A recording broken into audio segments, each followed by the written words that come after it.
Chapter 1, Reborn. This chapter is updated by novels.pl. In a certain village, in a certain house, a woman with tomato red long hair and violet eyes was sitting on a chair, happily stroking her slightly bulging stomach. She was however completely unaware that the soul of an ancient female cultivator is currently in the process of integrating into one of her children, a child that fate never had preordained to be born. Yug.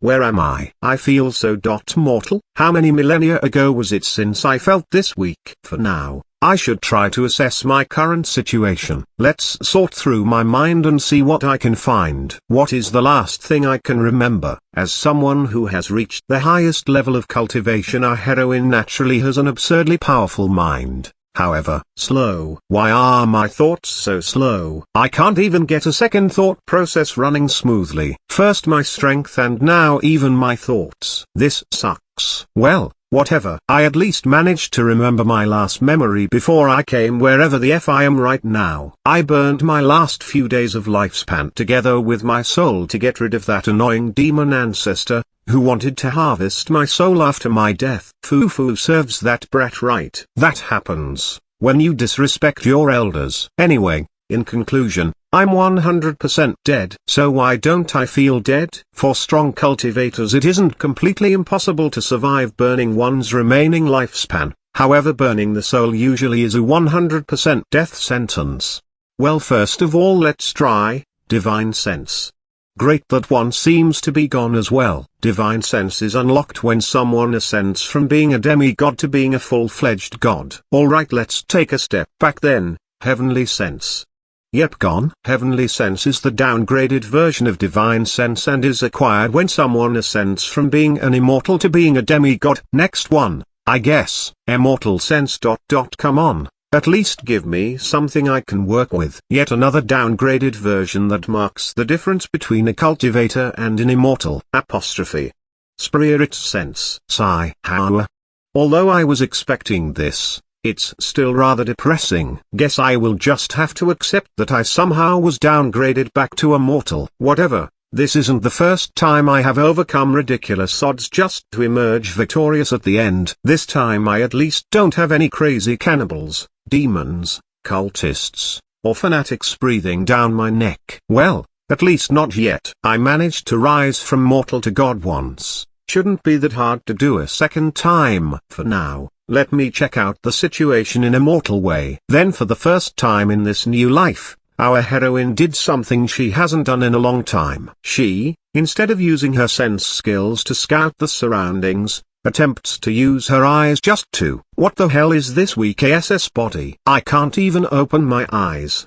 Fail miserably. Okay, calm down. No need to panic. I got this. Smell? Nothing. Sound? Something muffled in the background and a rhythmic booming. Better than nothing, but still not really helpful. Taste? Nope. Touch? I'm swimming. Wait a moment. I'm swimming in something. Most of my five senses don't work. That rhythmic booming. Is that UFING heartbeat? AMIFING baby? Question mark. And thus starts the story of Yuna Uzumaki, previously known as Yuna Kanapagos, Goddess of Ice. Chapter 2, Collecting Information. This chapter is updated by novels.pl. Okay Yuna, calm down. No need to panic. You just have been reborn as an unborn baby. Nothing special. Right? After stumbling into a new situation, the first step should pretty much always be to gather information. However, as an unborn baby there currently isn't much I can do about that. Listening to my parents' conversations might be useful. Unfortunately, my ears aren't developed enough to do so yet. Guess I'll just do some cultivation for now. So, for the next few weeks, Yuna spent her time meditating. As a fetus it's impossible to strengthen her body or cultivation without negative percussions. However, refining one's soul is something that can be easily done. No matter how mature a soul is compared to the body, there will be no negative effects on future cultivation. The earlier someone starts the better. After just 2 months Yuna managed to get her soul to mature to the age of 3. Her previous experience and superior cultivation technique naturally played a huge role in achieving that kind of ridiculous speed. Now that her soul has slightly matured, she can pretty much still do nothing more than she previously could, except for having access to her mindscape. Usually, someone would need some practice to enter it. However, those that have done so once can easily do it again. This naturally includes Yuna. After just a bit of concentration, she felt the familiar pull on her mind and found herself in her mindscape, a dreary atmosphere. Metal pipes coming out of the walls and ceiling with water slowly dripping out of them. Dirty-looking ground reinforced with brown bricks and a stream of water steadily flowing next to the brick walkway. In other words, a sheath hole. What's with this sheath hole? What happened to the vast sprawling mountains of my previous life? My glaciers? My snow-covered forests? As soon as I get my soul to an appropriate level, this whole thing will be renovated. Seriously, what's with this weird physical representation of the soul? Is it like this for everyone here or just for me? Probably for everyone, since I don't think I have even the slightest connection to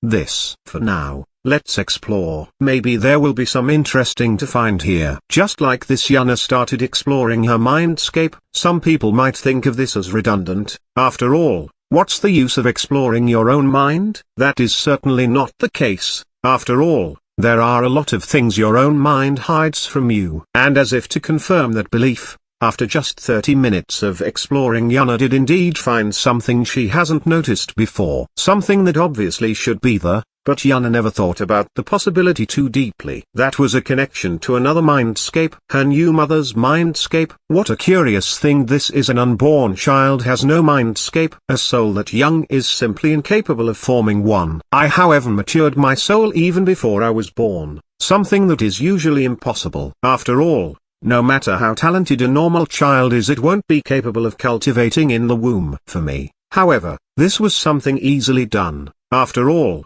I still have the memories from my past life. And this led to these interesting phenomena. A direct connection between the mindscape of mother and child. Pretty sure this will be lost after the umbilical cord is cut. But for now, let's keep exploring. I might get to see some useful memories from my mother. I might be able to at least find out what kind of level this realm is at. Just like that, Yuna kept walking forward and crossed the border between her own mindscape and her mother's. Unsurprisingly, it had the same look as Yuna's mindscape, confirming her guess that they all look like this. Finding memories inside a mindscape is actually pretty easy. In an unorganized mind, they are pretty much floating around everywhere. The tricky part is finding actually useful memories, especially if you don't want the other person to notice that you are browsing through their mind. Let's see what we got here. I see Uzumaki clan.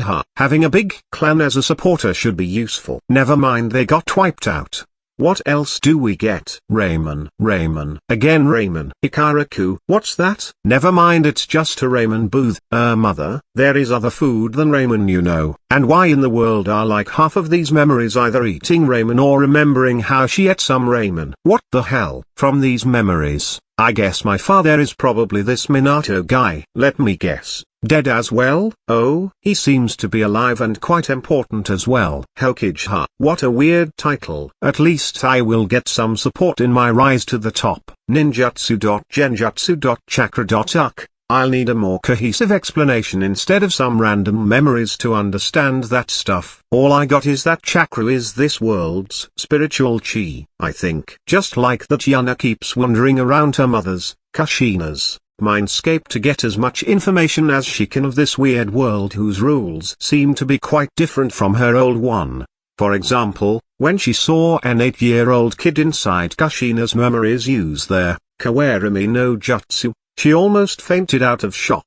An 8-year-old performing a teleportation technique is already absolutely insane, but swapping two objects through space is a whole other level of ridiculous. While this is considered a basic jutsu, something like flying, which pretty much every cultivator can do, is thought of as almost impossible to do. It will probably still take Yuna a while to get used to this world's common sense. Guess this is pretty much all the information I can get out of this. I don't want to be found out after all. I guess this can be considered a pretty decent harvest. At least I won't be going in completely blind. However, just when Yuna was about to turn around, she felt something she certainly didn't expect to feel in here. A massive amalgamation of hatred, killing intent, and the energy called chakra. Unlike Kushina's chakra, However, this one felt untamed and violent. Oh, where does this come from? It feels very powerful, but at the same time, it seems to be suppressed by something. Is there something sealed inside my mother? How curious tilde. Just like that, Yuna decides to follow the powerful presence deeper into her mother's mindscape, and after just another 5 minutes of walking she reached its source. A gigantic 9-tailed fox chained to an even more gigantic boulder. Every one of its tails was chained separately to the boulder. The same for each of its legs,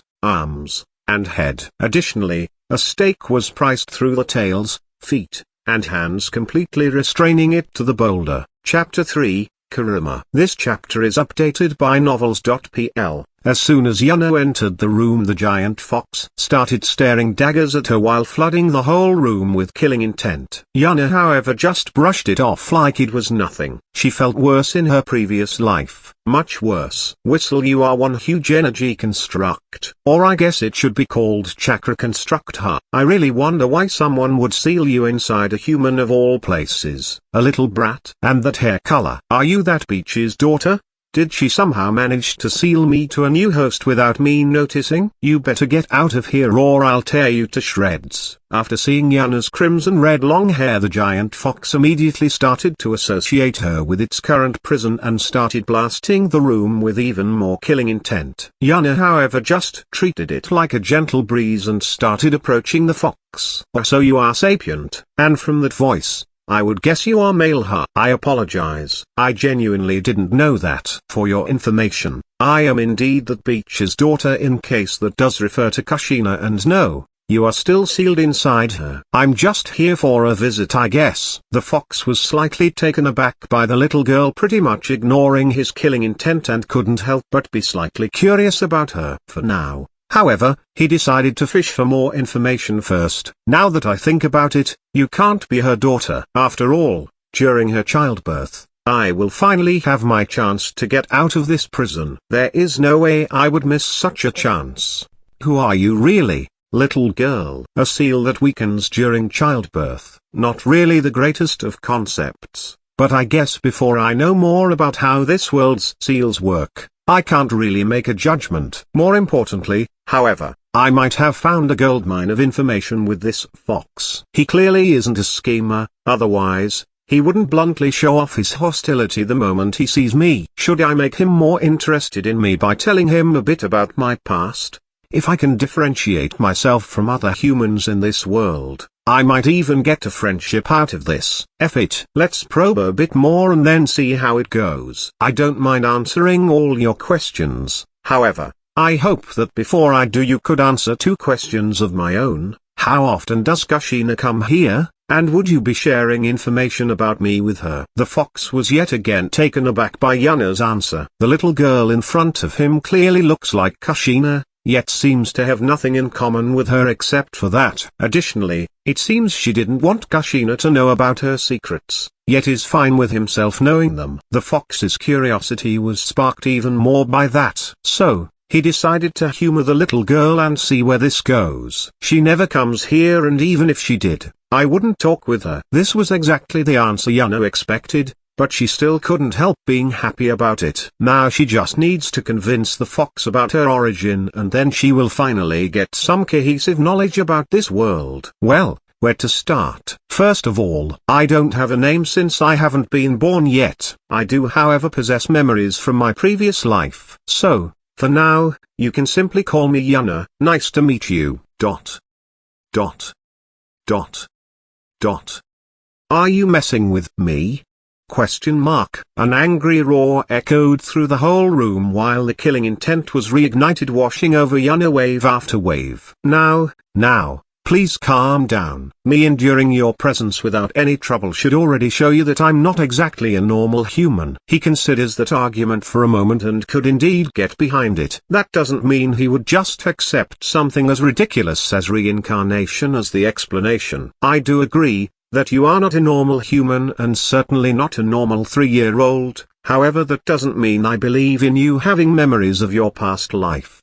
Yuna pondered that for a moment and did indeed agree. Just because someone is special doesn't mean he is reincarnated. Luckily, she has an easy way to explain everything. Fair enough. Then let me prove it to you. Memory package, a widespread technique that has all kinds of uses, from teaching someone a new cultivation method to proving one's innocence when accused of something. The only drawback is that it is necessary to attach a small part of your soul to those memories which result in a permanent loss. A small loss she is willing to take to get a reliable ally. Without further ado, Yuna lifts up her left hand and easily cuts it off with her other hand. A stinging pain shoots through her soul, but she ignores it and instead focuses on attaching memories to her freshly cut hand. Her first breakthrough, the first time she joined a sect, her first treasure hunt. Naturally, she doesn't just use positive memories. She didn't believe the fox is naive enough to think she is an innocent wallflower. Her first kill, the first time she takes revenge,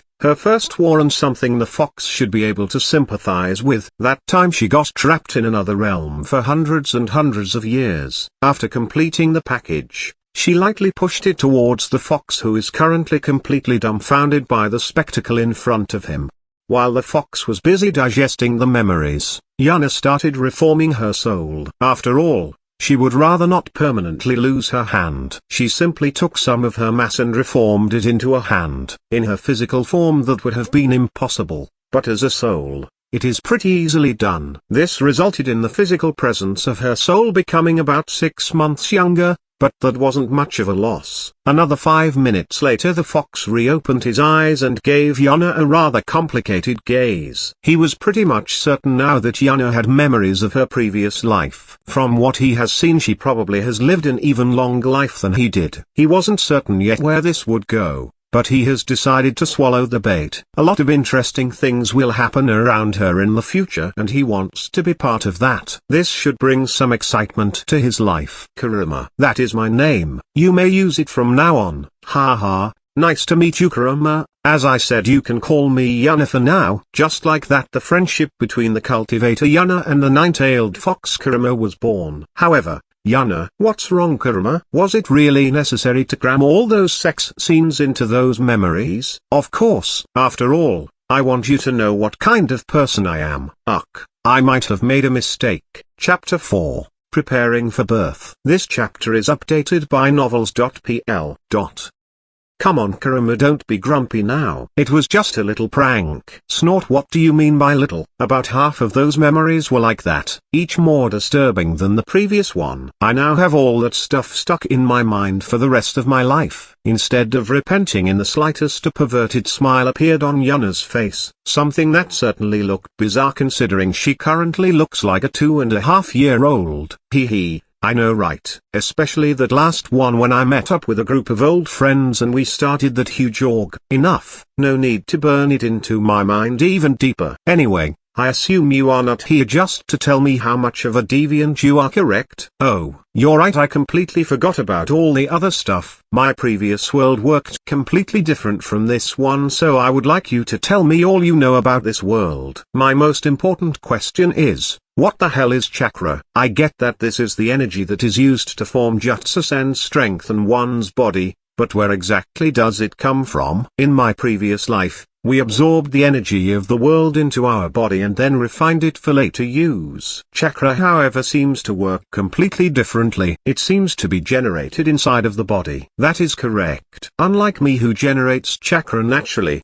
humans need their physical and spiritual energy together inside their body to form chakra. Then they use either hand seals or their will to form it however they want to. If you want specific knowledge about hand seals or jutsus, then I can't help. That's human stuff. What's wrong? You look a little constipated. Is there something you didn't get? No. It's fine. The explanation was easy to understand. It's just that physical and spiritual energy was also present in my previous life. Considering I already had the soul of a 3-year-old, I obviously already trained my spiritual energy. However, mixing physical and spiritual energy only had one result: painting the room you are currently occupying with your innards and blood through a messy explosion. So, I cannot help but ask again. Are you 100% certain that is the correct method? Usually, If someone doubted Kurama like that, he would simply give that person the cold shoulder or even attack. However, since Yuna had a really good reason for that doubt, he decides to answer her properly. Kurama looked deep into her eyes and gave his answer. There is absolutely no doubt about that. Just like that, they kept eye contact for a moment. A few seconds later, Yuna nodded her head with a satisfied smile on her face and gave her answer. All right, I believe you. This, however, only earned her a derisive snort from Kurama, which was answered by a small chuckle from Yuna. Afterwards, Yuna spent a few more hours chatting with Kurama and then went back to her own mindscape to sort through the information she got. Mixing physical and spiritual energy, huh? I really don't want to, but I guess I can't really get around it. I will at least delay it until I am about 2 years old. Can't really start mixing physical energy if there's none. That means that the topic of chakra will be put on the back burner for now. Next is the most important of all problems. I have a twin. I have noticed another person trashing around in my place for a while now, but at this point in time, there is no more doubt about it. I am not alone here, and I will do everything I can to be the first one who gets out of here. I will not permit anyone to call me the little sister no matter what, period. And the last problem is something that popped up about 5 seconds ago. Someone or something is currently trying to invade both me and my little brother with a foreign chakra. Although it is not malicious, I can more or less understand what this is about. Some kind of destiny, fate, or some kind of inheritance crap like that. Pretty sure I am irregular in this world, so this is probably for my little brother only. And you know what? He can have all of it. I'm really not interested. Luckily Kurama just explained to me how to move chakra. I might have no idea about hand seals, but willpower is something I have in spades. Guess I'll just try to exert my will on it and push it towards my little brother. Oh, this is easier than I thought. I expected this to be much harder. Oh well, good luck with that, little brother. Guess I spent the last few remaining days meditating so I can get my soul back to where it was before. Should probably give Kurama a few visits. He'll probably get grumpy if I don't. Well, even more grumpy than he usually is. Just like that, Yuna spends the last few weeks before her birth in meditation, broken up with the occasional visit to Kurama's place. It is currently the day Yuna predicted to be born. Everything was ready. Her soul was back to 3 years of age. There were no more foreign chakra invasions, and most importantly, she got into a position to become the big sister. She was currently spending the last few hours as an unborn baby with Kurama, since it will probably be a while before they can talk again. The first thing Yuna noticed when she was back was that Kurama seems to be nervous about something. She had no idea what this was about. But after about 30 minutes of coaxing, Yuna finally managed to have Kurama speak about his problem. Fine. I will put this bluntly. Your parents will probably try to stop me from getting away, and if they do, I will not hesitate to use lethal force against them, and as a result, I might kill them. Yuna almost chuckled upon seeing a 20-story tall fox fidgeting around like a nervous child. But for now, she decided to calm his nerves.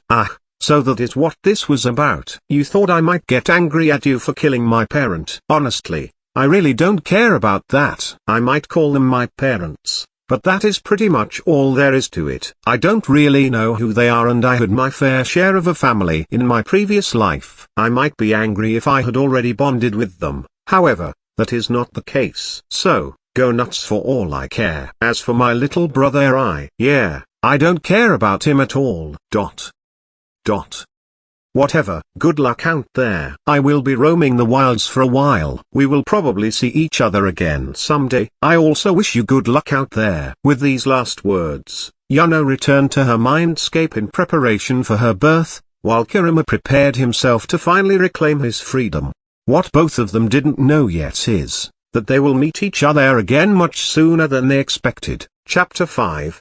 Being Born. This chapter is updated by novels.pl. It was finally time for Yuna to get born, and as she had previously planned, she was indeed the first one to be born. As for the birth itself, this was probably one of the most disgusting things I ever went through in my life. Giving birth to a child is something I have experienced multiple times, but actually being the child during the birth is a whole other level of disgusting. Although I can hardly see with these crappy newborn eyes, it seems like my little brother is also born successfully. MHH? What is that? Someone has just yanked me away rather roughly. Careful the retard, I'm just a baby. Wait. People are screaming. Damn these shitty ears, I can't hear anything properly either. Oi, oi.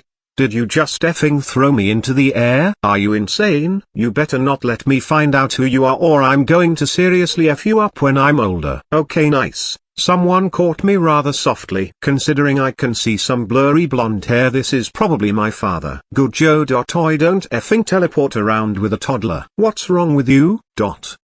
Okay. Can someone explain the situation to me? Things seem to have calmed down for now. Both my mother and my little brother are here. Was the intruder repelled? I have no clue. Oh, father is back. Guess everything went Didn't I just tell you not to teleport around with a toddler? Isn't that Kurama? Why is he still here? No, more importantly, it seems like he is actively fighting. Why?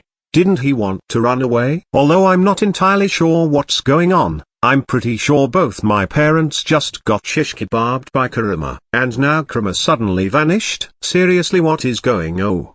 No way. Did Kurama just got sealed inside me? Ha ha ha, what the hell? Guess I'm going to start this new journey with at least one person by my side. So sleepy. This body is seriously crap. Going to sleep for now and then figure out the next step. After sleeping for a few hours, Yuna finally managed to get her body up and running. The first thing she does is obviously visiting Kurama. However, things seem to be slightly different than the last time they met, because PFF ha ha ha ha ha ha ha. Yuna was currently on the floor laughing like a maniac and holding her belly in an attempt not to die of laughing too hard. Yeah. Very funny. Laugh at my misery, will you? I will let you know that I really couldn't do anything in the situation I found myself in. This managed to sober up Yuna quite a bit. After all, she pretty much had no idea what was going on and wanted to understand the situation. Ha ha ha, phew. I apologize. That was very unprofessional. Anyway, what exactly happened?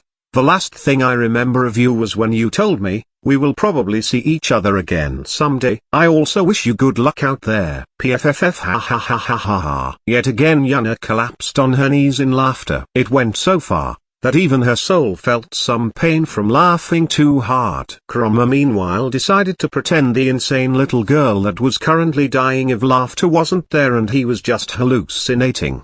Okay.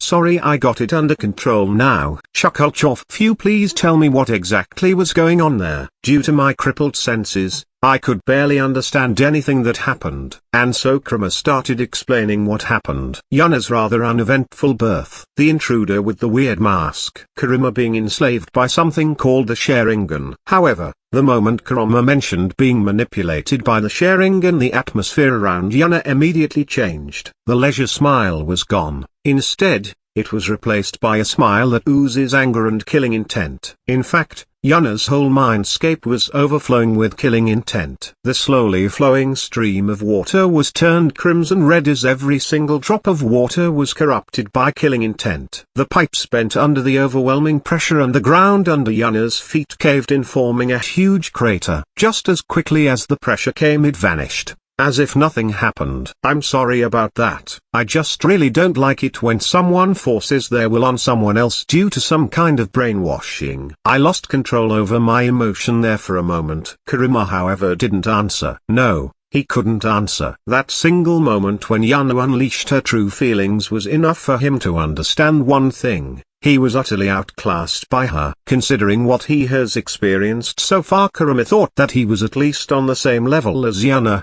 However, now that he has experienced what her killie, as expected. You finally realize how awesome I am. After finishing that sentence, Yuna started to go through all kinds of different bodybuilder poses, showing off how awesome she was. Considering Yuna's soul was only 3 years old, every single one of them looked absolutely ridiculous. Most people would probably laugh at her antics. Kurama however understood what she was doing. I see, she is alone in this world. So rather than pretending to be some kind of invincible deity, She would rather pretend to be a flawed human with a superiority complex. Like this she can at least build some connections. Upon seeing that Kurama seemingly understood her, Yuna naturally became elated and answered her immediately. As expected of you, Kurama, you immediately understand my true goal. There is no need to deny it. I can understand what you are thinking just by taking a single glance at you. You truly understand me. My goal has always been obvious to you. It is as you have expected. I want to build a new harem. What? Huh? Chapter 6. How to proceed. This chapter is updated by novels.pl. Anyway, what happens afterward? Right, let's get this conversation back on track. Basically, I was summoned straight in the middle of Konoha and was forced to go on a rampage. After fighting for a while, the genjutsu was stopped. Unfortunately, I was still in the middle of Konoha when that happened, so before I knew what was going on, I was already bound by the beach's chains.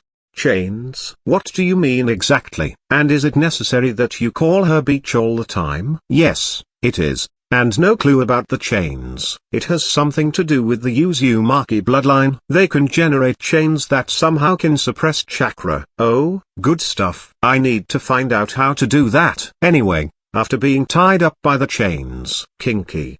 Your father tried to seal me into you and your brother. So I tried to stop him by killing your brother. Oh my, so heartless. Unfortunately, your parents both jumped into my attack and then somehow still managed to split me up and seal me away. I see, that's probably the reason why you are smaller than you were the last time I saw you. From the feeling I'm getting, you are pure yin chakra. I guess my brother got the yang half then. Correct. Well, that won't do. Pure yin or yang is rarely a good thing. Guess I'll need to create something so you can exchange half of your chakra with the half that's stuck inside my little brother. Does that really matter? I don't feel any problems. No problems? There are tons of problems. Your chakra is already ridiculously violent and having a yin-yang imbalance certainly doesn't make it better. Additionally, your chakra is heavily corrupted by hatred. Without being in balance with yourself, it will be impossible to refine that out of your body. Wait, that's possible? On your own probably not, but with my help, it should be possible to slowly refine your chakra. Considering how much chakra and hatred you have, this will take quite a lot of time, before we can even start. However, I'll need to get you out of that cage. Then I'll design some seal to exchange chakra with your other half, and only after that can we start the process. You said that rather casually, but did you say you will get rid of the cage? As in you will remove the seal? Well, yeah. From what I understand, you are pretty much hardwired to my chakra network, so I can't let you out of my body. But there is no reason for you to stay caged up the whole time. Aren't you afraid I will attempt to get out of you forcefully if the seal is gone? I don't tell lies, Kurama, and I have already said it once. I trust you. What Yuna didn't know was that these simple 3 words had quite the impact on Kurama. He has lived a pretty long life, and during all that time the only people that had any form of trust for him were his family members. Yuna,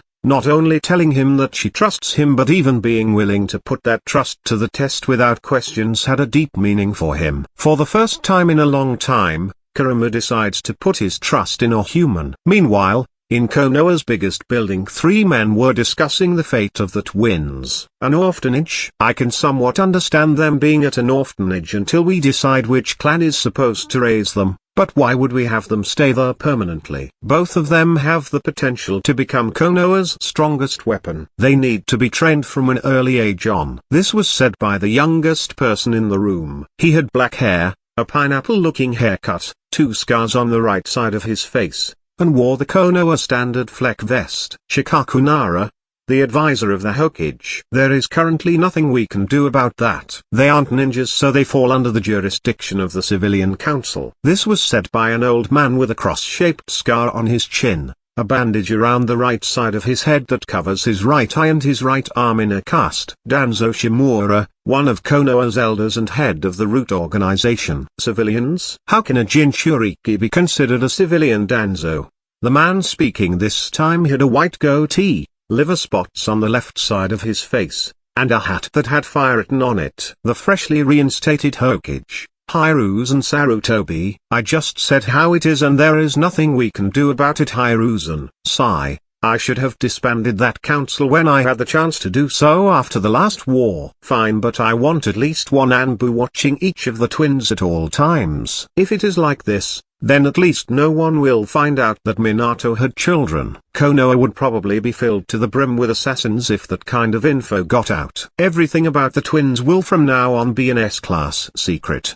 They are just some orphans that lost their parents during the Kyuubi attack. Is that understood? Hi. Dismissed. Back at his root headquarters, Danzo couldn't help but smirk a little at how easy his plan succeeded. When he leaked the information that Kushina was pregnant and that she would give birth soon, he only thought that he would get his hands on the Kyuubi. He naturally had a loyal container ready for it. However, things went completely different than he anticipated. To be more precise, they went much better than he had expected. Minato was dead. That means the cage hat will finally be his. The Kyuubi was controlled by a Sharingan and the people noticed that. That means the people of Konoha would be even more suspicious of the Uchiha clan. It wouldn't be long before he can finally get rid of that clan just like he did with the Senju. Konoha doesn't need a clan that towers over the others, although there still is the Hyuga clan left. Luckily, they are way too busy praising themselves and enslaving their own clan members to even notice that no one cares about their opinion anymore. It is a bit of a pity that the Kyuubi wasn't sealed in the vessel he prepared, but the current situation is pretty good as well. After a year or two, he will spread the rumor that those two are the demon fox. An incredible stupid rumor, no doubt, but the civilians will swallow it up without a doubt. Sooner or later the twins will be completely isolated, and that is the moment he swoops in. A few kind words, a promise of power, and before Hiruzen even notices what's going on, they will be loyal to Danzo. Unfortunately for Danzo, he hasn't expected the appearance of a certain cultivator that really doesn't give a shit what people around her think about her. Chapter 7. Change of treatment. This chapter is updated by novels.pl. Yuna was defeated, completely outclasses. Just when was the last time that she felt like there was no path to victory? Now, one might ask what exactly defeated her. Nasan, let's play. This is what defeated her. Her little brother's cuteness. She simply can't say no to that sunshine-like smile and those big blue eyes. The first time Naruto gave her the puppy eyes, she almost had a heart attack. Okay Tilda, I'm coming. Oi, what happened to your dignity? Dignity? There is nothing shameful about playing with a little kid. When I had children in my previous life, I always played with them as well, no matter how silly it looked. No need to act all high and might in front of children after all. Yeah, whatever. More importantly, have you noticed the looks, right? The other children have been avoiding Naruto and me while the adults seem to grow more and more hostile. They better not hurt my little brother or I might have to accidentally assassinate a few of them. Cough. Assassination aside, I really wonder what's going on. Hee. Kurama, you really don't understand humans, do you? It's rather obvious that someone is plotting something in the dark. Of course, I don't understand them. After all, I have no interest in them either. What do you mean by someone is plotting something? What makes you think that? Think about it, Kurama. My father was the Hokage and I have you sealed inside of me. My brother and I probably have this village's greatest potential. Yet here we are clowning around in an orphanage. And suddenly people start avoiding us despite us having no conflict with them at all. I bet when the two of us are completely isolated from everyone in the orphanage, our savior will appear and with all of his benevolence will adopt the two isolated orphans, which will turn the orphans completely loyal to that savior. What a joke. Humans are disgusting. True. That's just how we are. We cheat, we lie, we kill, and all of that we do for what we perceive to be the greater good. Killing a child is horrible, but killing a child for the greater good of Konoha is perfectly fine. I have lived for a long time and it has pretty much always been like this. And you know what, Kurama? I'm pretty sure I know who is responsible for our encounter with the greater good. The puppet. Indeed. The puppet. Of the three people that are constantly watching us, he is the most suspicious. The two people that still have their emotions are probably only here to watch over this village's Jinchurikis. The one without emotions, however, is probably here to see when we break. Someone who is willing to break their subordinate's emotion shouldn't have any qualms using this kind of method. So, what should we do?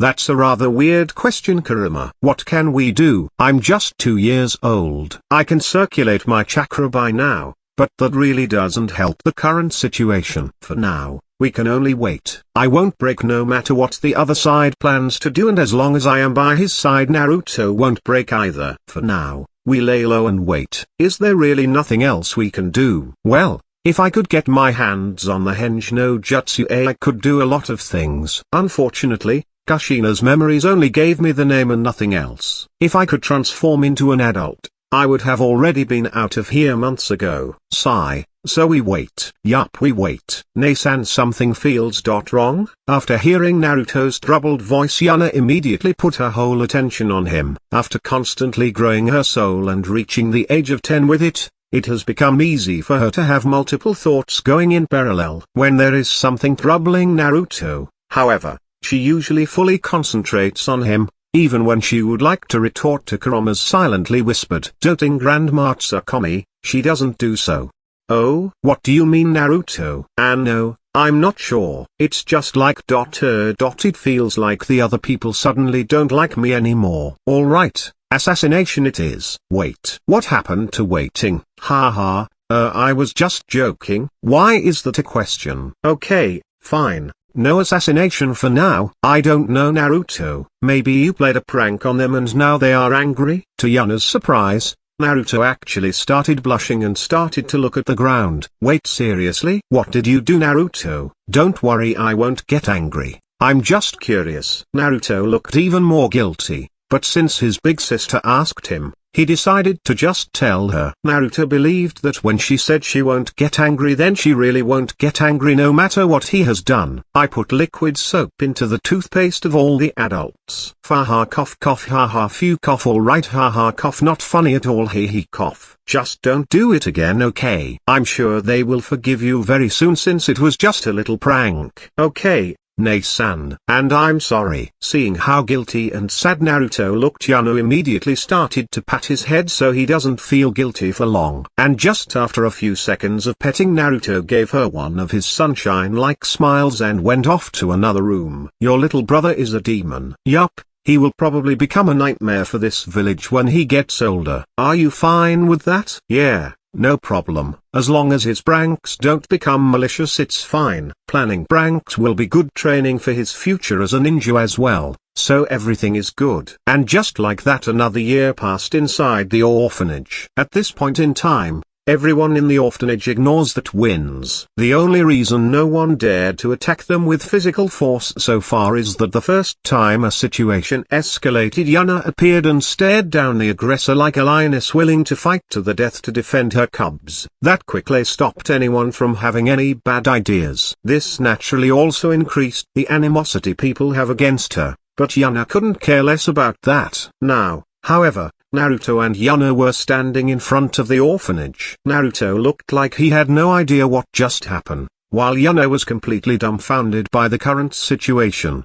Did they just kick us out of the orphanage? That seems to be the case. They do realize that if either of us gets close to death, the big, bad Kyuubi will go on rampage, don't they? I don't think they do. Sigh. Whatever. Like this, I will at least have more freedom to act on my own. Guess the next step is getting my hands on the Henge no Jutsu. We might have to live on the streets for a few weeks, but there currently is nothing I can do about that. Nei-san, what is going on? Sigh. On top of all of this, I need to make some space in my schedule for the assassination. Oh well, I will manage somehow. Don't worry, Naruto. Just trust your Nei-san and every problem will be solved. After hearing Yuna's answer, Naruto gave her another sunshine-like smile. Okay, Nei-san, I believe you. Geez, my little brother is seriously the cutest. Chapter 8. Henge no Jutsu. This chapter is updated by novels.pl. This is really annoying. Guess I can't stay completely hidden anymore. No choice but to reveal one of my cards. Naruto, do you want to play something? Yes. What do we play? Let's play ninja. Our mission is to get out of the village without being seen by anyone. Naruto's eyes immediately sparkled with excitement after hearing the game rules. After all, in Konoha pretty much every young boy wants to be a ninja. So, playing ninja and even having a mission will naturally be exciting. Without further delays, Yuna started the mission. Considering no one was actively looking for them and that even when someone saw them for a moment they would probably not react, The mission was pretty easy. With Yuna's lead and Naruto more or less following her, they managed to get out of the village and reached a place called Training Ground 3. This should do. Good job, Naruto. Mission success. Yes, we did. Damn, he is so cute. Anyway, time for step 2. I'm going to go into the bushes over there for a moment, Naruto. Please wait here. Okay.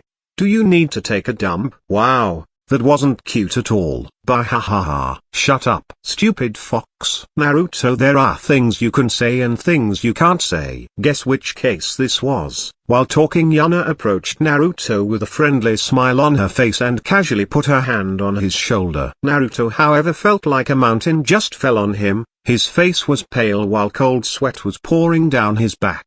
Things I can't say. Yuna gave him a nod of approval and started walking towards the forest. Naruto quickly wiped away the sweat from his forehead while realizing something new. Nasan can be very scary. Yuna meanwhile was walking deeper into the forest while keeping an eye on who is following her. Just as she expected, the puppet decided to stay with Naruto, while only the normal guard followed her. After walking far enough into the forest, she stopped and looked at her guard's current position. Come out. We need to talk. For a split second, Yuna could feel the guard's emotions fluctuate before quickly calming down again. Instead of revealing himself, he decided to change position. However, he quickly realized that no matter where he went, Yuna's eyes would always follow him. With a bit of resignation on his face, he then decides to just show himself properly, even if it will earn him a scolding from his superior later on. How did you detect me? Yuna only rolled her eyes at that question. I'm friends with the Kyuubi and that's why I can sense emotions. Additionally, I have memories from my past life where I learned counter-espionage. Not the greatest option for an answer. When there are 3 people constantly watching you, you sooner or later notice their gazes. More or less the truth and no lies. The best way to misdirect someone. Additionally, what do you mean by 3 people? Hook, line and sinker. Time to return some fire at whoever is scheming against us. Yeah, 3 people. You, your buddy, and that guy that feels like I am being looked at by a lifeless doll. I wonder if that is enough of a hint. The only question remaining is whether these guys know about the puppet maker or not. Oh, he seems to have realized something but doesn't want to show it. Good enough for me. Anyway, that's not why I wanted to talk with you. Teach me the Henge no Jutsu. Huh? Why? This earned him another eye roll from Yuna. We just got kicked out of the orphanage and 2 3-year-old children can't really buy groceries and stuff on their own. So, I need the Henge to transform into an adult to do the shopping. Isn't that a weird leap in logic? Shouldn't your first idea be to ask an adult for help? Another eye roll. And which adult are 2 orphans supposed to ask in this kind of situation? Should I just straight up walk to the Hokage himself and demand him to adopt us? Since you are guarding us anyway for whatever reason, you might as well help out by teaching me a simple academy level jutsu. He really wanted to say something about the Hokage comment. After all, the Hokage would without a doubt support the twins. He wouldn't adopt them, but giving them some money and a flat probably wouldn't be out of the question. After all, they are the village's Jinchurikis. However, there is no way he can say that now. The twins having people watching them all the time is already suspicious. But the Hokage personally stepping in is on a completely different level. The twins aren't allowed to know about the Kyuubi for now, and giving them preferential treatment like that might make them suspicious. He had no idea what exactly Yuna was planning with just the Henge. After all, she doesn't even have any money. But for now, he will just teach the basics to her. It's not like she will just learn it instantly. After all, this should give him some time to talk with the Hokage and solve the current problem. Having the village's Jinchurikis living on the streets is certainly not a good idea. Fine, whatever. I will teach you the basics, the rest is on you.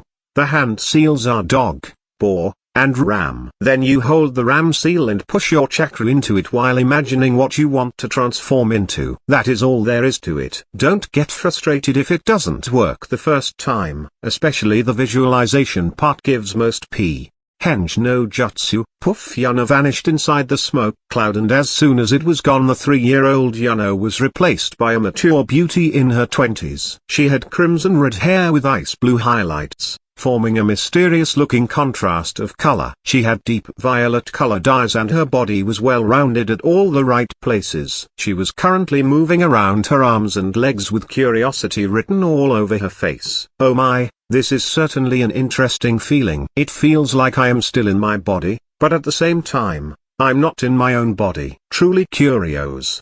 The guard however didn't say anything. No. He couldn't say anything. It was a good thing that he was wearing a mask, otherwise insects might have flown into his wide open mouth. Succeeding the henge on the first try isn't weird. Succeeding in this case usually means that the user transforms into something. It certainly doesn't mean that the person who uses it transforms into a 100% authentic looking human. If he hadn't seen her transform just now, he would certainly not notice that Yuna was using a henge. And she was only 3 years old. What a monster. Yuna naturally saw how shocked the guard was, but she couldn't care less. Due to her bloodline and Kurama's influence, her chakra was growing at a mad pace. So she is constantly circulating it through her body to keep her chakra control as perfect as possible. Yuna hates nothing more than not having every single part of her body 100% under control. That naturally includes her chakra. She has no idea if the people in this world do it the same way or have some special training methods. But that doesn't really matter to her for now. As long as it works there is no problem. She only needs the proper training method after Naruto turned 5 years old, which should be the appropriate age to start training without crashing one's foundation. Her current training method might work for her,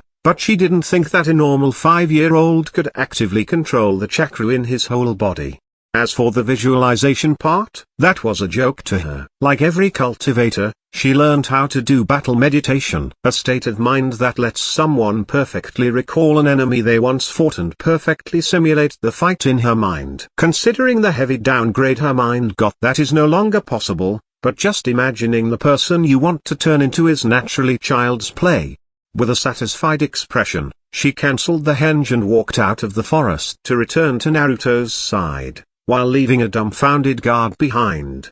It's finally time to get more active. About time. I was about to be bored to death. Chapter 9. Is Ramen addiction inherited? This chapter is updated by novels.pl. Well, that went reasonably well. Although I had to show off my ability to sense people, that should be an adequate payment for finally being able to move around freely. I also showed off my talent by transforming on the first try, but I think that should be reasonable for the daughter of the Hokage. Naruto, let's go back into the city. We still need to find a place to sleep for tonight. A place to sleep? Aren't we sleeping at the orphanage? Nah, I'll get us a better place for tonight. Okay. I am hungry as well, Nasan. Haha, indeed. I wouldn't say no to a meal either. While walking back into the village, Yuna was already planning the next course of action. Probably should get some simple makeup to hide our whiskers. Well, Naruto's whiskers, I can just use the henge. As for money, I'll just do some pickpocketing. 1 or 2 wallets should be enough to last us long enough for me to get some proper income. I only need to make sure that the 3 stalkers don't notice anything. Shouldn't be too hard since they usually stay far away. Luckily it was already getting darker,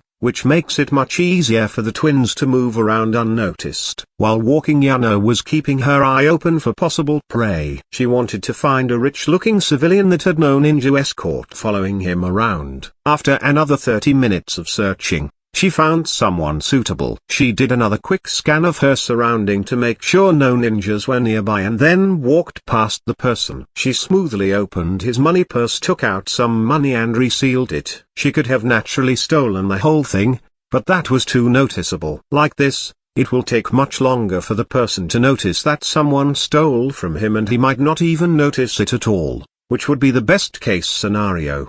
Easy prey. Are you sure you really were a cultivator in your past life and not a thief? That didn't look like something you did for the first time. I didn't start at the top, you know. I did all kinds of questionable things before I reached the top of the food chain. I noticed that. Yuna quickly led Naruto into a silent alley and stopped there. Hey Naruto, I completely forgot to tell you, but I learned a really cool ninja trick. I can teach you as well, but only if you tell no one about it. Naruto's eyes immediately started shining like 2 suns after hearing the words ninja trick, and he got even more excited that Yuna would teach it to him. As soon as Yuna finished speaking, Naruto started eagerly nodding his head. Please teach it to me. I swear I will tell no one about it. Haha, okay, okay. Calm down. I will show it to you now and will teach it to you tomorrow. How about that? It's already late after all. Alright. Now show it to me. I want to see it. Okay, here I go. Henge no Jutsu. Yet again Yuna disappeared and reappeared in her adult form. Meanwhile, the sparkling in Naruto's eyes got even more intense. He was just about to open his mouth to say something when Yuna's hand appeared on his mouth to stop him from speaking out loud. SHH. A secret. Remember, although you can't transform like me yet, I can still help you look different. Would you like that? Naruto gave her another eager nod. Alright, wait here for 5 minutes. I need to buy a few things, okay? Sure, Ne-san, I will wait. Yuna's first stop was the makeup store. Yuna naturally had no idea how this world's money works, which would make it really easy to scam her. However, the easiest way to prevent getting scammed is acting like you know what you are doing. Walk with confidence.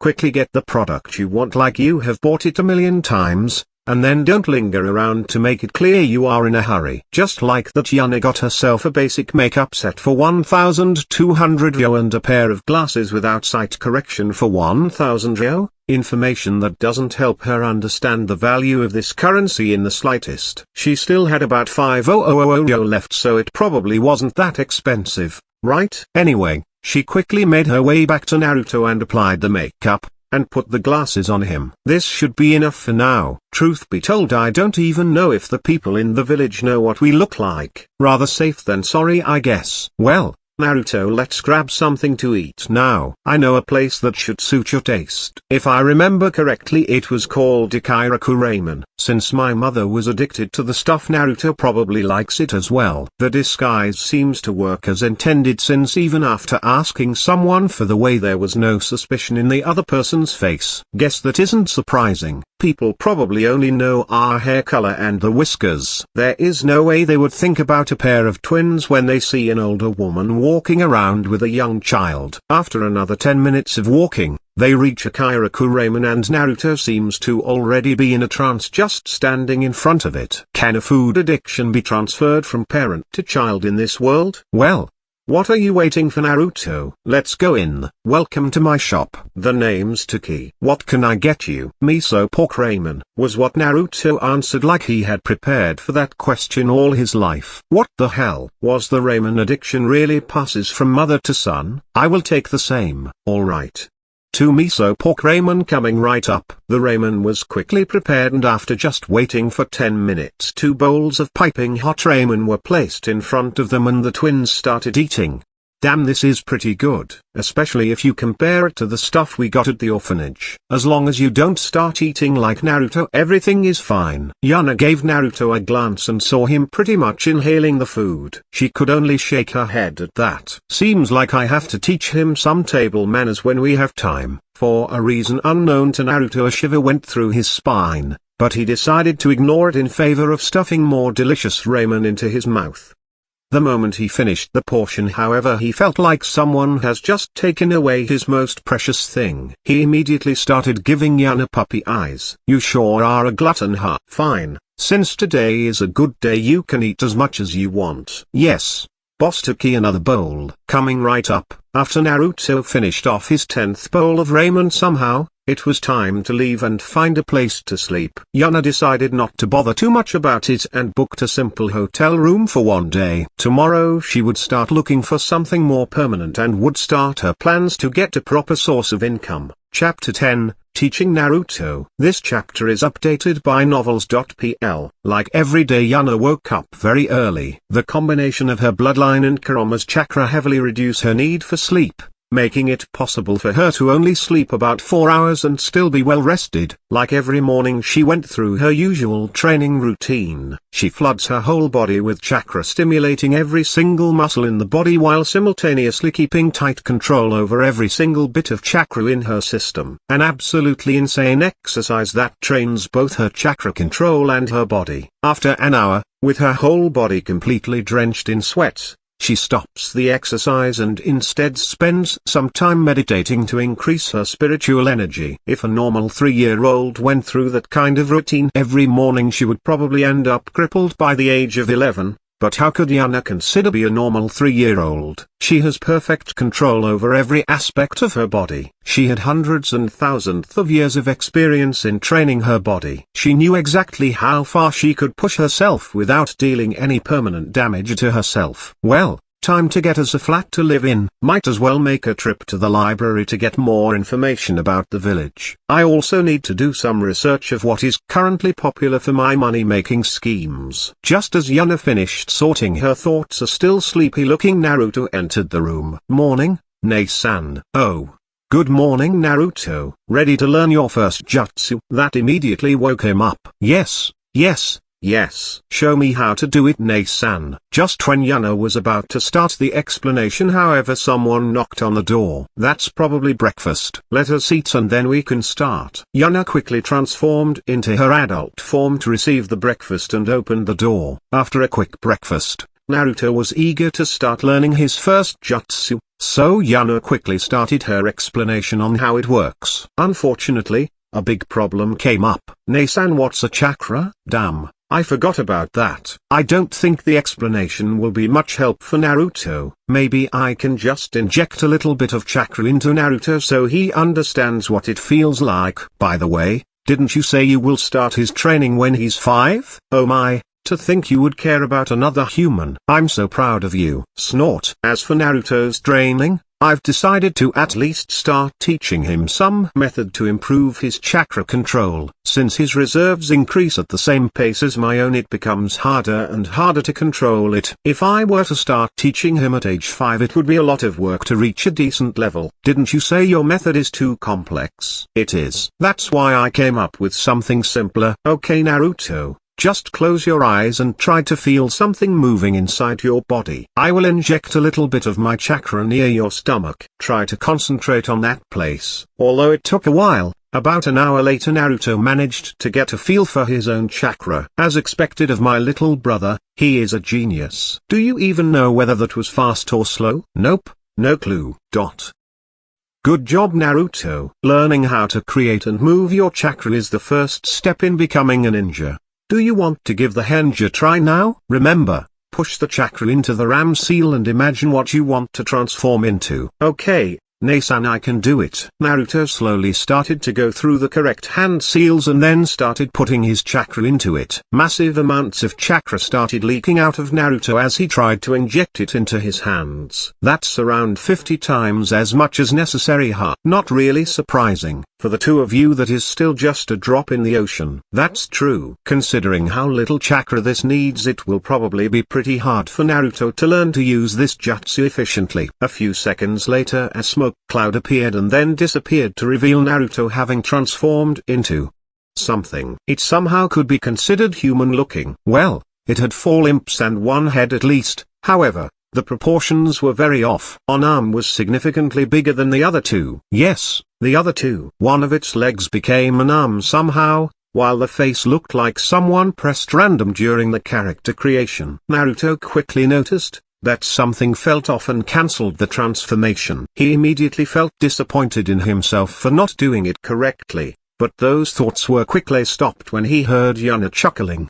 What? You thought you would just get it at first try? This is actually one of the jutsus you need to know to graduate from the Ninja Academy. You have already been able to transform, which is actually pretty good. Now you just need to work on imagining what you want to transform into. I would advise you to start with transforming small parts of your body first before trying a full transformation. Naruto couldn't help but blush a little. After all, he really thought he would get it on the first try. He, however, quickly recovered when Yuna started praising him and gave her a happy smile. But then he noticed that something seems to be off. After thinking about it for a moment, he realized what the problem was. Ne-san, you said it was something ninjas need to graduate, but can't you already do it perfectly? Haha, that's because your Ne-san is a genius. You are truly shameless. What else am I supposed to tell him? I might tell him about my past life one day, but certainly not while he is just 3. Fine, whatever. but I still pronounce you as completely shameless no matter the reason. Well, can't really deny that, can I? Amazing. So Ne-san is a genius. Sigh, my cute little Naruto is so pure. I need to make sure he doesn't get corrupted. Aren't you the greatest source of corruption? Shut up, stupid fox. No one asked you. Oh, getting angry because you know I'm right, huh? No comment. Naruto, there is a good training method you can use that will make it easier for you to learn Jutsu later on. Are you interested? How could he not be interested? He started eagerly nodding his head. Of course, I want to know. Teach me, teach me. Yuna quickly prepared an empty bowl and filled it up with water. This was the chakra control exercise she came up with. Okay Naruto, this is what you have to do. I want you to cloak one of your fingers with your chakra and then dip it into the water. Your goal is to protect your finger from getting wet while generating as few ripples as possible. Yuna quickly put some chakra into her finger and then dipped it into the water. After stirring the water for a few seconds, she pulled her finger out and put it onto a nearby piece of paper to show that it indeed wasn't wet. After you learned how to do it, add more of your fingers until you can do it with your whole hand, and sooner or later you can do something like this. This time Yuna cloaked her whole hand in chakra and put it back into the water. This time however she grabbed the water and took a big bubble of water out of the bowl, holding it in her hand like it was a water balloon. Pretty cool, huh? Amazing. So, I just need to train like that, and then I will be able to form a water ball like this. Correct. However, this is not easy, so don't be discouraged if you can't do it quickly. Haha, alright, I'll do it. How to make a young child go through a tedious and boring exercise. Show him something fun he can do with it. Are you a demon? Funny thing for you to say, Mr. Demon Fox. I will be going out for a while Naruto. I still have a few things to do. I'll be back for dinner. Naruto only gave her an absent-minded nod while trying to concentrate on coating his finger in chakra. Well then, let's solve the problem of our living arrangements, shall we? Chapter 11. Living Arrangements. This chapter is updated by novels.pl. Yuna quickly used the henge to transform into her adult form and left the hotel. First step. Getting rid of the stalkers shouldn't be too hard since they are clearly underestimating me. Yuna walked towards the crowded street, which should make it much easier to get rid of the two people following her. This time the puppet is following me, huh? Not really surprising, I guess. Why would he keep watch over someone that only stays inside the hotel room? Oh well. Whether it's one or two doesn't really matter if they don't work together. Yuna casually strolled into a side street, and as soon as she turns around the corner she uses the henge again. This time she transformed into a big man with wide shoulders and a bald head. The more jarring the contrast, the longer it will take for her pursuers to realize the situation. Of course, as soon as they realize what's going on, they will understand that she transformed again and will very likely remember what her transformation looked like. Unfortunately, at that point in time, Yuna will already have changed again, making it pretty much impossible to keep track of her movements. Whoever assigned these people to follow her probably didn't think that they need someone that specializes in tracking to follow around a 3-year-old, and even if they did, another 5 transformations in different parts of the village should be enough for now. She currently looked like a woman in her 30s with curly brown hair and brown eyes. Yuna decided to stay in this form to sign the rental agreement of her future flat. After a bit of searching around, she found the correct place and casually signed a 1-year contract for 30k a month. She didn't care too much about it since she will get a better place as soon as she starts making money. Considering she started out with about 50k, she doesn't have enough money for the payment next month. However, Yuna is confident to have some income by then. Next step, library. After arriving in the library, she quickly realized that only full-fledged ninjas of Konoha are allowed to read Jutsu scrolls, which was a bit of a pity, but not really surprising. The first thing she grabbed was a book about Konoha's history. However, just after finishing the first page, she quickly put it back where she found it.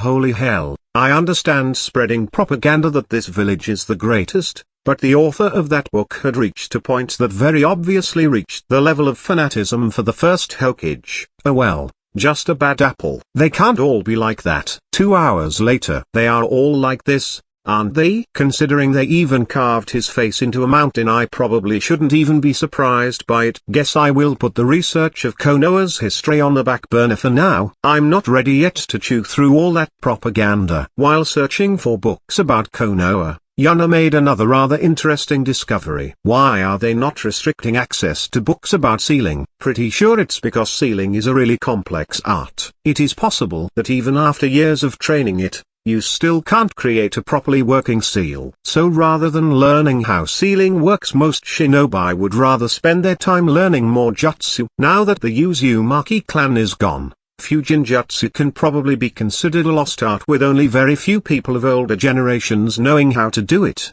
That was quite a lot of information from you. I thought you don't know anything about stuff that concerns ninjas. If you spent almost 100 years sealed inside people that at least could be considered masters at Fusion Jutsu, you pick up a thing or two. That's true, I guess. Oh well.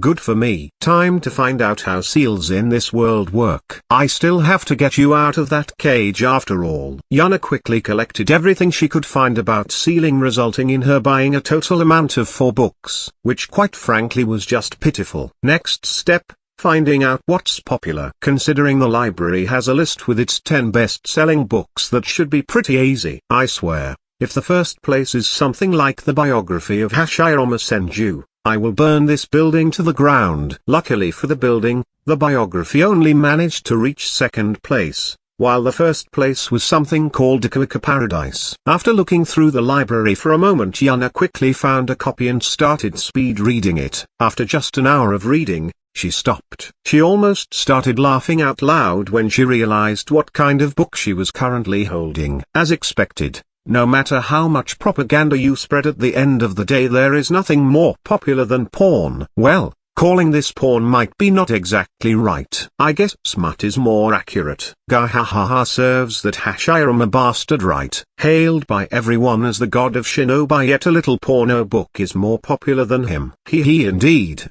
But this makes it really easy for me to make some money. If it is about porn, I am confident that no one is my match. Whether it is this life or the last one. Not sure if that really is something to be proud about, but good for you I guess. Indeed. Now I just need to get some paper and a pen and I'm good to go. If porn is the #1 bestseller anyway, then it should at least be my porn. After buying herself a pen, paper, and some food for Naruto and herself, Yuna made her way back to the hotel room where Naruto was still busy training his chakra control. He has already managed one finger and is currently working on the second without even noticing that he pretty much has been training the whole day. Meanwhile, the guard that was usually following around Yuna was in the Hokage's office to report what had happened. Ha! I can understand why you taught her the Henge no Jutsu. But how in the world did a little kid manage to lose a trained Anbu? I apologize, Hokage-sama. She was much craftier with the henge than I expected, and I have never thought that she would try to shake me off. It was my fault that I wasn't paying enough attention to her. After hearing his Anbu's explanation, Hiruzen could only sigh. Could he really blame his Anbu for this? Who would give their everything when tailing a little girl inside of Konoha? It's fine. Just be more careful next time. Since her brother hasn't left the hotel room, I doubt she will stay away for long. From the reports I read, she is fiercely protective of him after all. Hi. Thank you for your forgiveness, Hokage-sama. What am I supposed to do about the other matter? The so-called puppet. Huh? Are you sure you can't detect its presence? Yes, Hokage-sama. Both of us tried to find it, but couldn't. Another sigh escaped the Hokage's lips. Is she just making up random nonsense? No, I doubt it. How else could she know about the person having no emotions? That is not something that can just be guessed. Just how powerful are her sensory skills? Is her brother like this as well? She seems to be surprisingly crafty for a 3-year-old. Should I just coincidentally meet her and have a chat with her? That might be interesting. For now, however, there is something else I need to do. Sigh, this will be annoying. Please call Danzo here, then you are dismissed. Hi, Hokage-sama. Sigh, Danzo, just what are you plotting this time? Chapter 12, Selling Poor. A love story. This chapter is updated by novels.pl. The discussion with Danzo went as well as Hiruzen expected it to go. In conclusion, it didn't go well at all. Sigh. There is nothing more annoying than attempting to get information from Danzo. If questioned he deflects the question, and if given some form of proof he just slaps an "it's for the betterment of Konoha" on it. Whatever. It's not like he can do something while the twins are protected by Anbu. He was just about to relax a bit and to prepare his smoking pipe with his favorite herbs when someone knocked on the door. "Hokage-sama, I have something to report about the twins." Sigh. Can't an old man enjoy a relaxing smoke? He quickly stowed away his smoking utensils and called for the person to enter. What happened this time? Has Yuna reappeared? Yes. She has. She returned to the hotel room a few hours later. Then she left with Naruto and went towards the market. She entered one of the flats on the main street. A flat? Who is the owner? After Hiruzen asked that question, the Anbu in front of him visibly started to fidget, which naturally was something Hiruzen would notice. If it's Danzo, I will probably get an aneurysm. It was just bought today. The person that bought it was called by Uchiha. An oppressive silence descended upon the whole room, while Hiruzen felt like he is about to get a massive headache. Please tell me that name isn't written like I think it is. I'm afraid it is written exactly like that. Both people in the room were trained shinobi, so they instantly saw through such a simple trick. An anagram. That's right. Yuna casually revealed that she knows about the Kyuubi. Why did she do it? First of all, it changes nothing about her situation. Whether people know that she knows about Kurama or not doesn't really matter. As long as she doesn't leak any of his bloodlust or chakra, nothing will be done about it. The second and much more important reason is that she imagined it would cause quite a few people to panic, which she thought would be hilarious. She was indeed correct about that assumption, because after Hiruzen finished digesting the new information, his headache got so bad that he felt like a mountain was smashed on his head. Grown whatever. Whether she knows about it or not doesn't matter. As long as she seems to be stable, just ignore it. Inform me again if she starts acting aggressive and starts attacking people. As long as nothing negative happens, we will do nothing. Dismissed. Hi. Now that I think about it, where in the world did she even get the money to buy the hotel room and that flat? He was just about to ponder it some more when another spike of pain went through his head and he decided to just drop the matter. Since no one complained, it's fine, right? Meanwhile, Naruto and Yuna reached their new flat. Naruto didn't really care where he lived. The people at the orphanage were ignoring him anyway, so he didn't really care whether he stayed there or left for a new place. As long as Yuna was present, it was enough for him. Well, here we are, Naruto. I have some writing to do. Ne-san, you can write? What are you going to write? Haha, your Ne-san can naturally read and write. I can teach it to you later. Naruto, however, only gave her a weak nod as an answer. He was clearly not really interested in it. As for what I'm going to write, it's poor copper love story. I told you that you are the greatest source of corruption for Naruto. Shut up, stupid fox. I totally saved it. No corrupting has happened. I wonder when you are going to slip the first time. Naruto, on the other hand, immediately lost interest. He wants to be a ninja and doesn't care about love stories. Just like that, the twins entered their new flat and started their own activities. Yuna would write her book, while Naruto would continue his chakra control exercise. 3 weeks later, Yuna was finally done with her book, while Naruto is at the last step of his training, coating his whole hand in chakra. Naruto, I'm going out for a while. I will be back in about 2 hours. Okay, Ne-san. Well then, let's get this thing to a publisher. Oh, I almost forgot to get rid of my stalkers. 10 minutes later, she walked into the publisher of her choice without any stalker following her around. They might have paid more attention to her than the first time, but that only increased the difficulty by a bit. At first, people were rather skeptical about her claiming that her work can compete with the Iruka series. However, a little preview of one of the spicier scenes quickly let her pass through the reception, and just 10 minutes later she managed to meet someone that looked important. Big belly, expensive looking clothes, and a bunch of rings on his finger. The typical I'm really important look. He also started reading Yuna's book. While he was reading, his face became redder and redder, and after just a short while he started breathing heavily as well. Kurama, if he takes it out, then prepare to turn this building into dust. Can't we do it before he takes it out? I really don't want to see that. Just when Yuna was contemplating Kurama's suggestion, The man smashed both his hands on the table. Outstanding. This will sell. This will sell a lot. We will publish this as soon as possible. Can you sign the contract right now? Oh, so he was just getting excited about being able to publish something good. Ha. Good thing we didn't turn him into dust preemptively. Still not convinced. Haha, of course. But are you up for a little marketing scheme? Yuna's smile turned slightly mischievous after asking that question. There is no way she would just sell the book and then be done with it. She thought of something that might grant her an additional trump card in certain situations. Oh, what kind of scheme are we talking about here? You will send out review copies, right? That is indeed the case. We usually send out somewhere between 50 and 100 review copies. Then what if there happens to be a little accident while making those copies? For example, in one instance the main character is called by the wrong name. Let's see, maybe the name of the main character of another novel that's really popular right now? That would be a really funny mistake, right? In case my book gets popular enough, some collector would probably pay quite a bit of money for one of those copies, right? And then, we may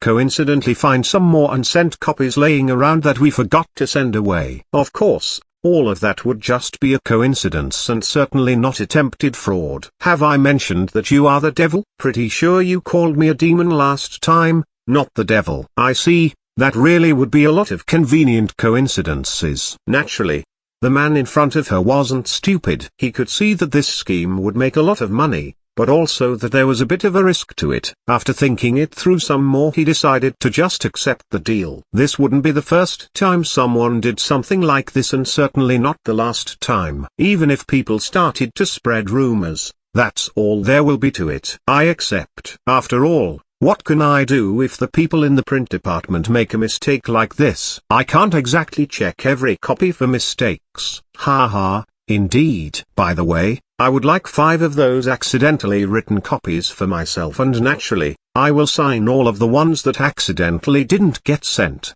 Naturally, just like that, the two of them sat opposite each other with a crafty smile on their face and hashed out the last details of the contract. Only 4 days later a new book appeared in the bookstores and took the Fire Nation by storm, Garden of Lilies, written by Red Rose. Chapter 13. Reactions. This chapter is updated by novels.pl. Inside the Hokage Tower, Hiruzen could be seen happily smoking his pipe. He has had a rather good day. He, by some god's miracle, managed to finish all the paperwork for today before the sun went down.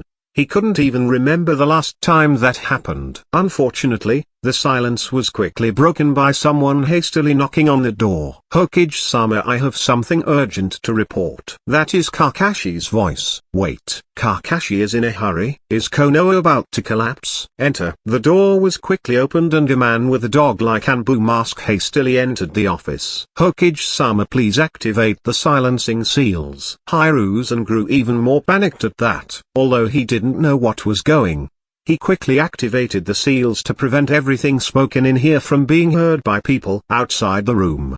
What is going on? Have the other 4 big nations decided to team up and attack? The seals are up. Tell me what's going on. Hi Hokage-sama. A new book has been released. It wasn't written by Jiraiya-sama, but people are claiming that it is of even higher quality than Jiraiya-sama's. Are you absolutely certain about this? I don't know whether it is really better or not, but it sells at a rate comparable to Jiraiya-sama's book.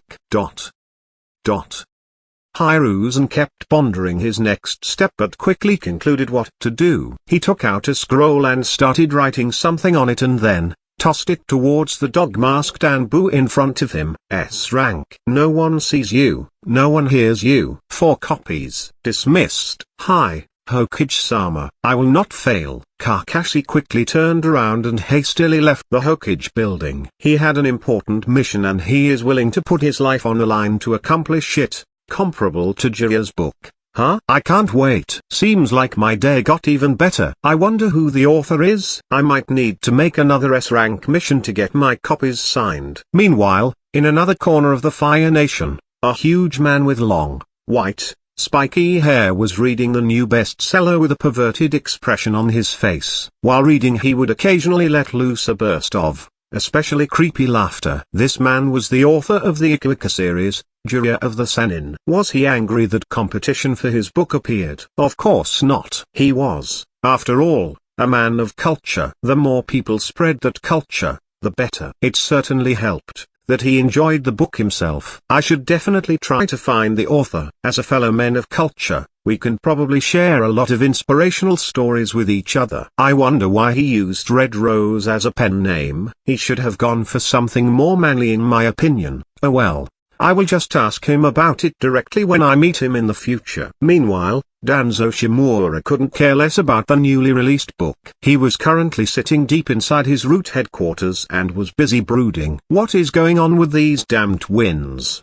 By now the rumors of them being the reincarnation of the Kyuubi has spread through the whole city, and yet, they are completely fine. Yuna, the older twin, somehow deflects every situation before it can even start, while the younger one doesn't seem to be interested in leaving that flat at all. He prepares a mob to bully the girl. She casually evades them. He has some people insult her just loud enough for her to notice. She doesn't even twitch. He tells the shopkeepers to not sell her anything. She just uses a henge and starts shopping without a care in the world. Worst of all, she can apparently give the route agent following her the slip whenever she wants to, and every time she reappears, her money reserves are filled up again. He even told one of his route agents to sneak into their flat to find out what's going on. The result? Nothing. Her brother seems to be perfectly fine with just playing around with a bowl of water while the girl is just lazing around. What Danzo doesn't know, however, is that Yuna noticed someone slip into the room. If that route agent had made a single suspicious movement, Yuna would have slit his throat without a second of hesitation. Her cover be damned. Cheat. They are supposed to be desperate by now, but there are no signs of this at all. I even had them kicked out of the orphanage. A week or two of living on the streets should have made them malleable enough. Yet, that damn girl somehow managed to coax the Henge no Jutsu out of one of the Anbus following her around. And a day later, she somehow has enough money to rent a flat. Worst of all, that damned name she used to rent it with. Byakumu Uchiha. Rearrange the letters a little and you get Kyuubi Uzumaki. Very funny. How does she even know about that? And why do I get the feeling that this is an attempt to mock me? Whatever. There is currently nothing more I can do. Guess I will lay low for now. My next chance should be during their academy days. Failing every single test, while everyone is mocking them, should wear them down quick enough. For now, I'll put my focus on the Uchiha clan. Shouldn't be that much longer until they are ready for harvest. Danzo couldn't help but clench his right arm in anticipation of what he is about to receive after he manages to get rid of the Uchiha clan. Chapter 14, Meeting an Abandoned Bunny. This chapter is updated by novels.pl. It has been 2 years since Yuna released her book.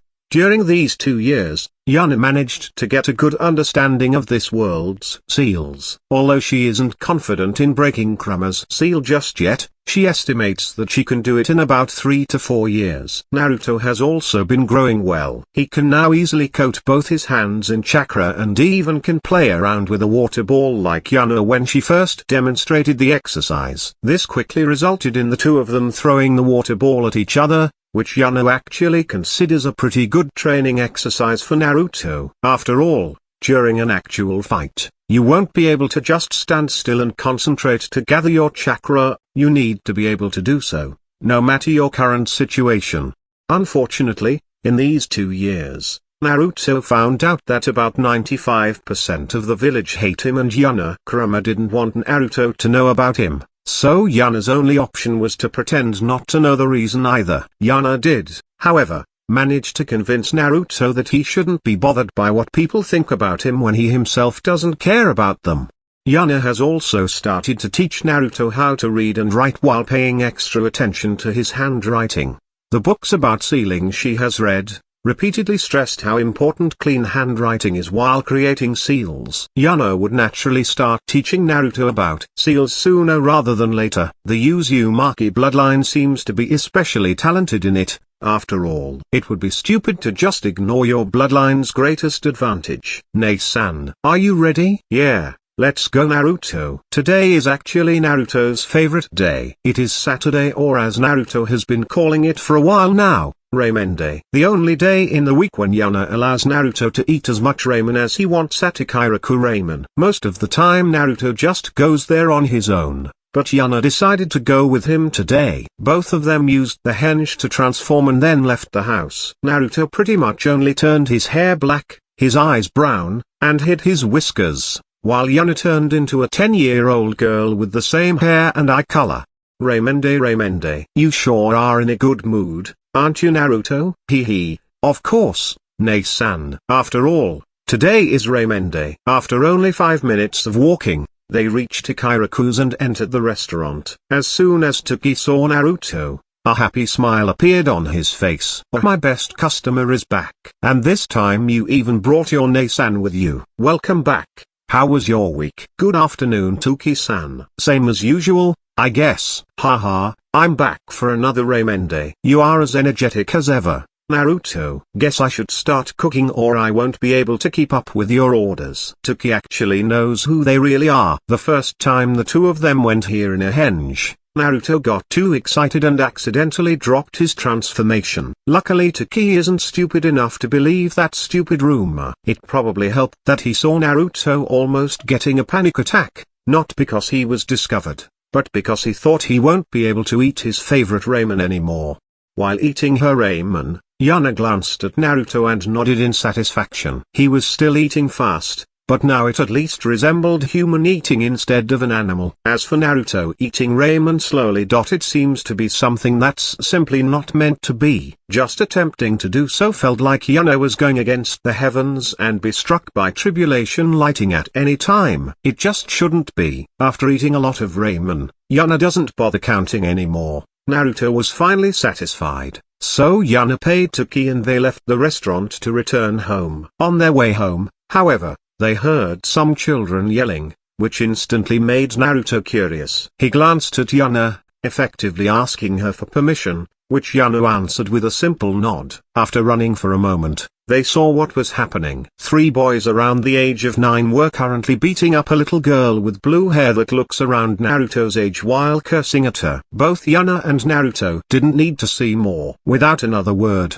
they charged at the boys to dish out a beating. 2 civilians, 1 academy student. Bruising is fine, don't break any bones. I'll take the student. Yes, Ne-san. Naruto, of course, has never been in a real fight, but that doesn't mean he doesn't know how to fight. After Naruto turned 5, he and Yuna would occasionally have light sparring matches to get Naruto used to fighting. In these fights, Yuna also taught Naruto how to properly hold back his strength. She can't always be by his side when he is moving around after all. If a bunch of civilians gets the great idea to gang up on Naruto, it wouldn't be good if Naruto turns them into blood mist, because he didn't know how much strength to use.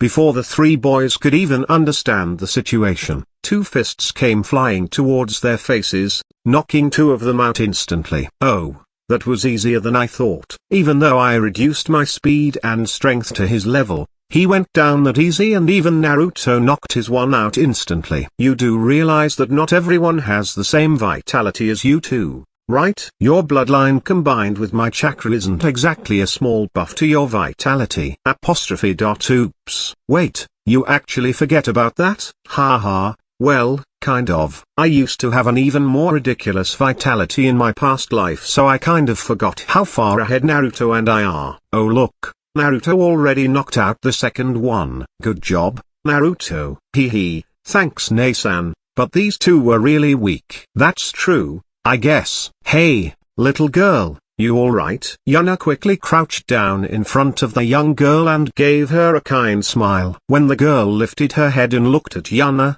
immediately understands what was going. The boys were constantly spouting some nonsense about her disgusting eyes. Is that why they were bullying her? Since she immediately looked away as soon as our eyes met, she probably has a complex about them. Oh well, that's easy to solve. Wow, look Naruto, this girl has really cool eyes. A.cc cool? The little girl instantly looked up and met eyes with Yuna again. The little girl, Hinata Hyuga, is someone that has been walking on eggshells for a long time. Everything she says and does will be judged, and if she does something unbefitting of the Hyuga clan she will be punished for it. That is why she has become very good at reading other people's expressions. After hearing Yuna call her eyes cool, she expected to see mockery on her face. To her surprise, there was only genuine curiosity to be seen. Cool eyes? Let me see. Whoa, amazing. They are completely white. That's so cool. As expected of my little brother. When he says it sounds much more genuine than when I do it. Isn't that because it is more genuine? Guess so. It's not like this is the first time I see eyes like that, so I can't really say I'm interested in them. Hinata, however, was quite elated right now. In probably the worst moment of her life, she manages to find two strangers that neither discriminate her for her eyes nor look at her with ridicule for her weakness. She gathers all her remaining willpower to at least talk a little bit to these kind people. No.ttt thank you, F for saving me. And she failed miserably. She hated her stutter even more than she usually did. To her surprise, however, a warm hand starting patting her head. Haha. No need to be so nervous, little girl. Take a deep breath and say what you want to say. Hinata immediately felt more relaxed when she heard Yuna's kind words. She took a deep breath and started talking again. Hello, my name is Hinata Hyuga, and thank you for saving me from those boys. Although there was still a small stutter in there, Hinata felt satisfied with that greeting. Nice to meet you. I'm Yuna Uzumaki and this is my little brother, Naruto Uzumaki. Nice to meet you. Well then, little girl, what is someone from the Hyuga clan doing out here all on her own? I'm actually quite concerned about this. Hinata's eyes looked very desperate when we arrived here. She seems to have regained some hope after meeting us, but this is not how the eyes of a 5-year-old should look like. What I am even more concerned about is that there seemed to be something very malicious on her forehead. Usually, Hinata wouldn't answer this question. She would be too afraid to do so. Too afraid that the other person would look at her with scorn. But the hand still petting her head gave her more courage than she thought she could ever have. I was too weak. So I was kicked out of the Hyuga clan. And Naruto was totally shocked by what he has just heard. Being kicked out of the family, because she wasn't strong enough? How could anyone do something like that to a member of their own family? Yuna, however, was still calm. She still had a calm smile on her face and continued to pet Hinata's head. The only one currently affected was Kurama, who felt like a volcano was about to erupt underneath him. Oi, Yuna, calm down. Don't do something stupid. What are you talking about, Kurama? I am perfectly calm. Kurama, however, knew very well that was a lie. He could clearly feel Yuna getting angrier by the seconds. She was just moments away from snapping. What happened then? Hinata, please tell me. Don't worry. Naruto and I naturally will not judge you by it. That sentence had Kurama even more terrified. He had no idea how someone could be this angry and at the same time be calm enough to soothe a frightened child. They put a seal on me, so I couldn't go against them. That was Yuna's breaking point. For the first time since she was reborn, her killing intent leaked out. In just an instant, the whole village of Konoha was flooded with incomprehensible amounts of killing intent, and as soon as it appeared, it disappeared as Yuna regained control over herself. That single moment, however, had quite a serious effect on a lot of people. The normal civilians and inexperienced genin didn't even notice it. The killing intent simply vanished too fast to have any effect on them. Those that could be considered the core of Konoha's strength fared much worse. The moment they were hit by the killing intent, they completely froze up. They were completely incapable of even moving a single muscle as the killing intent overwhelmed them. Then there were those that could be considered the elite of the village. Instead of freezing up, they immediately gripped their weapons and prepared themselves for a fight to the death against an unknown enemy, just to realize that the enemy was gone before he even started the attack.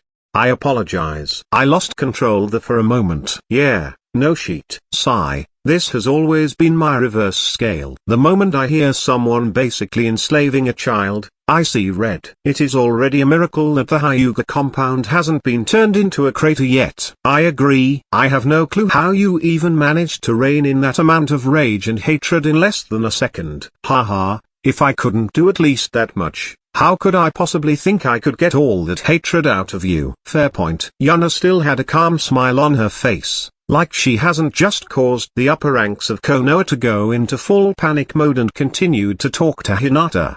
That sounds really horrible.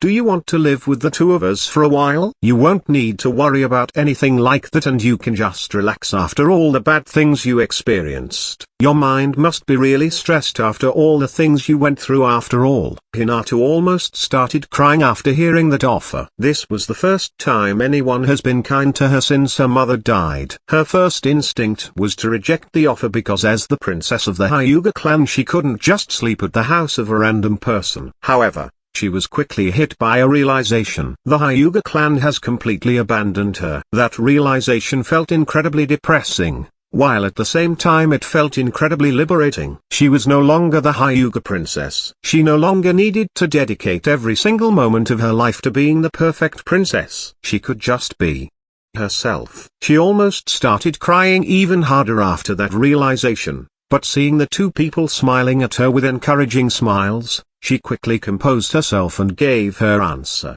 Please let me live with you for a while. Hinata didn't even notice that she didn't stutter once during that sentence. Yuna however had a happy smile on her face. Good. She already started healing. For someone who seems to enjoy manipulating people, you seem to be surprisingly soft on some occasions. That's just who I am. The moment I see a child suffering, I do everything I can to help them. I won't deny that I approve of that kind of trait. Haha, of course, you do, after all, you are a big softie. Shut up.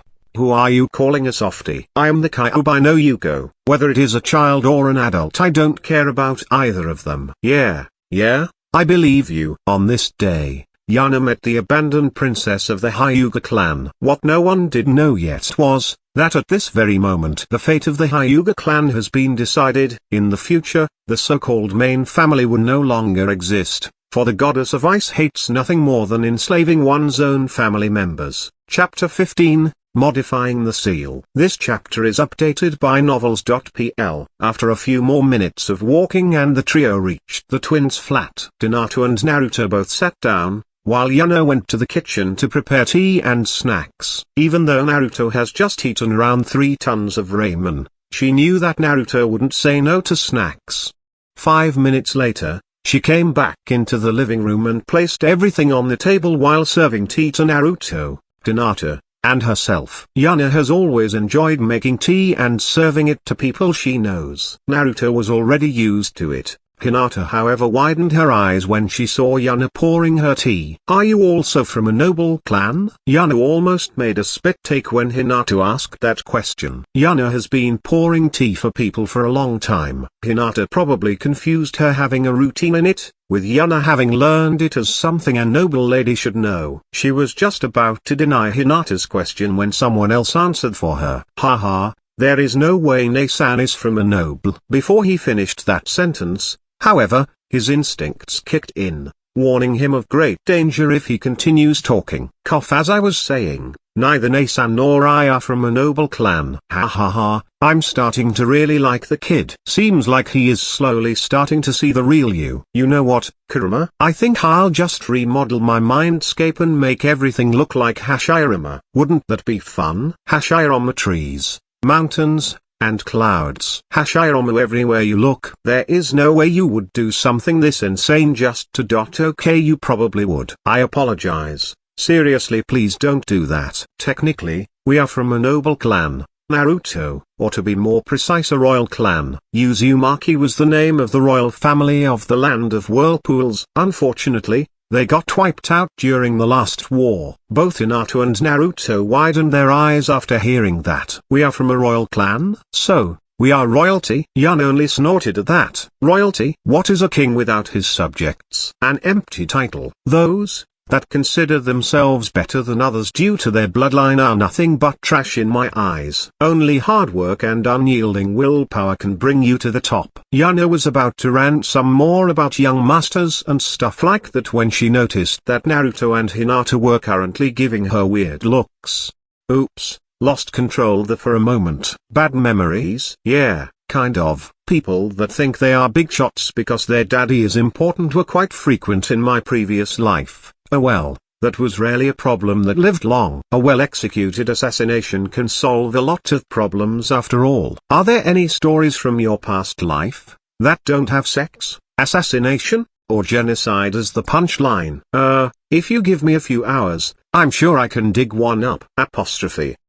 Pass. No, wait. I also have quite a few stories that end in a one-on-one fight to the death. That can't be considered an assassination, right? Still passing. DSK. Fine. Cough. Anyway, what I wanted to say is that you shouldn't bother about it, Naruto. Just be yourself and keep improving. I actually never heard of the land of whirlpools before. Yuna couldn't help but sneer at that. Of course, you didn't. There is no way Konoha would be willing to spread the story of how their greatest ally was annihilated before they sent a single shinobi as support. Greatest ally. This time, Naruto and Hinata asked the same question simultaneously. Instead of answering directly, Yuna asked them a question in return. What symbol is on the back of the Konoha flak jacket? That got both of them thinking for a while. After all, shinobi rarely travel normally. They usually just jump over the roofs of houses, so it is rather rare for the two of them to see the Konoha flak jacket. Hinata was the first one to understand. A spiral. No, a whirlpool. Good job, Hinata. That is correct. Hinata's face immediately morphed into a happy smile. She was clearly pleased with being praised. Seriously? How she tie her parents at parenting. A little compliment and her face lights up like a parched man's that has just found an oasis. Konoha and the Uzumaki have been allies for a long time. The Uzumaki were known for their unquestionable superiority in Jutsu and provided Konoha with a lot of powerful seals to support them during war times. That is also why they were wiped out by the coalition of 3 hostile countries. They feared the Uzumaki because of their seals. That being said, remove that headband and show me your cursed seal. I will get rid of it. Get rid of it? There is no way that is possible. Yuna, aren't you promising a little bit too much there? Indeed. The current me probably can't get rid of it completely, but I should at least be able to modify it. What makes you think that? Everything I have read about Konoha, you have read as well, so let me ask you a question in return. What do you think of the current Hyuga clan? The current Hyuga clan? They are worthless. Perfect chakra control is something they get pretty much for free, yet, for some reason, they insist on only learning their so-called gentle fist. Additionally, they suppress those of their branch family and cripple their clan even further. The only reason they are still considered as one of the strongest clans is that despite crippling themselves at every step, the Byakugan gives them enough advantages to keep their position. Indeed, you should also know that previously their cursed seal only sealed away the Byakugan when the person dies or the Byakugan is stolen and didn't have any of that slavery nonsense pushed into it. I see, so you just want to remove the second part and keep the first. Correct. I don't think making the eyes useless when someone tries to steal them is a bad thing. I even consider it something rather smart to do. But some years ago, someone in the Hyuga clan clearly had greater ambitions. He modified it and incorporated a slave seal. Whoever designed the original seal was probably someone especially talented in seals, and I don't think I can casually undo a seal he probably spent years designing. After that sentence, a sneer filled with disdain appeared on Yuna's face inside her mindscape. However, the seal of some stuck-up old bastard that can't even figure out the consequences of enslaving more than 90% of his clan is something I have the confidence to break. Haha, of course, it is possible. It is me after all. Hinata was still dumbfounded while Naruto only made a sagely nod. If it's Nae-san, she can probably do it. Naruto, of course, had absolutely no basis for that statement, but so far, Yuna has always done things that seem ridiculous. When he was just 3 years old, he didn't really get it, but now that he is 5, he has realized that a 3-year-old shouldn't be able to casually prepare a hotel room or a flat. Additionally, he realized that all those training methods were probably thought up by her as well. Add to that Yuna seems to be able to cook delicious meals despite Naruto having never seen her cooking at the orphanage. Naruto developed a mentality that pretty much explained every ridiculous thing Yuna does as, well, it is Nae-san, so I guess it's fine. Hinata, on the other hand, was still unsure what to do. The two people in front of her were really nice, but she really didn't want to show that seal to anybody. She took a glance at Yuna's kind smile and Naruto's goofy one, and then made a decision. She hopes she will not regret it. She slowly lifted her arms and removed the headband that was currently covering her cursed seal. Please don't look at me with scorn for this. Hinata sighed in relief when she saw the twins' reactions to the seal. Naruto got angry, not at her, but at whoever put the seal on her. Yuna, on the other hand, showed disdain and disgust, yet again not directed at Hinata, but the seal itself. As expected, whoever modified this seal barely knew what they were doing. It is like someone took a perfectly fine painting and then someone else took it and started adding things with crayons. Yuna immediately stood up and walked towards Hinata. Before Hinata could ask a single question, one of Yuna's fingers lit up and poked her against the forehead. The moment Yuna's finger touched Hinata's forehead, the seal on her head started to unravel itself and started to cover her whole head. This unraveling is something every seal master should be able to do. It reveals the basic components that are included in a seal. When creating a seal, those that consider themselves masters would put all kinds of hidden traps and false seals into the basic formula to make it much harder for others to understand the unraveled seal. What was in front of Yuna right now was something completely different. It was like someone tried to forcefully combine two languages. One of them, incredibly complex, trap, after trap, after trap, combining itself into a complex labyrinth, while the other one was a children's book that tried to use as few words with more than 5 letters as possible. Yuna didn't even bother to look at the abomination in front of her any longer. All her fingers lit up and she started to simply erase the unnecessary parts. There was no need for further modification. Is this why the Hyuga clan doesn't practice anything else but the gentle fist? Are they afraid that someone might accidentally open a book about sealing and then remove these crappy modifications? Another 2 minutes passed while Hinata was still dazed by Yuna's swift movements. Yuna removed the glow from 9 of her fingers and tapped Hinata's forehead again with the remaining one that was still glowing. All the remaining seals on her head immediately got pulled towards her forehead, but instead of returning to their previous form, the seals transformed into a single blue dot on Hinata's head. Well, I'm done. The seal can no longer be used to cause you pain or kill you, but if someone attempts to steal your eyes, the seal will still seal away your eyes. Don't want the Hyuga clan hunting me down, after all. You don't? Well, not yet. Unfortunately, I am still too weak. Naruto only nodded at that, with a face that clearly said it is Nasan after all, so it is no surprise it worked out fine, while Hinata looked at Yuna like she has just grown a second head. Even after Yuna held a mirror in front of her, to show her how the modified seal looks like, Hinata still couldn't believe it. It took Naruto and Yuna another 30 minutes to make her believe that she was indeed set free from her clan. And so, Hinata cried. She cried a lot. And while she was crying, she embraced both Naruto and Yuna in an attempt to be as close as possible to the two people that changed her miserable life into something she might actually enjoy. Chapter 16,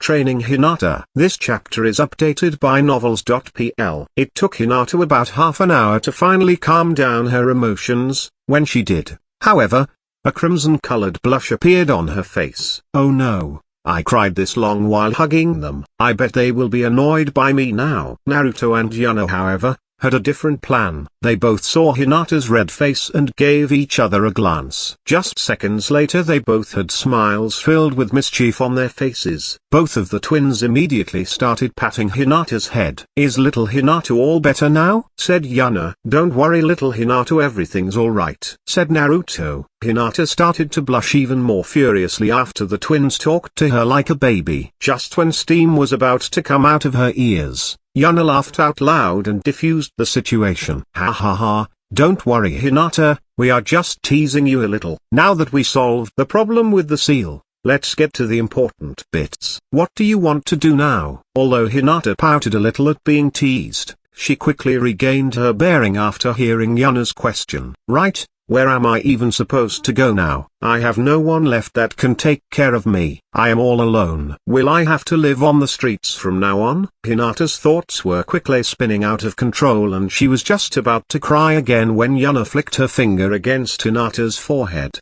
Ow! Why did you do that? Because bad children need to get punished. Bad? Why are you calling me bad? Because you think that I would kick you out of our house after I went through the trouble of picking you up and even removing that seal. Isn't your trust in us too low? Eh? You would allow me to live here? What about your parents? There is no way they would just allow me to live here. No need to worry about that. Naruto and I are orphans. In case you are wondering why we are living alone, then too bad. That's a secret for now. You won't be living here for free though. You will help us with chores and you will spend a lot of time training with Naruto and me to get stronger. Hinata immediately got depressed when she heard that she was supposed to train. She had no talent, after all. No matter how much she trained, she just wouldn't get stronger. She could only lower her head and attempt to get out a sentence. I see can't train. I'm weak. Totalim. She could barely get out the whole sentence. She was simply too afraid that the siblings would abandon her if they found out how useless she was. Hinata was currently looking at the ground so she couldn't see Yuna rolling her eyes at her. Just how messed up is this little girl's confidence? The moment the word training is said, she immediately returns to her shell, while muttering nonsense about being weak and having no talent. Okay, let me tell you two things about that. First, of course, you are weak. You are a 5-year-old little girl. I would be rather surprised if you weren't weak. Second, those that claim to have no talent for getting stronger, either don't try hard enough or use the wrong method. Which one are you, little Hinata? Hearing Yuna's words, Hinata actually got angry. I am working very hard, you know. I train every day until I collapse. There is no way this can be considered not working hard. Even though Yuna was currently being yelled at, she still had a casual smile on her face. After all, she provoked Hinata on purpose and even called her little Hinata again to make it seem like Yuna was looking down on her. The easiest way to see someone's true self is by seeing them angry. Hinata getting angry at being called someone that doesn't try hard enough shows that she is proud of her hard work and just hates it, because it doesn't give her any results. Yuna had no interest in slackers. If Hinata is willing to train as hard as she claims she does, Yuna will have no difficulties in improving her strength. She had the confidence that she could pick up a random beggar on the street and improve his strength to at least the level of a strong Chunin in a few years. The previous heiress of an ancient clan, that even has a bloodline limit, is naturally on a completely different level. Well, Hinata is still a young child, so reaching the level of a Chunin will still take some time. But after Yuna finishes building Hinata's foundation, she will pretty much have no walls or limits in her growth. Hinata was just about to continue her rant when Yuna interrupted her. Well, it must be the second reason then. Hinata immediately froze up after hearing Yuna's casual reply. Did I react too extremely? She said there were two reasons. Why did I immediately assume she was mocking me? What if she starts hearty? Flick. Ow. Why did you do that? Because bad children need to get punished. Although I am not entirely sure what you were thinking, it looked like you were expecting me to beat you up and kick you out of the house. As I have already said, isn't your trust in us too low? Hinata couldn't help but be disappointed in herself. Indeed, these two have shown me nothing but goodwill, yet I assume they will discard me at a moment's notice. Won't they get annoyed at me for always flick? Ow. This time, Hinata didn't say anything, as she already knew the answer to her question. After hearing Hinata asking no questions about the finger flick, Yuna decided to continue the conversation. Anyways, now that we have established that you were using the wrong method, tell me what you are doing and I will tell you how to improve. Although Hinata had some suspicions that a 10-year-old, Yuna and Naruto still were transformed, wanted to improve the methods of Hinata's father, she decided to roll with it.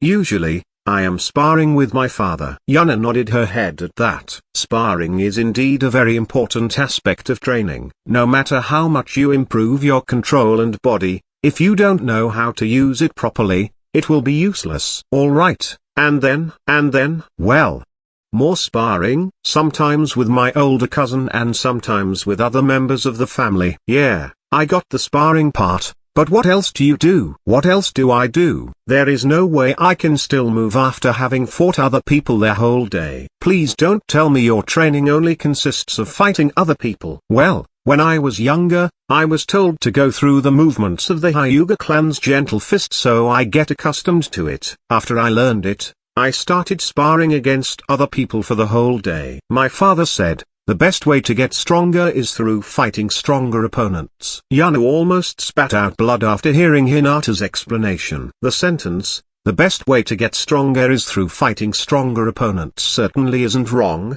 but what kind of nutjob would do so all the time?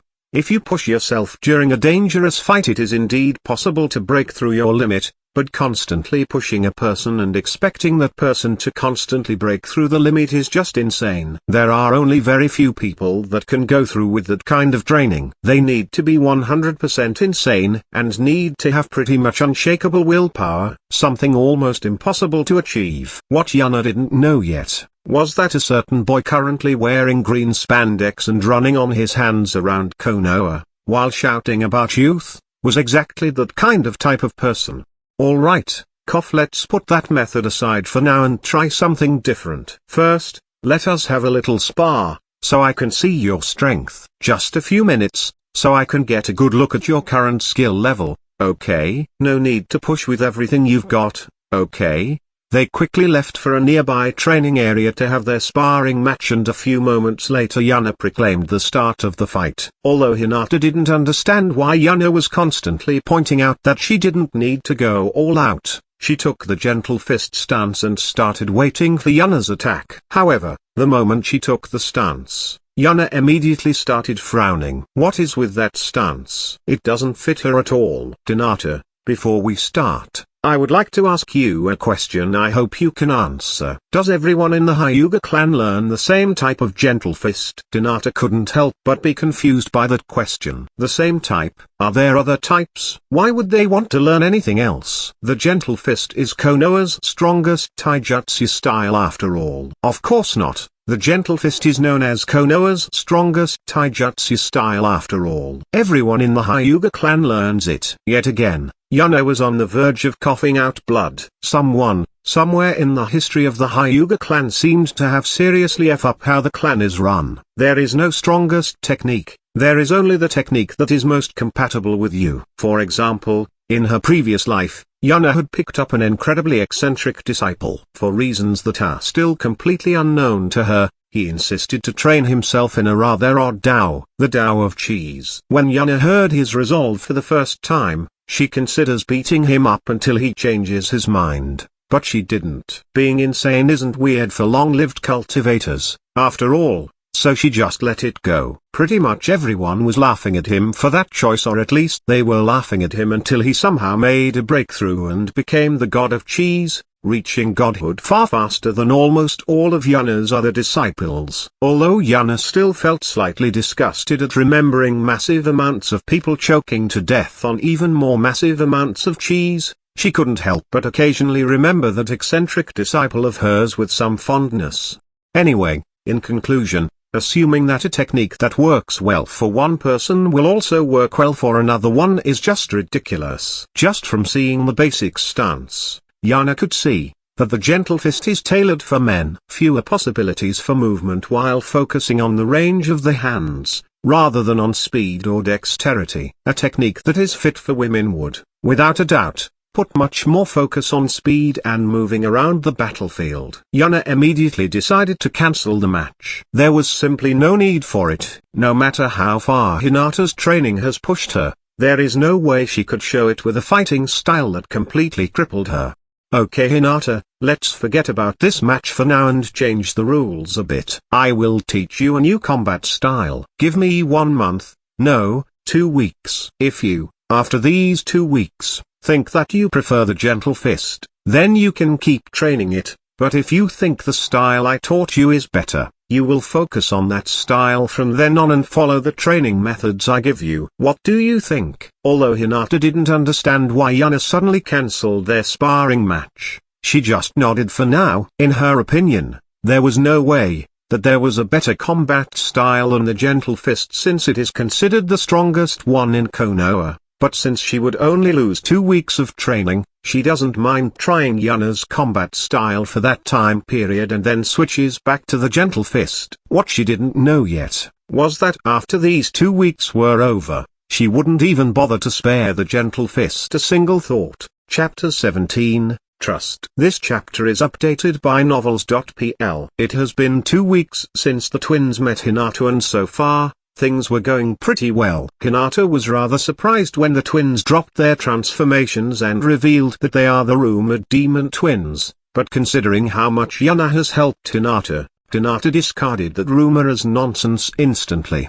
Yuna also started to modify the gentle fist. She pretty much discarded everything about it, except for the ability to eject chakra out of one's tenketsu. The Hyuga clan had a huge advantage in learning this, and discarding it would have been just plain stupid. Yuna quickly developed a new combat style for Hinata. The slow and chakra-filled palm strikes were replaced with quick finger blows. She could no longer heavily damage organs with one hit, but instead went for cumulative damage. Since finger blows couldn't go against fist or palm strikes, Hinata would instead focus on dodging and, if that fails, blocking strikes with chakra ejected out of her tenketsu at the corresponding place to redirect the strikes. After seeing what Yuna had thought up, Hinata said that there actually is a Hyuga clan technique called Hakusukaten that involves ejecting chakra out of every tenketsu and spinning around to block attacks. Yuna, however, just told Hinata that she shouldn't bother herself with techniques that force her to stand still. Yuna also had to hold in her laughter a little bit at that kind of technique. Yuna thought that Hinata probably misunderstood someone talking about it. If the enemy is just standing still on the spot and spinning around, couldn't you just wait until he stops spinning and punch him in the face? The trio was currently standing on a nearby training ground and was preparing to have a sparring match. Yuna against Hinata and Naruto. Well, it wasn't much of a match considering how much experience Yuna has in combat compared to her sparring partners, but she was still rather proud of the two people lying on the ground in front of her while trying to catch their breath. Hinata was improving very quickly with her new combat style. She already got the movements down to an adequate level. Her biggest problem is ejecting chakra out of her tenketsu at the right time, which Yuna is solving by having Hinata practice her chakra control with Yuna's water bowl method. Naruto, on the other hand, doesn't have a fixed combat style. Yuna realized rather early that it just doesn't work for him. Instead of using one, he heavily relies on his sharp instincts and intuition, making him incredibly unpredictable during combat. Yuna's combat style is naturally entirely different. Strictly speaking, she doesn't have a fixed combat style either. If she were to fight seriously, every one of her moves would be calculated and executed just like she wants them to be executed. If she were to go all out with that, all of her movements would look like they were done by a machine. Absolute precision and not a single muscle movement wasted. That, however, was a state of mind Yuna doesn't enjoy at all. She wants to enjoy the fight. She wants to feel the thrill of battle. She wants to feel her fist smash into her opponent's fists, no matter how often her brain tells her to just dodge and counter the attacks. That is why she usually acts similar to Naruto during fights. She just turns her mind off and enjoys herself. Despite losing in a 2-on-1 match, both Naruto and Hinata weren't unhappy at all.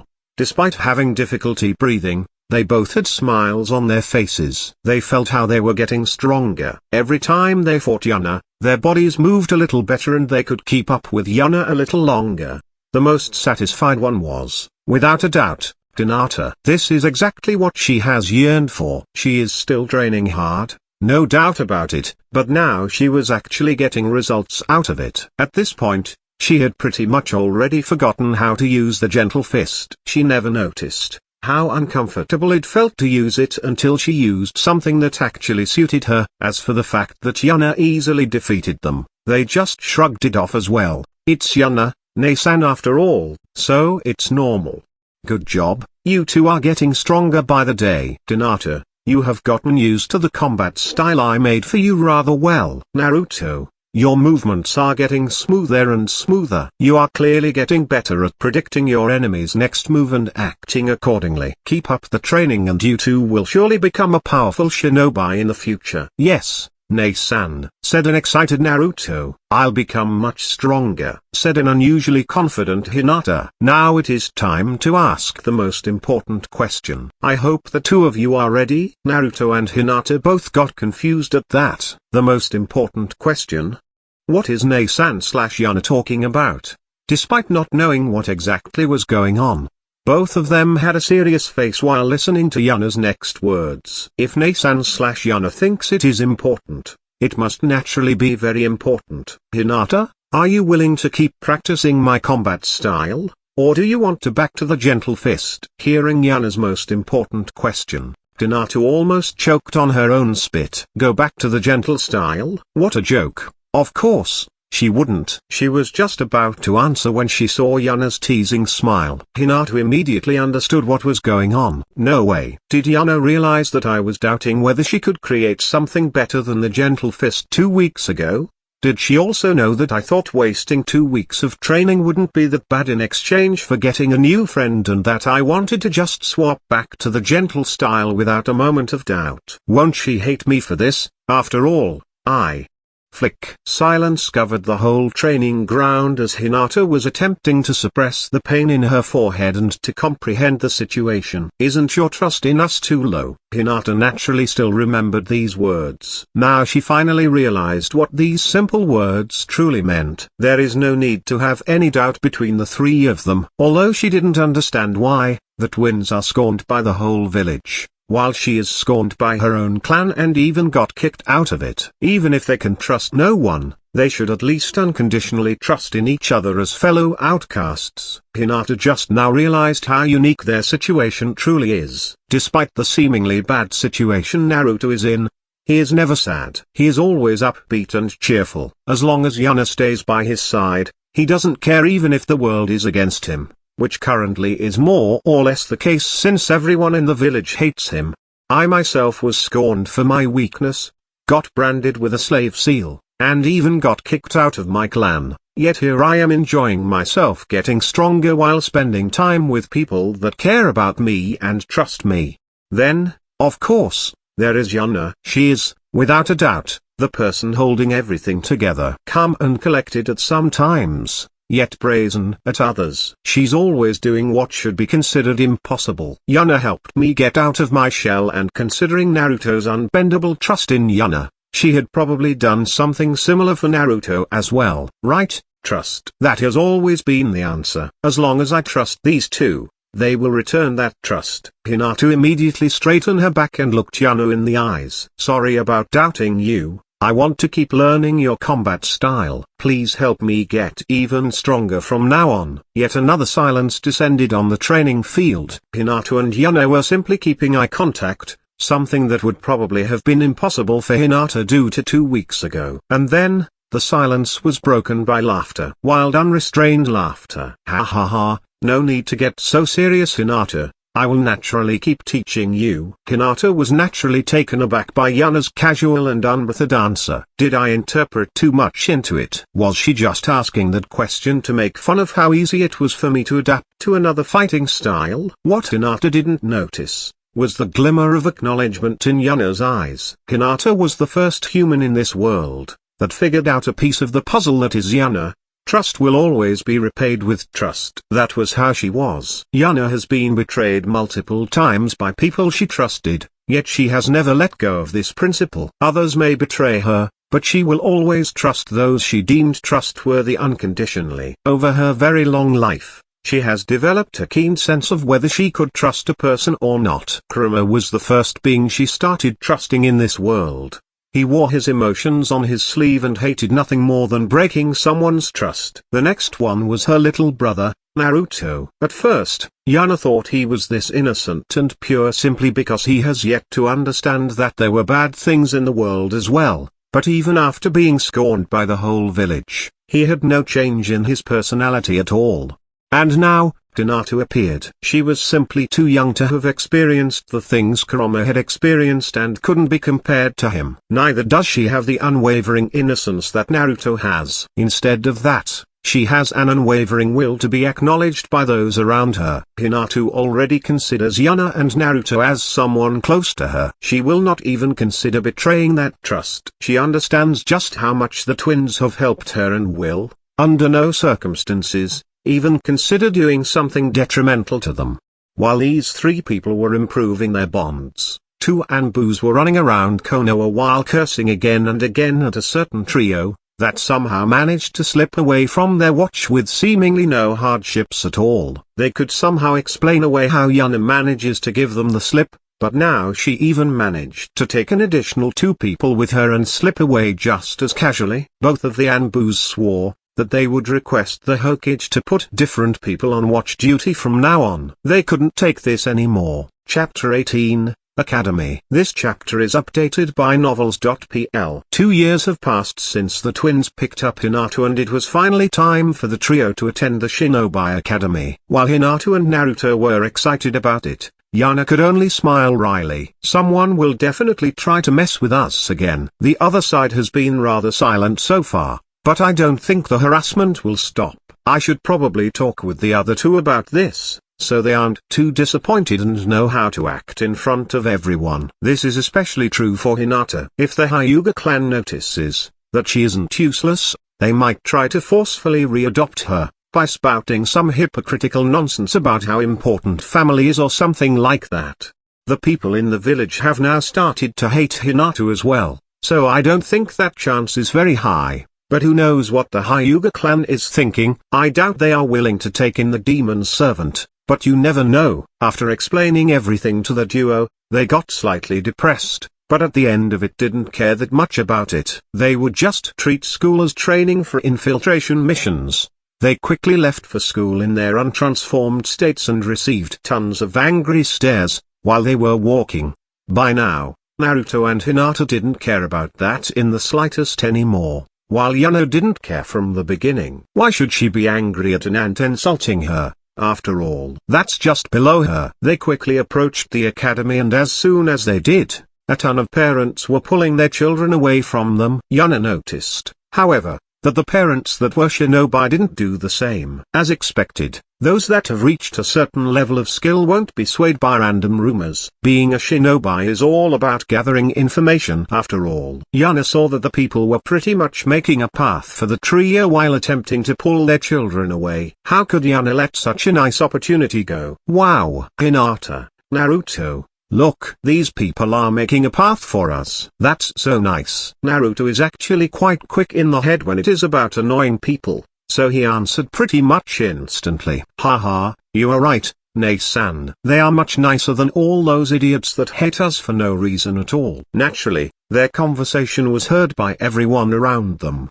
amplifying the hatred in the gazes directed at them even further. The trio made its way to the front of the crowd and stopped near a pedestal that seems to have been built recently. They waited for a while when the person that was supposed to hold the speech arrived. It was none other than the Hokage, Hiruzen Sarutobi. The children in the audience immediately became excited. Even Naruto and Hinata couldn't help being slightly excited upon seeing the Hokage. He was famous for being the god of shinobi after all, which Yuna found slightly amusing. To think, in this new life of mine, I would meet a super genius that manages to reach godhood before the age of 100. Truly a vast world. While pretending to be excited, Yuna listened to the man's speech and can only admit that he knows how to brainwash children. The funny thing about this is that the man himself doesn't even notice what he is doing. He genuinely believes every word he says. The village is like a family. Huh? Is that why they kicked 2-3-year-old children out of the orphanage? What a joke. After the Hokage finished his speech after way too much time, the new students were guided into their classes. Luckily for the trio, they were all in the same class. After everyone introduced themselves, except for our trio that was overlooked, the teacher took out tests to gauge the knowledge level of the new students. They are blatantly going to scorn us. Huh? That test paper seems fishy as hell. Who writes a test on their first day of school? As soon as Yuna had the test in her hand she knew what was going on. A genjutsu on top of the test. Huh? She gave Hinata and Naruto a glance and it seems like they noticed as well. They communicated with their eyes for a moment and then came to a decision. They would just play it dumb. The more time they had to grow stronger the better. No need to blow the cover early. After the test, they had to sit through a few more boring lessons until they could finally go home. Wow, that was really stupid. What did the first guy think by using such a weak genjutsu? Even I could see through it, and I really suck at that. He probably didn't think that we are practicing daily and didn't put much effort into it. Naruto. Sorry to burst your bubble, Hinata, but that guy's strength was around mid-genin, and he just simply sucked. That's all there is to it. Since this is only our first year, they probably won't bother having any seasoned shinobi as teachers. As for the first part of your statement, I am pretty sure they don't think we are practicing at all. Every time we go out to practice, we use their henge. Additionally, there is no way the Hokage would let anybody know that his men can't follow us. Only mid-genin? He looked like he was in his 20s, yet he only reached mid-genin? Oh my, our little Hinata is getting arrogant. Huh? Not everyone's growth speed is as crazy as ours. He probably noticed early on that he won't get far as a ninja and instead decided to become a teacher permanently and bully kids with his shitty genjutsu skills instead. Hinata blushed a little after Yuna's comment but managed to recover rather quickly. She has already gotten used to being teased by Yuna. I'm not getting arrogant. I just thought it is weird that we are already stronger than one of our supposed teachers. Usually, I would admonish you for saying that with something like experience can overcome strength or some nonsense like that, but that guy probably hasn't fought anyone for over 5 years. Even if he had some combat experience at some point, it is all gone by now. So, what you want to say is, that we are going to have fun with him, right Ne-san? Haha, correct Naruto. He wants to make us look stupid, so we naturally have to return the favor. He won't even know what hit him. Meanwhile, back at the academy, a certain teacher felt a shiver go through his spine. Weird, am I getting sick? Chapter 19, PreparingÂ the Pranks. This chapter is updated by novels.pl. It was currently nighttime in Konoha. 2 cloaked people could be seen stealthily rushing through the shadows of the night. These 2 people were Naruto and Yuna. They were currently sneaking towards the academy to make some preparations for tomorrow. Hinata decided to sit this one out, as she isn't that interested in playing pranks. After approaching the academy, Yuna signed Naruto to stop and showed him a few hand signs they determined previously. 1 Chunin and 3 Genin are guarding the academy. Yuna already expected there to be only a few guards at the academy during the night, but now she has confirmed her assumptions. The twins could just stealthily move in and knock the guards out, but that would leave some suspicions, so the twins decided to go in quietly, without anybody noticing. Yuna decided to give Naruto the lead in this mission. He might not be as proficient as Yuna is in detecting other people, but Naruto still developed very good senses after training them properly.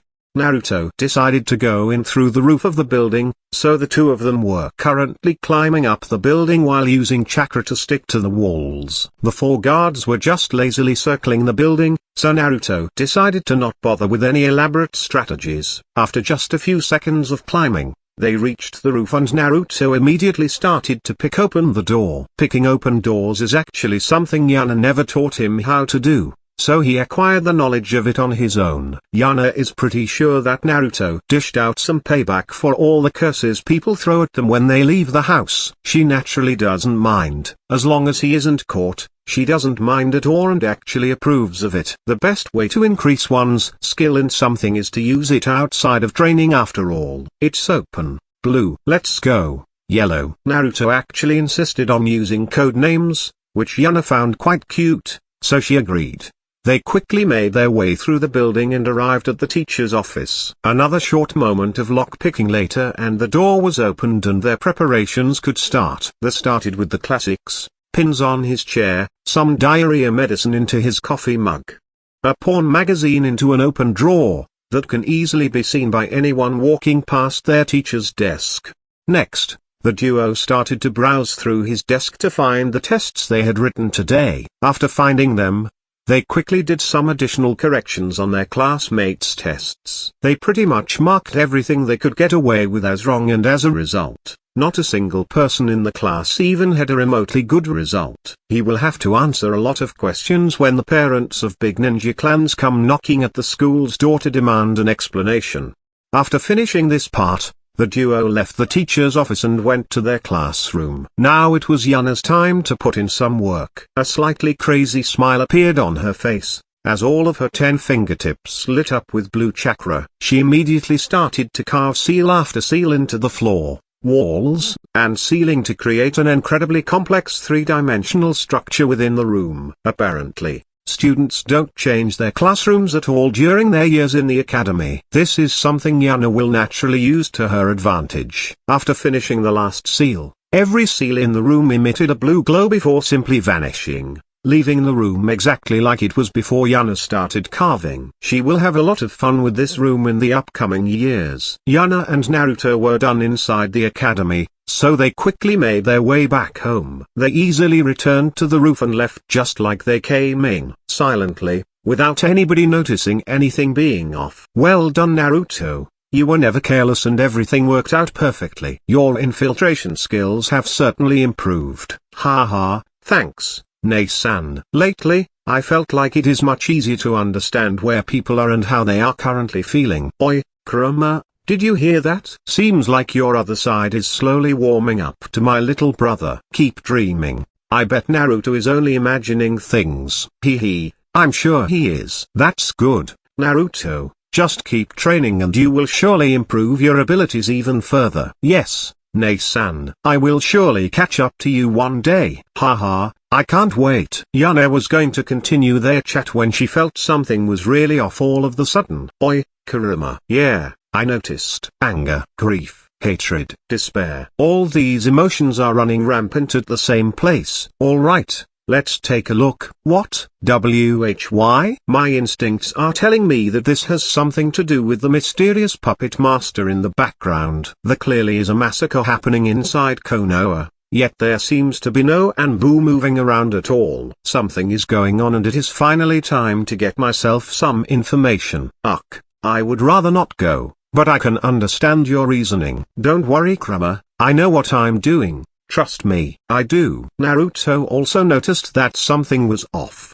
He couldn't pinpoint it as well as Yuna did, but for some reason, he suddenly felt a little sick. After seeing Yuna actually having a serious expression for once, he immediately understood that something dangerous was going on. Nei-san, what? Naruto, please don't ask questions now. Go straight back home. Do not leave the house for the rest of the night, and absolutely don't follow me. I will return later, without a single hair lost, and explain the whole situation to you.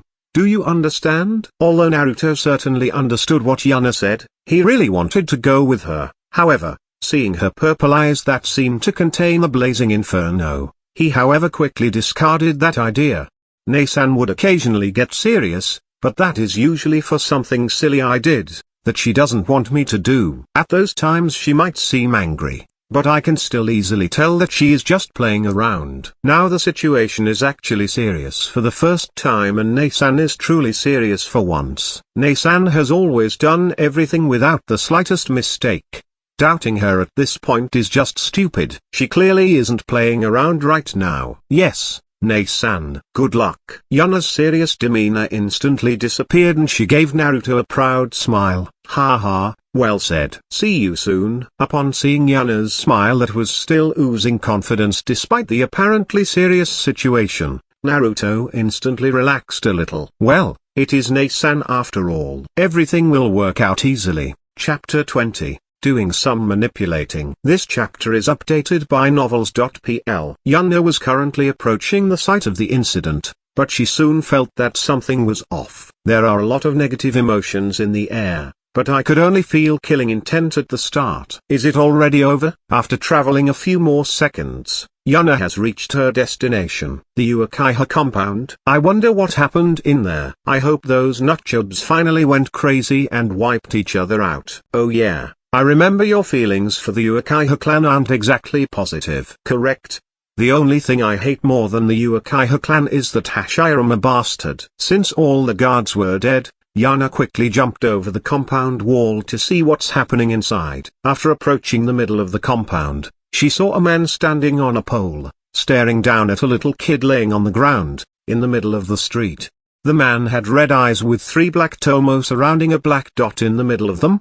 The child had similar eyes, but with only a single tomo. So that's the Sharingan, huh? I truly hate those damn eyes. Nissan, WHY you kill everyone, bwahaha. As expected they really wiped each other out. Quickly, Yuna, there are only 2 left. Kill them and the world will finally be free of that plague. Well, I don't really like killing children, so I'll defiantly not kill the small one. As for the big one, that might be a little too difficult for the current me. I'll just give you all my chakra, easy, right? One punch and he will turn into blood mist. Pretty sure I am the one that would turn into blood mist if I tried to take all your chakra. No matter how good my control is, if my body is too weak to accept it, then there is nothing I can do. TCH, fine. I don't care about these 2 anyway. It was to test the limits of my abilities. Yeah. That's a lie. Considering how much grief I can feel from him, he was probably forced to do it. I can smell the puppet master's handwriting in this. You sure he didn't simply go nuts and started killing people? Pretty sure. Yeah? Oops, he is leaving. I still need to ask him some questions. What about the brat? What about him? I expected you to help him.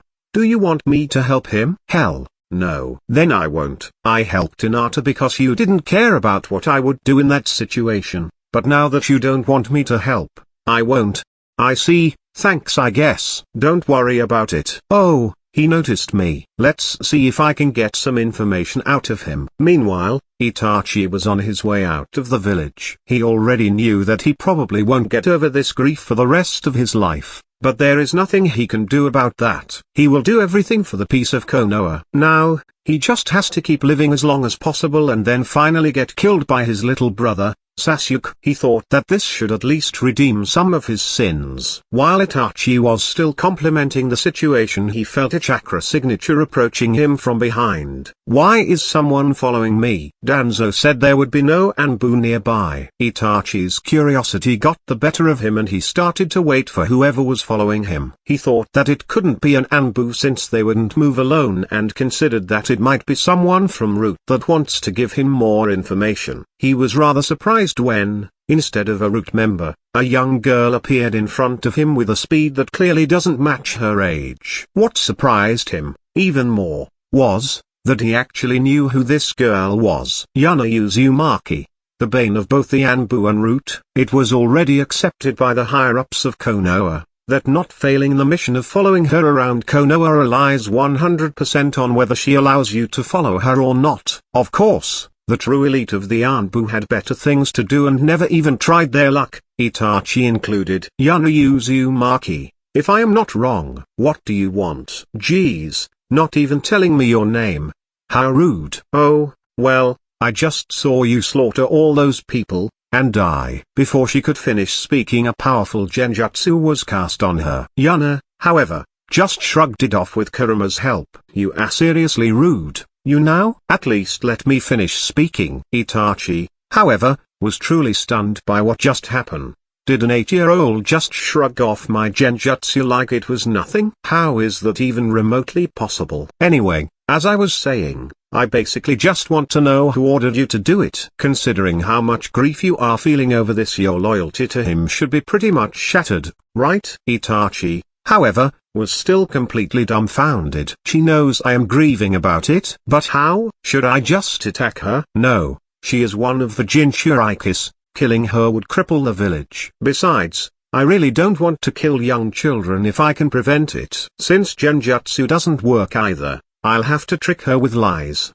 Grief. I am not grieving for my clan. They were just stepping stones for me, just something to test my abilities on. Yuna, however, didn't bother to even consider what Itachi just said. Yeah, I already heard that lie inside the compound. No need to repeat it. What? She was inside the compound? How could I not have noticed her? No, even more important. Why is she not afraid? I just killed a lot of people, but she seems to be completely indifferent to it. Okay, look here, Uchiha, whose name I still don't know. I don't care about your clan, your motives, or even for the person that survived. I only want to know if the person that has ordered you to do it is the same person that is responsible for Naruto and me getting harassed at every step we take. If the answer for that is yes, then I would also like to know how he looks and what he is called. That's all. Itachi's shock got even bigger after hearing that. She even has that figured out. But how?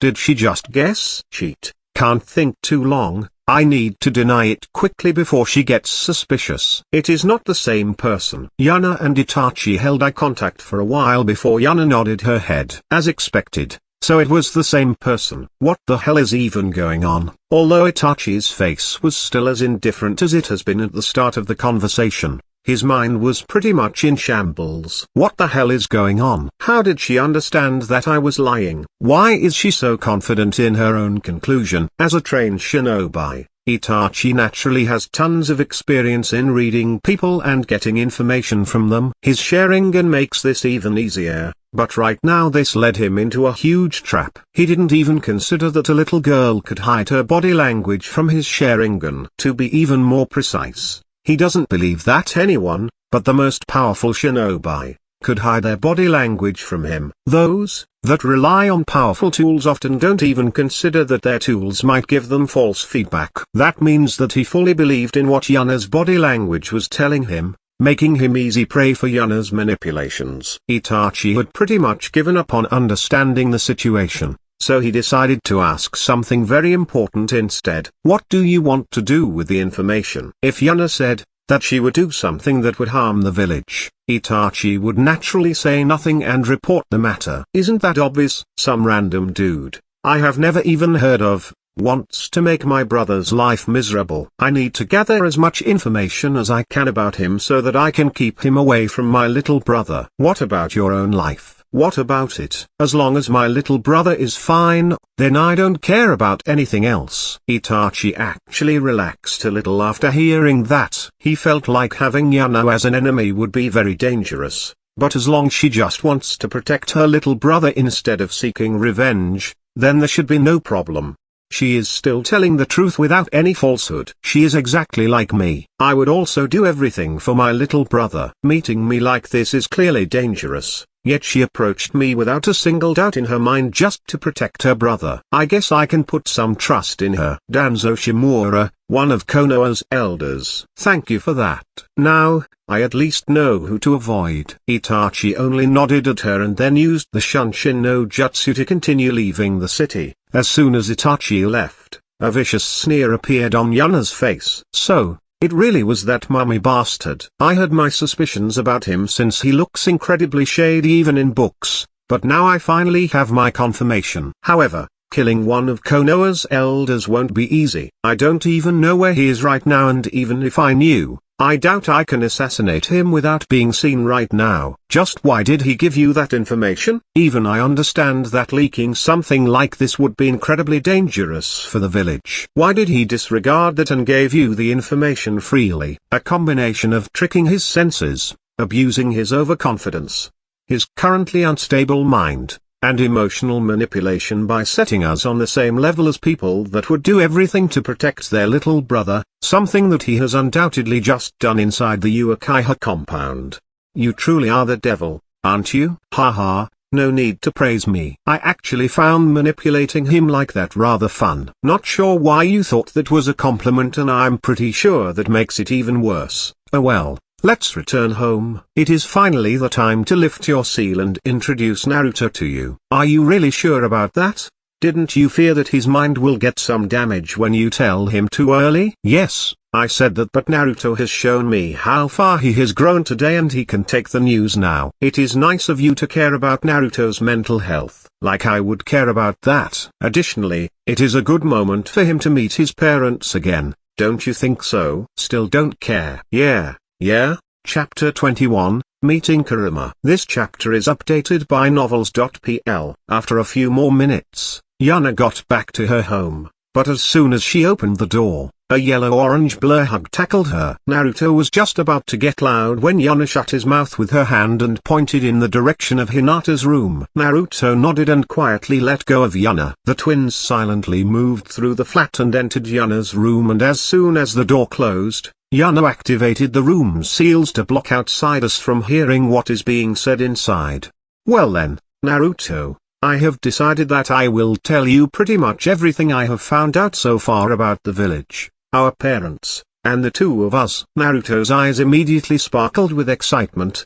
He knew that Yuna is aware of a lot more than things she let on, but Naruto decided for himself that he would just wait until Yuna decided to tell him about these things. In his opinion, Yuna would never do something to hurt him or conceal information without a reason. Here comes the most important question that ties everything together: why are we hated? Naruto immediately drew a blank. That is the most important question. At this point, I pretty much don't even care about that anymore. He was just about to tell Yuna his doubts when Yuna lifted her hand and pointed her fist at Naruto. She had a mischievous smile on her face and clearly wanted Naruto to fist bump her. Want to find out? Naruto didn't understand what Yuna meant, but for now, he just fist bumped with her to see what would happen. As soon as he did, however, he was sitting in a completely different location.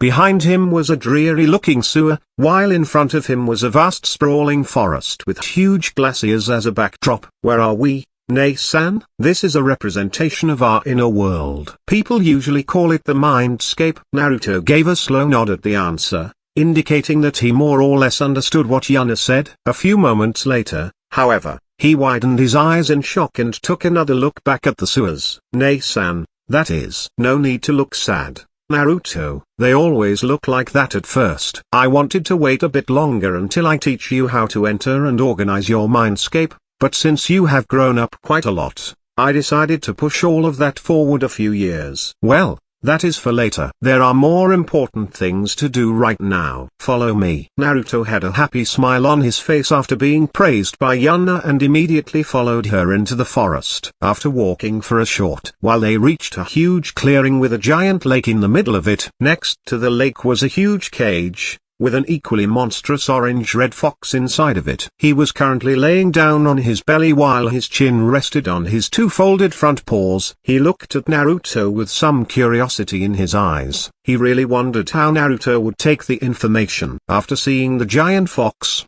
Naruto became completely gobsmacked and stopped walking forwards. Yuna saw his expression and couldn't help but chuckle a little. Here he is. Let me introduce you.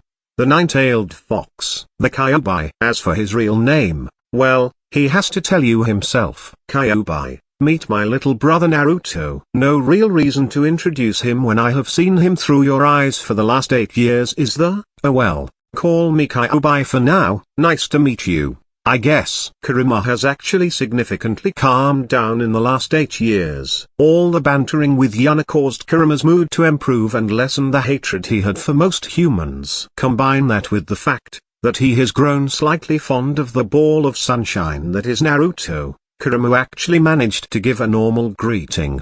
Naruto, however, was still frozen in place. His mouth and eyes were still wide open, while his mind went into overdrive. Although Naruto was never much of a thinker, he can still connect some dots if you give him enough clues. The Kyuubi is in Ne-san's mindscape. Why? Wait, I read about something called Jinchuriki. Is Ne-san the Kyuubi's container? Is that also why people call us demon twins? No, that's stupid. Even if the Kyuubi is sealed inside Ne-san, she is just the container, not the Kyuubi herself. No wait. Ne-san always wants us to hide our strength. Is someone plotting against us and Ne-san doesn't want that person to know our strength? Is that person the one that is spreading false rumors to people so they would hate us? That is possible. Why is it demon twins though?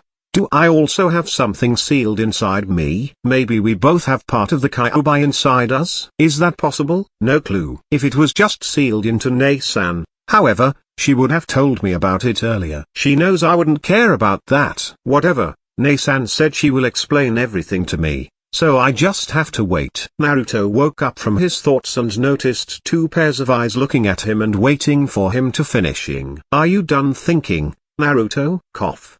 Yeah, I'm done. I am surprised you are not angry. Naruto only tilted his head in confusion. Why would I be angry? Well, there is a lot of nonsense and rumors about the Kyuubi, but he is the one that killed our parents. Naruto immediately widened his eyes in surprise. At first, anger flashed through him that, however, was quickly replaced by sadness which, again, was overwhelmed by anger. Yuna had clearly forgiven the Kyuubi, so for now, Naruto wanted to hear the whole story. Yuna had always taught him the importance of looking at something from every perspective. Although he could feel anger bubble up inside of him every time he looked at the Kyuubi, he also wanted to listen to what Yuna taught him. Naruto took a deep breath to, at least somewhat, calm his nerves and then looked at the Kyuubi. Are you really the one who killed our parents? Yes. In Kurama's opinion, there was no need to put flowers on his words. No matter the circumstances, he was definitely the one who killed them. No need to dance around it. Naruto could already feel the anger in him rise even further,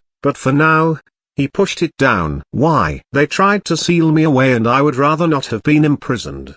Didn't they want to seal you because you were rampaging inside Konoha? That is partially correct. I was indeed wreaking havoc in Konoha, but that was because someone controlled me with genjutsu. After the genjutsu was broken, the sealing process had already started, so I retaliated. Naruto had a rather conflicted look about that. He was certainly still angry, but he didn't know where he was supposed to put that anger. He felt like pointing it at the Kyuubi would be wrong somehow. Well, Naruto, no need to think so hard. You probably aren't sure whom to be angry at. But isn't that rather obvious? Yeah. Just think about it for a moment. Naruto went quiet for a while and then realized what Yuna meant. I see, the one who controlled the Kyuubi is at fault. Without that person, nothing would have happened. That doesn't mean, however, that I would just forgive you for it, Kyuubi. And I don't have any interest in earning your forgiveness, either. If Yuna didn't ask me to, I wouldn't have bothered talking with you, after all. Because Nei-san asked you? Yeah. We became friends quite a while ago. Friends? Nei-san, you are friends with the Kyuubi. Yeah. We clicked pretty well together, so we became friends. After hearing that Yuna was actually friends with Kurama, Naruto's mind completely shut down. He couldn't even begin to understand how someone could become friends with something like the Kyuubi, a supposed monster that had roamed the elemental nations for centuries. After a bit more pondering, Naruto quickly concluded, it is Nei-san, after all, so it's fine. That's right, he decided to just put it into his it is Nei-san after all folder and be done with it. Well, now that we have the first meeting out of the way, let's arrange the second one. Are you talking about the Kyuubi part that is sealed inside me, Nei-san? Oh, well done. You figured out that a part of him is sealed inside you as well. But no. That is the third meeting today. The second one is with our parents. What? We can meet them? Yup. While analyzing the seal, I found both of their chakras inside it. Our father will appear just before completely lifting the seal and our mother the moment it gets completely lifted. Doesn't that mean you would have to remove the Kyuubi's seal and set him free? Yes and number. I indeed need to completely remove the seal, but he will still have to stay in my body. If he were to leave it, I would die after all. Naruto immediately started to panic and wanted Yuna to keep the seal, but before he could say anything, Kurama started to speak. No need to worry, Pipsqueak. Unlike you humans, I keep my promises and don't betray those I consider friends. Naruto really wanted to argue back, but there really wasn't much ground to argue on. He had at least a rough understanding of history and knew that betrayal is certainly an integral part of it. Haha. Don't worry too much, Naruto. He might look intimidating, but he is actually a big softie. What? You dare call me a softie? Sorry. Anyway, let's get these seals removed, shall we? MPHF, fine. I will forgive you for that comment. Yuna only threw Naruto a knowing glance before starting the unsealing procedure. Naruto, on the other hand, tried to suppress the chuckle that almost left his mouth after seeing the antics of the two before him. Now it was time to meet his parents. Chapter 22, Kurama's outburst. This chapter is updated by novels.pl. Yuna's fingers started to glow blue and she started drawing seal after seal in the air. Those seals would simply stay in the air without moving at all. Creating seals mid-air is something only those considered seal masters can do. After writing seals non-stop for 5 minutes, Yuna was finished creating the key. As soon as the last seal was in place, the whole seal array imploded and shrunk into the form of an actual key. Next, she approached the cage that contained a clearly excited Kurama and started to slowly remove the seal tag that was above the keyhole of the cage. Just a moment before she could take it off completely, one of the chakra sources inside of it started to move and manifested into a taller version of Naruto, who immediately grabbed Yuna's hand to stop her from removing the seal. "You shouldn't remove that." This man was Minato Namikaze, the deceased fourth Hokage and the twins' father. Minato had been watching the world through Yuna's eyes, yet he had no idea what to make of it. Because he couldn't see what was going on in Yuna's mindscape, he could only judge her by what she's done while living in Konoha. She was clearly not a normal child, having knowledge and abilities she shouldn't have yet, and clearly a lot of experience with surviving. On the other hand, she did everything she could to protect Naruto, who clearly was a normal child from Minato's perspective. Although he was doubtful of her, he was thankful as well. Freeing the Kyuubi is, however, a completely different matter. No matter what kind of lies the Kyuubi has fed her, Minato had to convince her not to unseal him. Having already went through a dozen scenarios of the conversation, what Yuna did next completely shattered his plans. She rolled her eyes at him and started talking. Yeah, father. Let's talk about that another time since you need to hug someone now." He expected Yuna to be under the Kyuubi's influence, filled with rage and barely conscious, yet she greeted him casually and even knew who he is. What was going on? Before he could think too deeply about that, however, a yellow-orange bullet hug tackled him to the ground. Father. Getting tackled, Minato instinctually started to counterattack when suddenly his mind registered what Naruto had called him and stopped mid-attack. "Father." But Yuna is right there. Is that Naruto? Why is he here as well? Is their mindscape connected? However, seeing the sobbing Naruto who was currently hugging him, he quickly pushed the unnecessary thoughts away and started to hug Naruto back to soothe him. Unfortunately for him, Yuna used that moment of distraction to quickly take off the seal, push the key inside the keyhole and open up the cage. Minato's eyes immediately widened in terror. "What have you done? Why did you set that monster free?" Minato quickly moved in front of Yuna to defend her from the Kyuubi's attacks, but to his surprise, the expected attacks never came. Even though the cage had already vanished, the Kyuubi was still laying on the ground, looking at him like he was an idiot. What is going on? Why isn't? What is going on?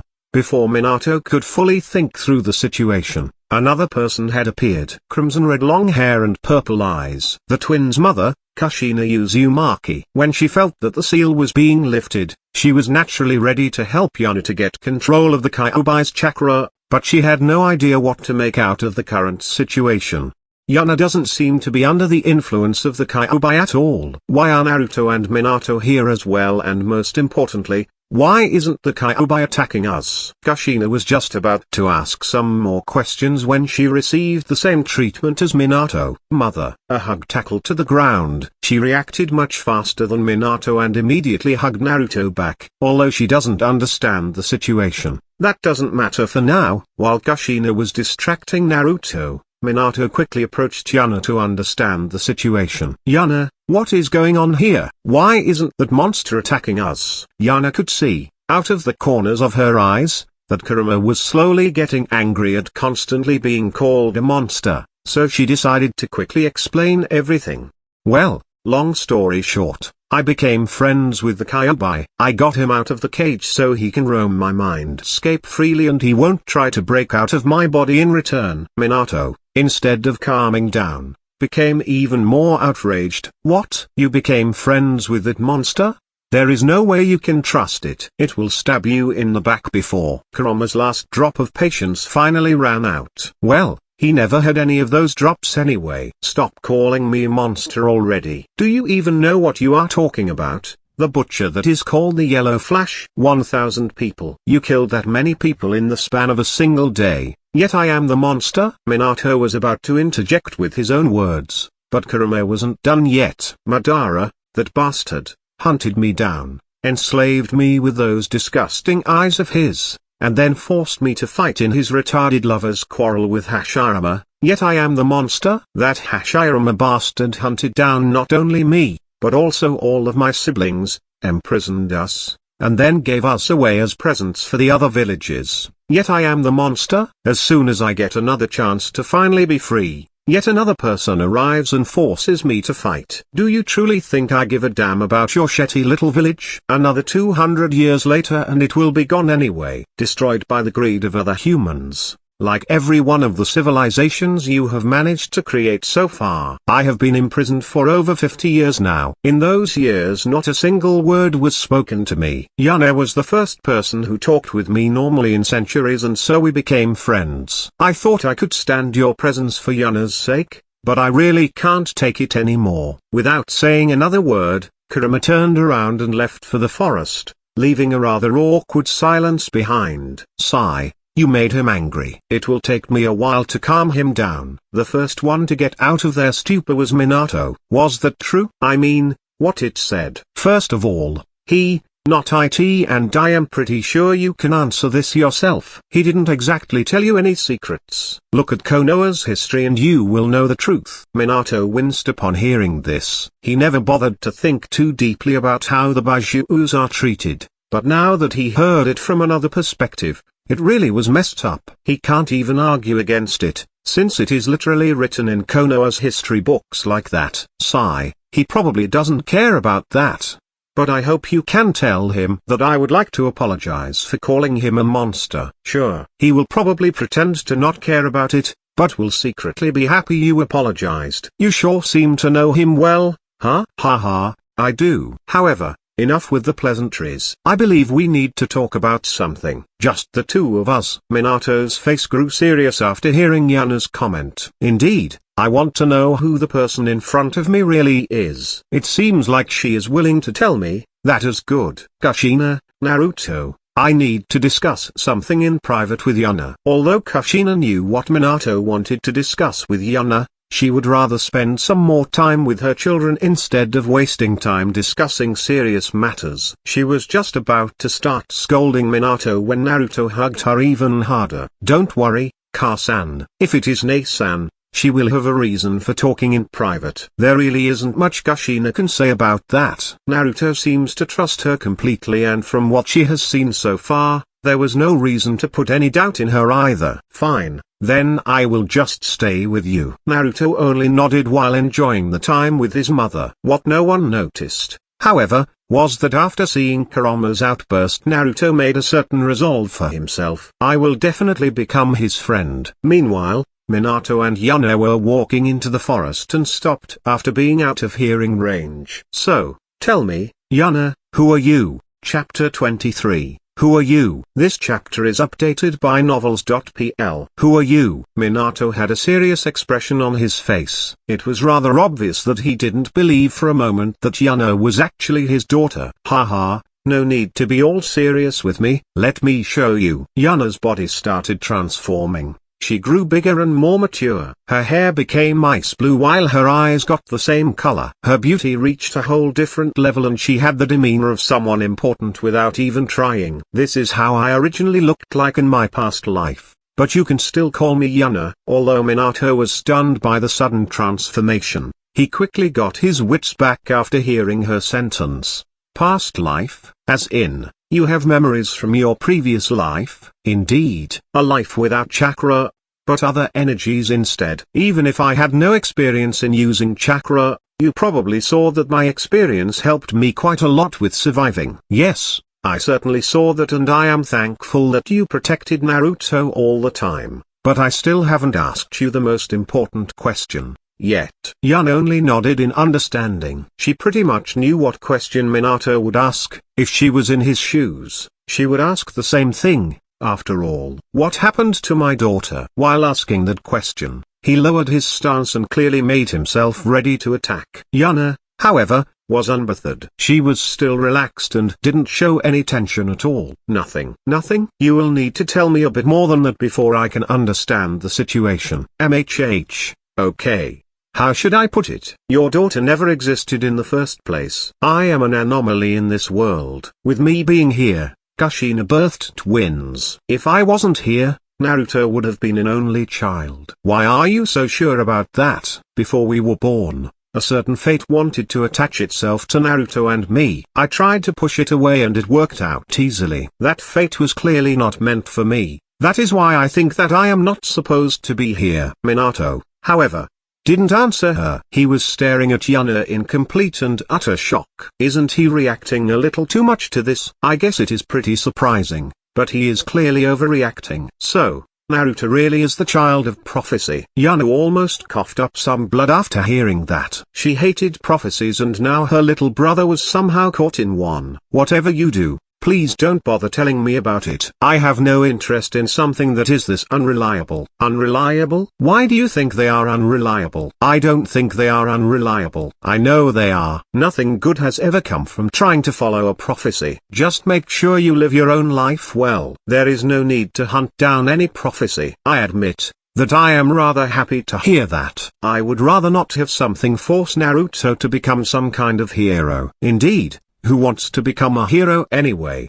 That is way too much trouble. Haha, indeed. After I became Konoha's hero, just walking around the village became more and more annoying. After thinking of the village, Minato's face yet again turned serious. What do you plan to do with the village? The village? Nothing. I find it amusing how all those insignificant ants pile up their hatred on me, but as long as they don't do anything regrettable, then I won't bother with them. Minato couldn't help but sigh in relief after hearing that. Having Yuna as Konoha's enemy would be very dangerous. But Minato, there is no way I will compromise about Danzo. He will die one day. Whether it is by my hand or through someone else's, I will get rid of him. Minato, however, was completely indifferent to that. Or rather, he approved of it. Good. Get rid of him. I hope you can do so as soon as possible. I don't even dare to imagine what kind of horrible life my little Naruto would have lived without you by his side, and all of that would have been Danzo's fault. There was rage clearly visible on his face while saying those words. Yuna had worse news for him though. I am rather confident that Danzo was somehow involved in your death as well.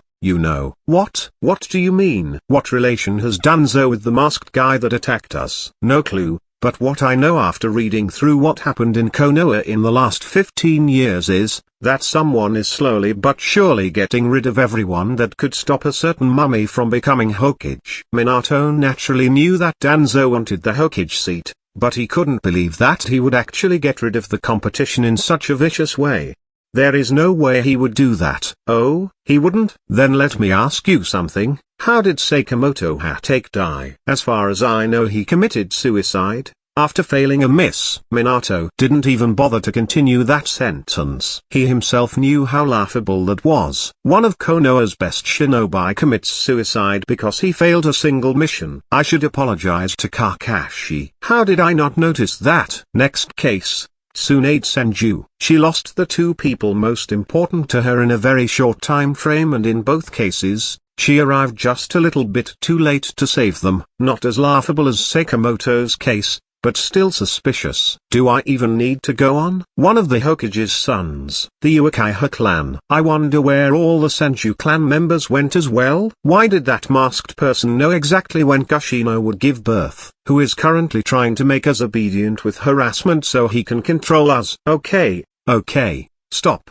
I got it. Why are you even telling me all of this? It is not like I can do anything to help you deal with the problem. A crafty smile appeared on Yuna's face, and Minato felt that he somehow managed to walk into a trap. How about teaching me some useful jutsu? The public library doesn't have any, and the one in the academy only has weak stuff. I would rather not have to sneak into the Hokage Tower to get my hands on the good stuff. Minato was actually a little relieved by that request. For some reason, he expected something more outrageous. That is natural, no problem. Please teach them to Naruto as well when you think it is suitable to do so. Naturally. Okay, good. The easiest way for you to get your hands on a proper Jutsu library is to enter my previous home. Kushina and I built a small private library and hid it away with seals. I don't think anyone in Konoha can manage to find it. Well, sure, you might be able to find it, but he usually is too busy doing research. Excellent. Please tell me how I can get there. This should be useful. Don't worry, I will teach everything to Naruto properly. Yeah, I have noticed that you are experienced in teaching. I didn't expect my son to be this strong at such a young age without me by his side. Haha, of course, don't worry about that. Afterward, Minato explained to Yuna how to reach the secret library and how to open it. Then they returned to Kushina and Naruto, who were engrossed in their own conversation.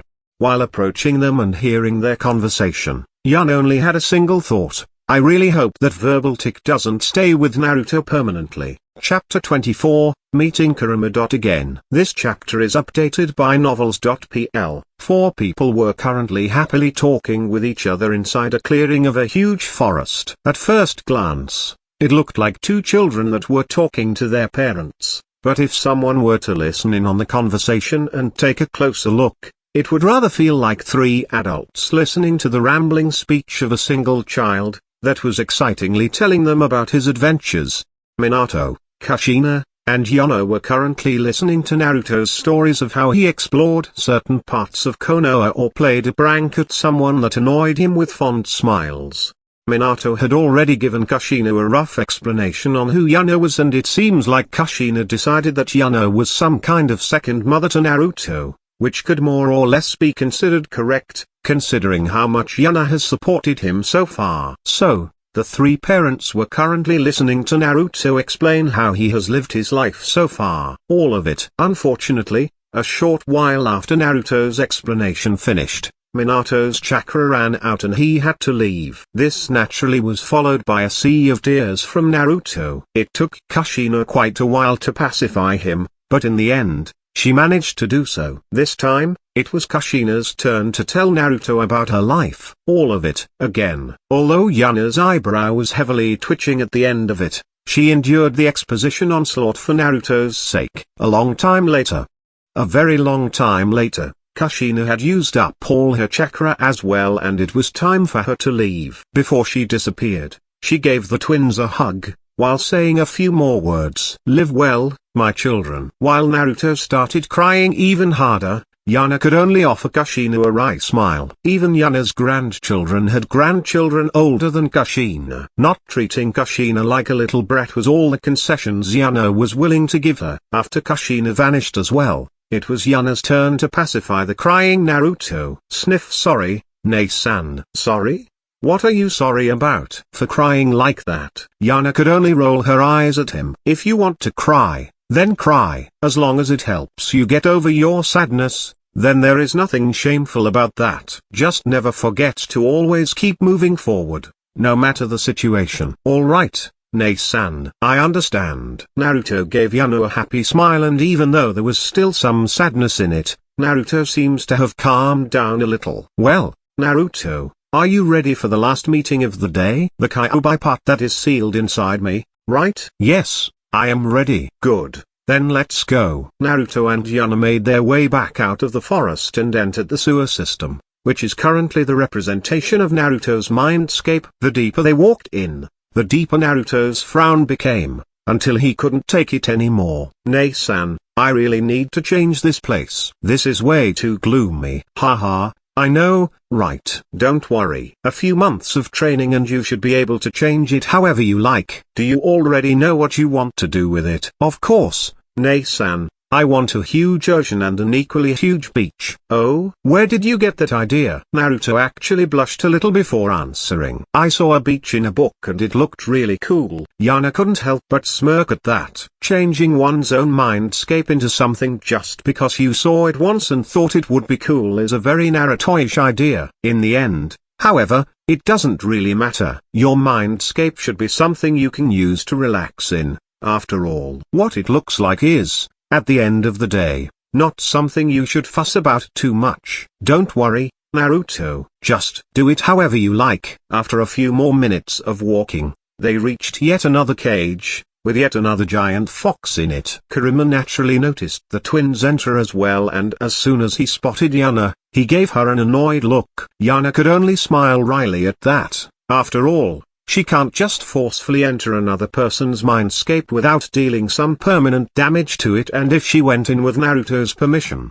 Naruto would naturally meet Kurama as well. So, until now, Yuna really had no chance to visit the other half of Kurama. Kurama naturally knew that as well, but he decided to be angry at Yuna anyway. He, however, decided to at least play the act of not knowing Yuna to keep her secrets. Two brats, what do you want from me? Yuna was just about to answer when Naruto boldly stepped forward. After walking a few steps further, he stopped, lifted his hand, pointed it at Kurama, and boldly made his declaration. I want to become your friend. Yuna and Kurama both stared at Naruto, completely dumbfounded. Kurama's first thought was that Yuna told Naruto to say that, but considering she was actually dumbfounded for once, he quickly denied that option. He usually would have started to throw curses at Naruto, but Kurama was still a little confused about the current situation, so he asked a question instead. Why?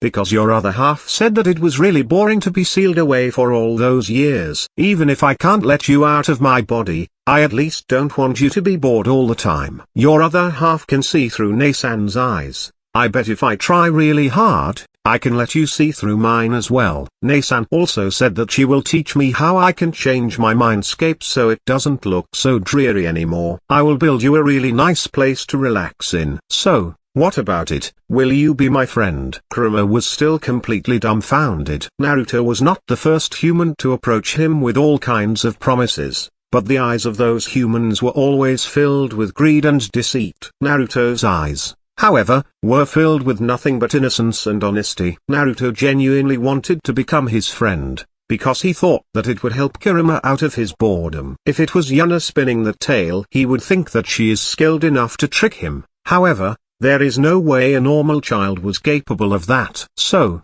he did the only thing he could think of. He started laughing. The situation was just too ridiculous. First, Yuna appears and becomes his friend by earning his trust and respect, and now the little brother appears and overwhelms Kurama with his innocence and will to help others. Wahahaha, very well, brat. Show me what you can do. Being acknowledged by me isn't easy. Let's see what you can do. Naruto's face was filled with a surprising amount of conviction as he gave his answer. Don't worry, I will do just that. I will have you acknowledge me and then I will have you give me your name. Just you wait. Ha ha ha, good. I can't wait. Naruto gave Kurama another nod and then started walking away from Kurama. Meanwhile, Yuna was still standing at the entrance of Kurama's room, while having absolutely no clue what just happened. Did Naruto just convince him to be friends? How did that even happen? Could someone please explain the situation to me? How did an 8-year-old convince someone this old to be friends? Well, I guess they aren't really friends yet, but they are clearly on a good path. What the hell? This was the first and certainly not the last time Yuna experienced the most powerful of all techniques in Naruto's arsenal. The Talk no Jutsu, Chapter 25, A Teacher's Bad Day. This chapter is updated by novels.pl. Saido Kyarakata was rather satisfied with his new class of students. There were quite a few clan heirs in it, after all. Abaram, Nara, Inuzuka, Yamanaka, Akimeki and, most importantly, Uchiha. It felt like all the big clans decided to have children at the same time. Saido, naturally, wouldn't complain about that. He was actually really happy about it. It was a great glory to teach a class filled to the brim with the geniuses of the new generation. 20 years in the future, when all these people made it to the top of their respective clans, he will get a lot of bragging rights. Unfortunately, with the good also comes the bad. He actually has both the demons and their little follower in his class. When he first saw that these two would be in his class, he became rather disgusted by it. He didn't want anything to do with the damned demons, after all. This quickly changed, however, when one of his acquaintances said that he would pay him money if he harassed the demons during class. How could he not agree to that? It clearly was a win-win situation for him. Saido couldn't help but chuckle in glee when thinking about the test he would return today. It was an incredibly easy test, and as he had expected, everyone easily got a passing mark. That, of course, excludes the two demons whose test he changed with the genjutsu. Both of them got 0 points, which was obviously something he was going to mock them for. As soon as he entered the teacher's office, he felt like there was a rather weird atmosphere, but he decided to not let it bother him too much. He was just about to greet one of his female colleagues when her eyes snapped towards him and disgust filled her face. "Damn pervert," she said these two words and then walked away to her classroom. Saido, naturally, had no idea why he was insulted like this and noted down for himself to find out what exactly that was about. He was just about to sit down on his seat when he noticed the cover page of a certain magazine poking out of his desk. With a speed that might even shock the yellow flash, he closed the cupboard and quickly glanced around the room. There were quite a few eyes, that were filled with scorn, currently pointed at him, and he couldn't help but have his whole head turn red in a combination of anger and embarrassment. Who the hell put that magazine there? This can't be mine, since my copy is safely. Since there is no way I would read something like this. Is someone playing a prank on me? Cheat. It will take a while to restore my good name after this. There was nothing he could do about it right now, so he decided not to be bothered by it and deal with it later. He was already determined to bring whoever played this prank on him to justice. Unfortunately for him, he was paying too much attention to the magazine incident and didn't notice the pins that were spread all over his chair. As soon as Saido sat down, he shot up again with a howl of pain. Something that earned him even more weird looks from his colleagues. Who knows what kind of weird ideas they were having at this point. Cheat. There is definitely someone that is trying to mess with me. First the magazine and then the pins. Whatever, I will investigate these matters after classes are over. For now, I'll drink a cup of coffee and then go to my class. I can't wait to humiliate those two demons for being the only ones that failed the test. MHH, the coffee tastes a little weird. Oh well, I will report this after the classes are over, as well. Seriously, can the people responsible for organizing stuff like that get anything right? How can they put coffee, which has gone bad, into the teacher's office? Seriously, how irresponsible. After finishing his coffee, despite it tasting slightly weird, Saido made his way to his classroom. As soon as he stood in front of the door, he sneered in disdain. Really? A chalk sponge above the door? There is no way a shinobi would fall for something this childish. Saido opened the door to the classroom with confidence, and as soon as the sponge started to fall, he easily caught it with his hand. He was just about to boast that something like that would never work on a ninja when, splat, a cake appeared out of nowhere and was smashed straight into his face. This, naturally, caused the whole class to erupt into laughter. Seeing someone confidently catch a prank just to be hit by a cake moments later was too hilarious for most people not to laugh at. Saido, on the other hand, was enraged. He saw the whole class laugh at him and he felt like his authority was completely shattered. He felt like from this moment on, these children won't respect him anymore. He needed to get his authority back as fast as possible. He needs to find the culprit, fast. Silence. Who did this? Unfortunately for him, the only answer he got was silence. It was not like the students wanted to protect the one who played the prank. The problem was that they had no idea who did it. The chalk sponge seemed to have appeared out of nowhere, while the cake seemed to have done so as well. Even if they wanted to name a culprit, they truly had no idea who did it. Saido also noticed that no one seems to know anything and could only gnash his teeth in anger. He tried to clean his face as well as he could and then started class. Anyway, I have already graded your tests and I have to say, I am rather disappointed in a few of you. If you can't even pass a test as simple as this, then you truly are not fit to be a shinobi. If you fail a test as simple as this, then you might as well quit trying to be a shinobi right here and now. These words got quite a few people curious. Most of them had the same thoughts. Who could actually fail a test this simple? Yuna and Naruto, on the other hand, almost burst out into laughter. They thought that their meddling with the tests could cause some problems for their teacher, but this went far beyond what they expected. After the twins' corrections, there was not a single person that actually passed the test. That meant that their teacher just declared that everyone in this classroom shouldn't bother even attempting to become a shinobi. Saido has just finished handing back the tests when he felt something grumbling inside his stomach. He quickly made some excuses so he could leave the class and then quickly left to find a bathroom. He didn't even notice the faces of his students that realized that their teacher just told every single person in the class that they are not fit to be a shinobi. Chapter 26. Ice. This chapter is updated by novels.pl. The next few weeks really couldn't have gone any worse for Saido Kyarakata. The day after he returned the test, a horde of angry parents arrived at school, demanding an explanation as to why he told their children to stop becoming shinobis. Worst of all was that there were quite a few jonin in that group, which almost caused Saido to faint out of fear. He didn't even know what he was supposed to say. He didn't remember saying something like that at all. It took him almost an hour to finally understand the whole story, and when he did, he almost coughed out blood. Telling the heirs of 5 big clans that they should stop becoming shinobi certainly wasn't a good thing. He already felt quite lucky that he didn't kill himself with a few kunai in his back last night. It took him a long time and a lot of begging until he managed to pacify the clan heads and convince them that someone was trying to mess with him.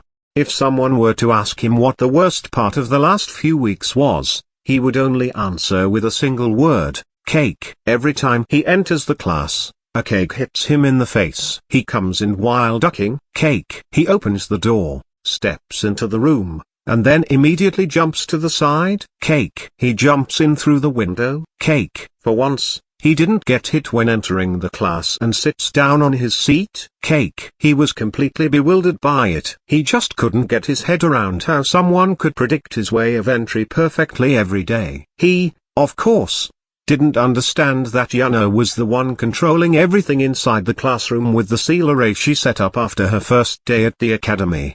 Yuna, naturally, had a goal in mind. Whenever Saido threw an insult at either Naruto, Hinata, or herself, he would be hit by a cake the very next day. She wondered if she could condition him to have an urge to wash his face the moment she insults the trio, or maybe something along the lines of wanting to eat a cake whenever he insulted them. Yuna, on the other hand, had already lost interest in the academy. The last few weeks pretty much consisted of only loyalty classes, to make sure everyone is willing to fight to the death for Konoha. Yuna didn't condemn them for this. The best way to get soldiers loyal to yourself is by starting the conditioning early. After all, even in her previous life, stuff like that was pretty normal. The first thing everyone learns, as soon as they enter a cultivated sect, is how amazing that sect is and how advantageous it is to serve the sect. Instead of putting much focus on the academy, she spent a lot of time inside the secret library that Minato told her about. The house itself was left untouched for all these years. The barrier surrounding it was still standing when Yuna arrived. As someone who shared blood with both Minato and Kushina, she didn't even have to unlock the barrier, it just let her in. Since it seemed like a pretty decent place, Yuna searched for the core of the seals protecting the building and easily took control of it. It didn't even bother resisting her. She just had to drip a drop of blood onto it and she immediately got control. She also noticed that there were a few attempts at breaking into the residence without anybody noticing. One doesn't need to be a genius to figure out who is responsible for that. The library had a different set of protections, but with Minato's instructions it opened up just as easily. Unfortunately, the library didn't have much information about jutsus. Kushina always preferred to use the Uzumaki clan's adamantine sealing chains in combination with her own seals, while Minato used the second Hokage's flying thunder god technique in combination with something he created himself, the Rasengan. Unfortunately, the book only had a rough description of how the flying thunder god technique worked, since it was officially one of Konoha's S-rank jutsu. Seriously, Minato, being loyal to the village is fine, but you could at least write down how the jutsu works for your children. Oh, well, at least I got the Rasengan. The Rasengan, however, turned out to be rather disappointing. Yuna just read through the instruction on how to master it and 5 minutes later, she had a blue sphere of chakra spinning around on top of her hand. Yuna spent quite a while every day honing her chakra control, so a jutsu that literally only needed chakra control was very easy for her to learn. For a moment, she had the urge to smash the blue glowing ball of chakra into something to see how powerful it was, but she suppressed it for now. She had to find out how strong it actually was when she wasn't inside a library. After finishing the scroll she was currently reading, she picked up the next one and instantly got curious about it. The scroll was simply labeled as Kekai Genkai. Yuna, naturally, already knew what this was. It was basically a mutation that allowed someone to use techniques that should be impossible to use. So far,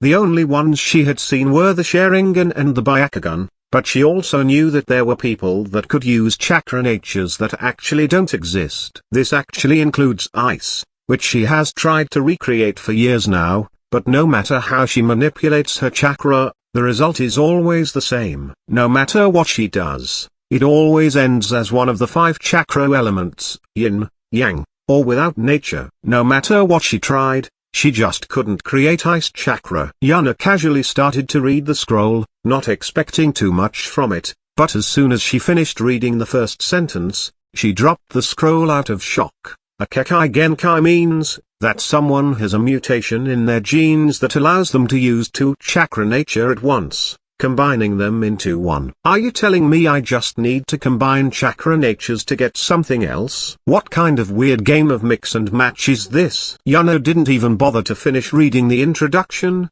She immediately started to skip through the scroll, to find what she was looking for. A few seconds later, she found it. The information she was looking for since she was reborn. Water plus wind equals ice.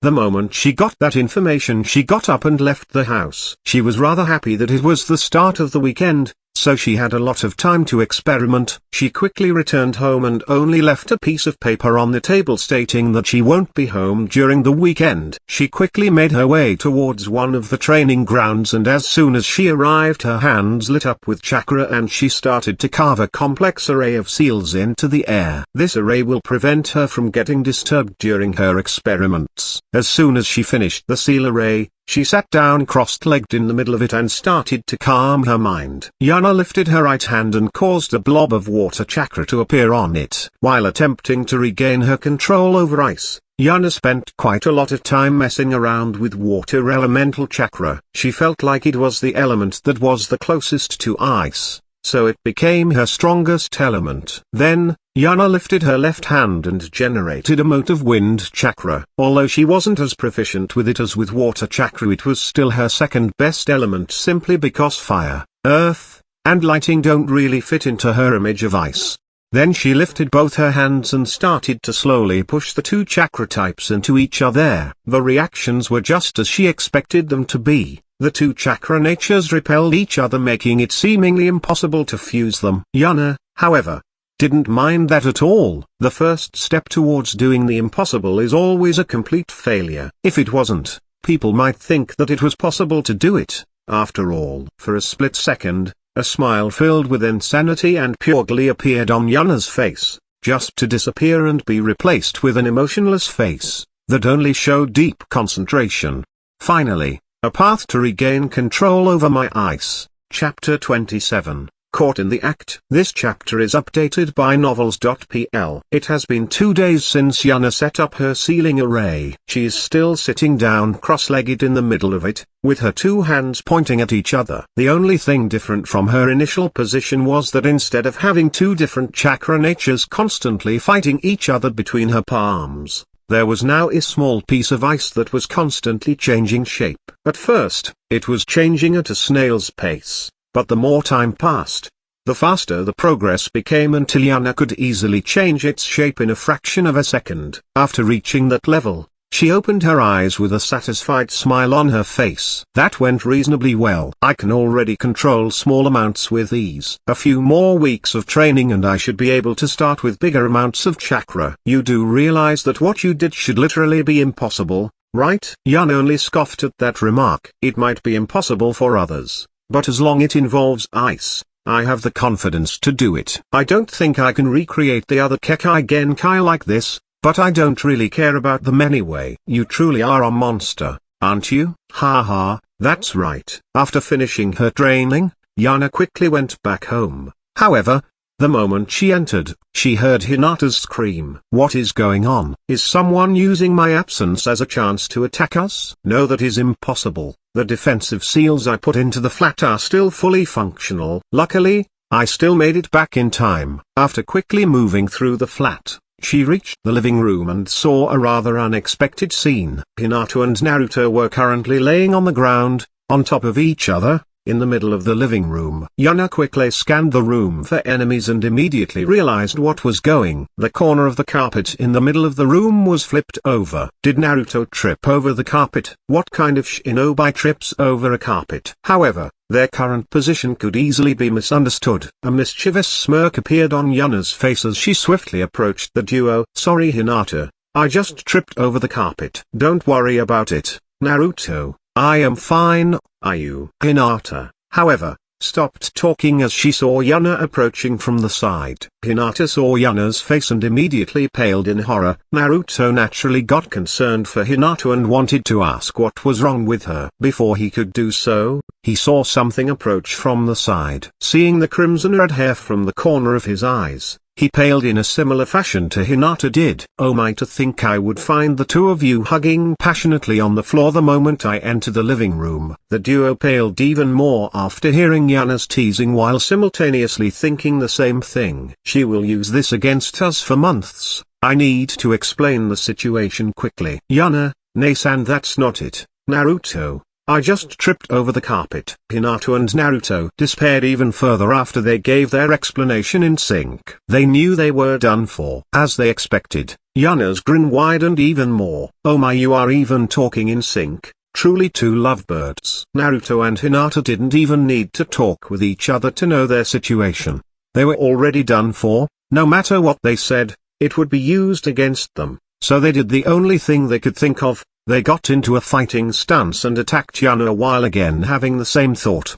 If I beat her up hard enough, she might forget about it. Ha ha, good. Come at me together and show me the power of your love. Although this sentence caused both of them to stagger for a moment, they quickly caught themselves and started charging at Yuna even more fiercely.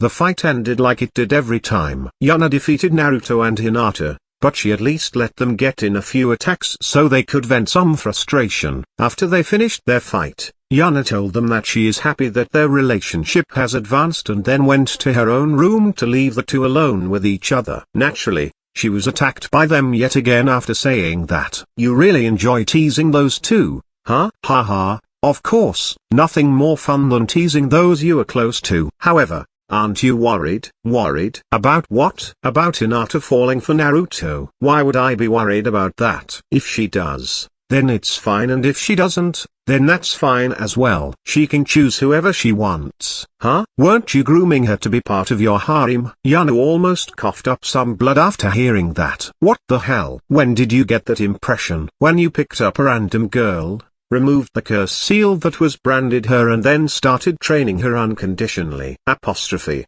Okay.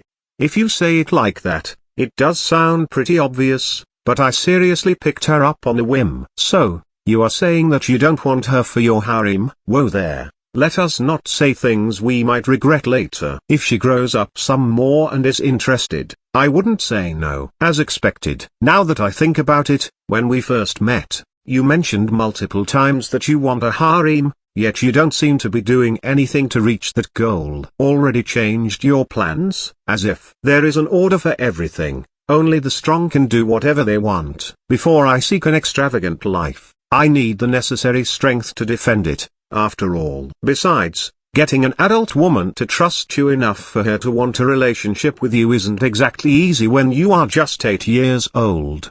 That does make sense, I guess. Now, let us discuss what is truly important. Why do I get the feeling that whatever you want to discuss isn't actually truly important? Apostrophe cough. Anyway, I need to come up with some good pranks to play on those two. There is no way I will let them get out of this without getting some really good prank out of it. As expected. Again. Should I just give Naruto a huge box of condoms for Christmas? No, wait. Will he even understand what they are for? Probably not, right? If he doesn't understand the implication, then it isn't funny. Maybe I could just give him my book and then make a knowing smile towards Hinata's direction. Maybe pat his back and give him the I know you can do it look. After plotting a while longer, Yuna quickly fell asleep, and when Yuna finally did so, Hinata and Naruto, in their respective rooms, could finally fall asleep as well. They had some idea why they constantly felt shivers going down their spines and really didn't want to think about it too much. Author's note: changed some parts and left some parts unchanged. Overall, I think I like this chapter better like this. Chapter 28, Decision. This chapter is updated by novels.pl. Well, this certainly gave me a weirdly split response. On Scribble Hub, almost everyone wants Hinata x Naruto, while on Novels people prefer Yuna x Hinata. Anyway, I have been meditating under a waterfall for the past 20 hours and came to a decision: it will be Yuna x Hinata. Now I will write down a few reasons for my decision. If you aren't interested in that, you can just skip this chapter. I will edit the previous chapter and post a new chapter later today. Reason 1.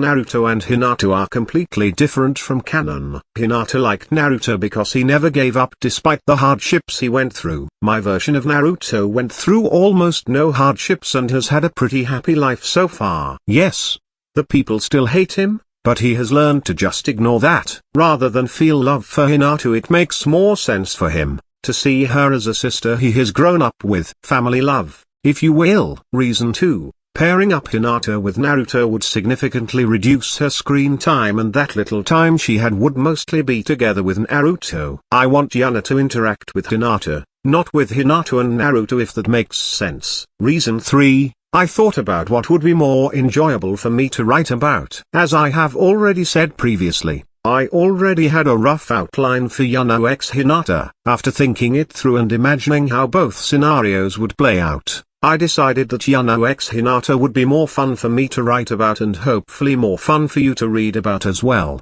That is pretty much it. If you didn't like it, then sorry, this one is final, and if you liked it, then you're welcome. I didn't expect so many people to comment about this and even write lengthy articles to explain their reasoning, and I am really happy that so many people are invested enough in my story despite it still being in the setting up for canon stage.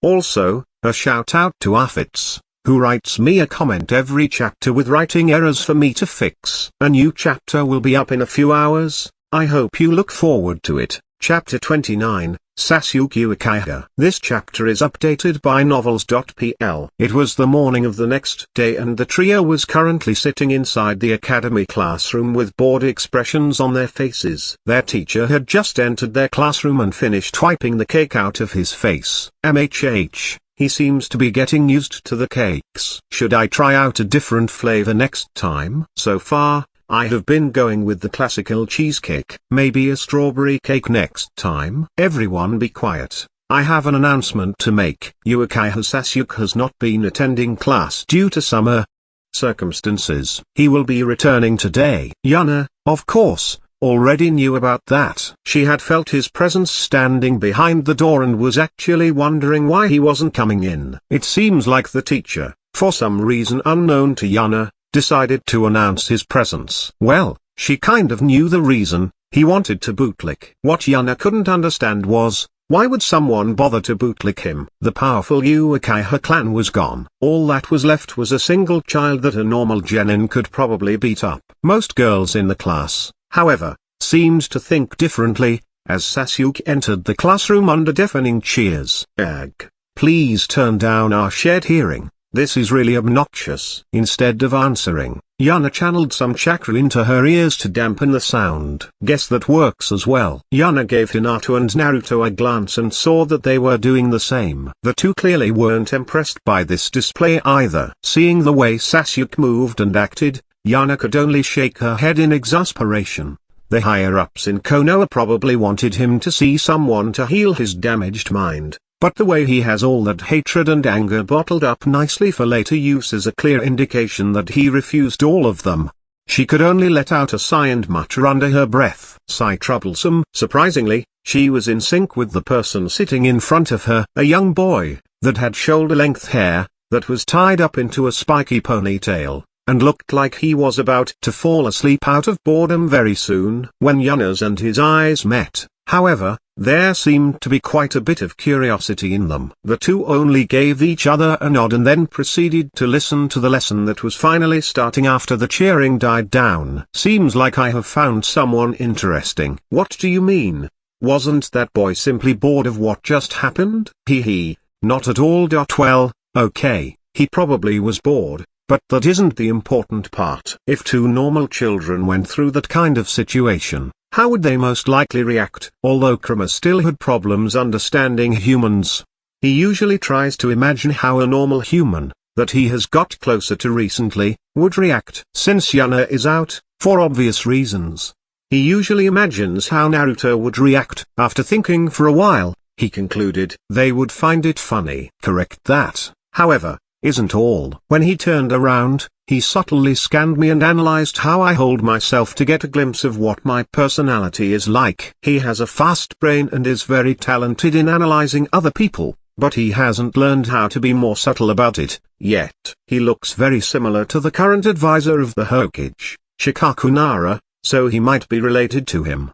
Didn't everyone introduce themselves on the first day? If you knew his last name, you immediately would know his clan. That's true. Unfortunately, I wasn't paying any attention to the introductions, because I couldn't be bothered. The class was as boring as always, but it seems like today's second to last class was finally something a little different. They were led out of the classroom and onto the training field next to the academy. Alright, I want everyone to run laps around the training field. I want everyone to try to run at least 10 laps. If you can do more, then be free to do so. The trio glanced at each other and then gave a nod in understanding. They naturally wouldn't give it their all, especially Naruto and Yuna who, considering their abnormal stamina, could probably run laps all day without getting exhausted if they paced themselves probably.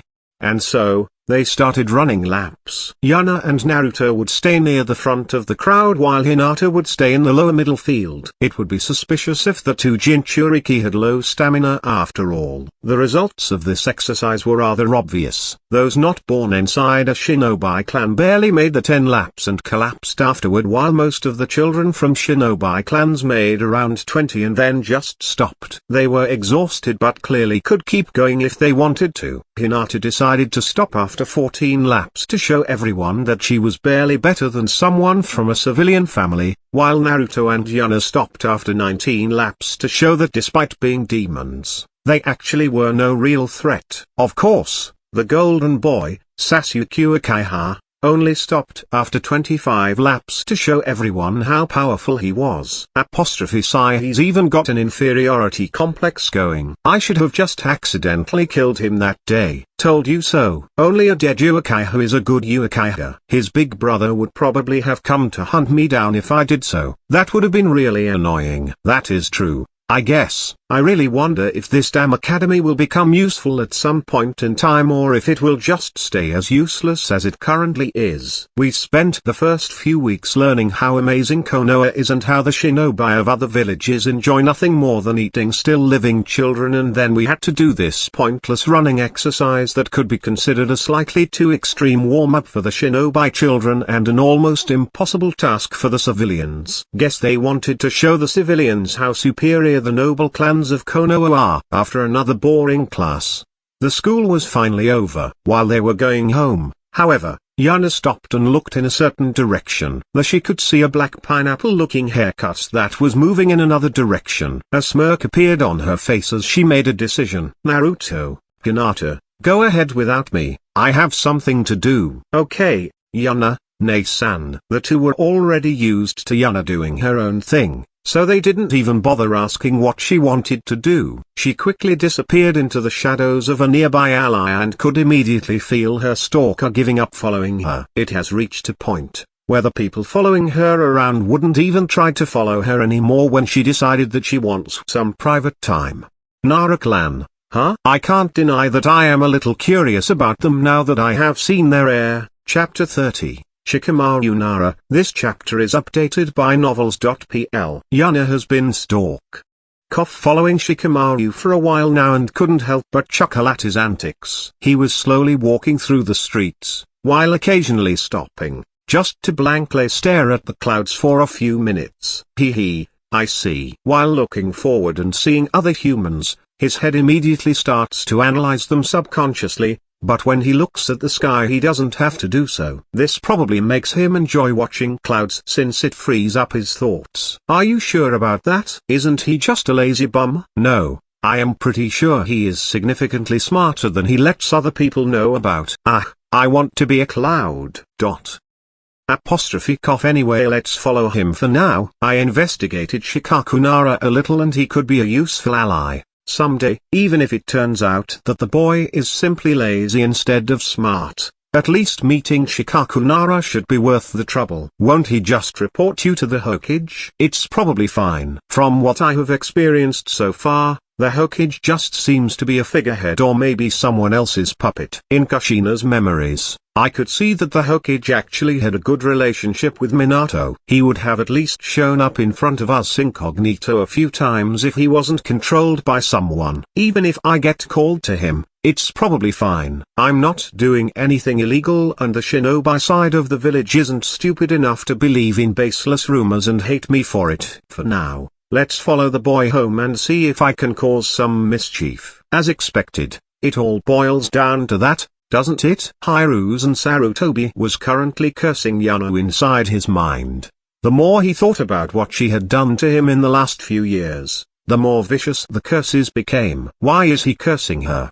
Because every time a shinobi fails a mission there is a massive amount of paperwork he has to fill out. He naturally wanted to simply remove the mission of guarding Yuna permanently, but the other three elders immediately kicked his door down and told him that it is unacceptable to not have someone guarding their Jinchuriki. Hiruzen immediately stopped cursing Yuna and instead directed his hatred at the three elders. Curse after curse was mentally thrown at those three and Hiruzen was just about to calm down a little, when the Anbu that was assigned to watch Yuna today appeared in his office. Hiruzen's hatred was ignited yet again, as he started cursing Yuna, the elders, and most importantly, the paperwork. It has been another troublesome day for Shikamaru Nara. The day at the academy was, like every day so far, pretty boring. The only thing that keeps him interested in the cake prank, well, rather than the prank itself, he is interested in how it is done. He was completely mystified how something like this could be set up. He figured out rather quickly that someone has to remote control it somehow,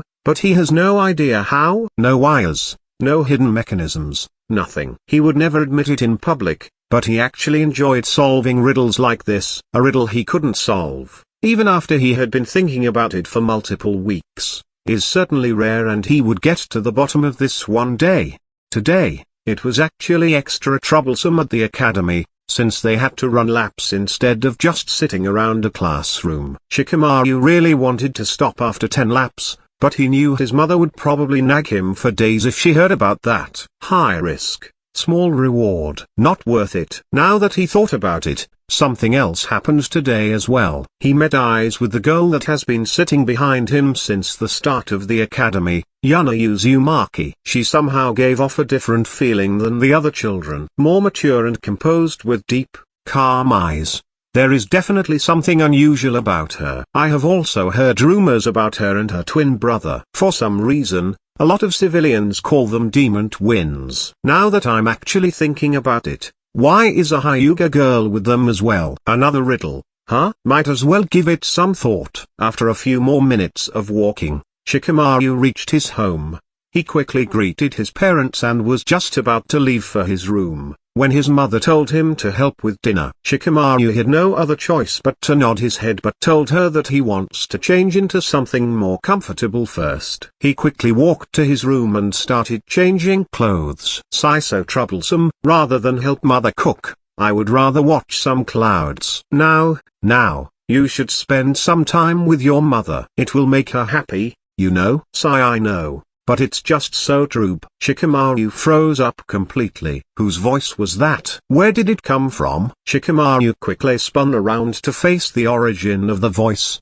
There on his bed, a young girl was lazing around while smirking at him. Is that Yuna Uzumaki? Why is she here? How did she even get in here? Why didn't I notice her at all? What does she want? Shikamaru's brain got completely overflooded with questions. Before he could properly answer a question, 2 new ones would already have popped up. Shikamaru's body, meanwhile, was, yet again, completely unmoving. This was something that can happen to people that are exceptional at analyzing situations. If the situation is too absurd, they simply freeze up. This is something that would never happen to, for example, Naruto. If he doesn't get the situation, he would just push forward. Shikamaru was just about to gather his thoughts when his father opened the door. "Shikamaru, your mother won." When he entered Shikamaru's room, he saw a young girl sprawled on his son's bed, while his son had already taken his shirt off and was just about to remove his trousers, as well. Just like Shikamaru before him,